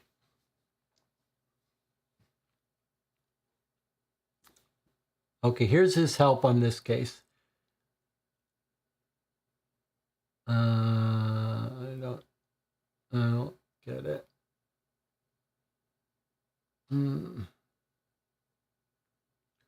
Doesn't seem to be giving much help. It seems to be oh, here we go. Complete randomness of the list is overwhelming, isn't it? Even so, we can't let it stop us. Celeste needs our help. I haven't made much progress with this, but one thing I'm confident in is that it's related to the wheel on the Cupid's Challenge poster. Each of the shapes mentioned are on the wheel, as are the colors. I'm pretty sure that the shapes in each pairing of Simon's list are telling us which section of the poster's wheel to look at. I'm also confident that each pairing Simon gave me is pointing us to one symbol. Assuming I'm right about all that, we'll still need to figure out what the colors in each pairing are telling us to look at. I'm sure it's a symbol in the designated section, but I haven't figured out much more than that yet. Even if you're still not sure what each pairing is trying to tell us, send me what you're thinking anyway. If something about it seems off, I'll share my final insights with you that I can. And if you're still having trouble, reply with "I'm lost," and I'll see if I can find the answer for you. This is quite a serious help system. Okay, so if we say "I'm lost," let's see what it says now. And then there's a little discussion in the chat about the Curse of the Dark Castle. That's right, right there. Curse of the Dark escape room. That's a 3D escape room map that you're building. It looks quite like quite some table presence. I'm not sure how well it will translate to being streamed, but I am happy to play that with the group if that's what the group wants to play next. All the more reason to go on the Board Game Geek Guild and let me know if that's what if that's the game you want to play next. Okay, let's see what he says. If he gives us a good solution. Look at this, a full solution. I said I'm lost, and he said I think I've got it. Like I mentioned, shapes are telling us which section to look at, and we have to mix the colors in each pairing together to figure out what symbol in the designated section to use. If we break it down, this is what we get. Hold on, I just realized something. Each of these symbols are near columns of random letters that the Cupid Killer included on the poem I wrote and on Celeste's picture. If I'm right, that means the strand of letters near the turtle shape will go in the number 1 column. The 2 letters near the unicorn shape will go in the 3 column. If you need help unscrambling the letters, reply to this email with help. So this just actually got a very substantial, huge amount of work went into creating this help system. It sounds like for each clue, we can get multiple emails walking us through it piece at a time. That's really, and in context, with the flavor and narrative, pretty impressive. That's actually pretty nice. And sort of presenting the illusion that you're actually talking to someone.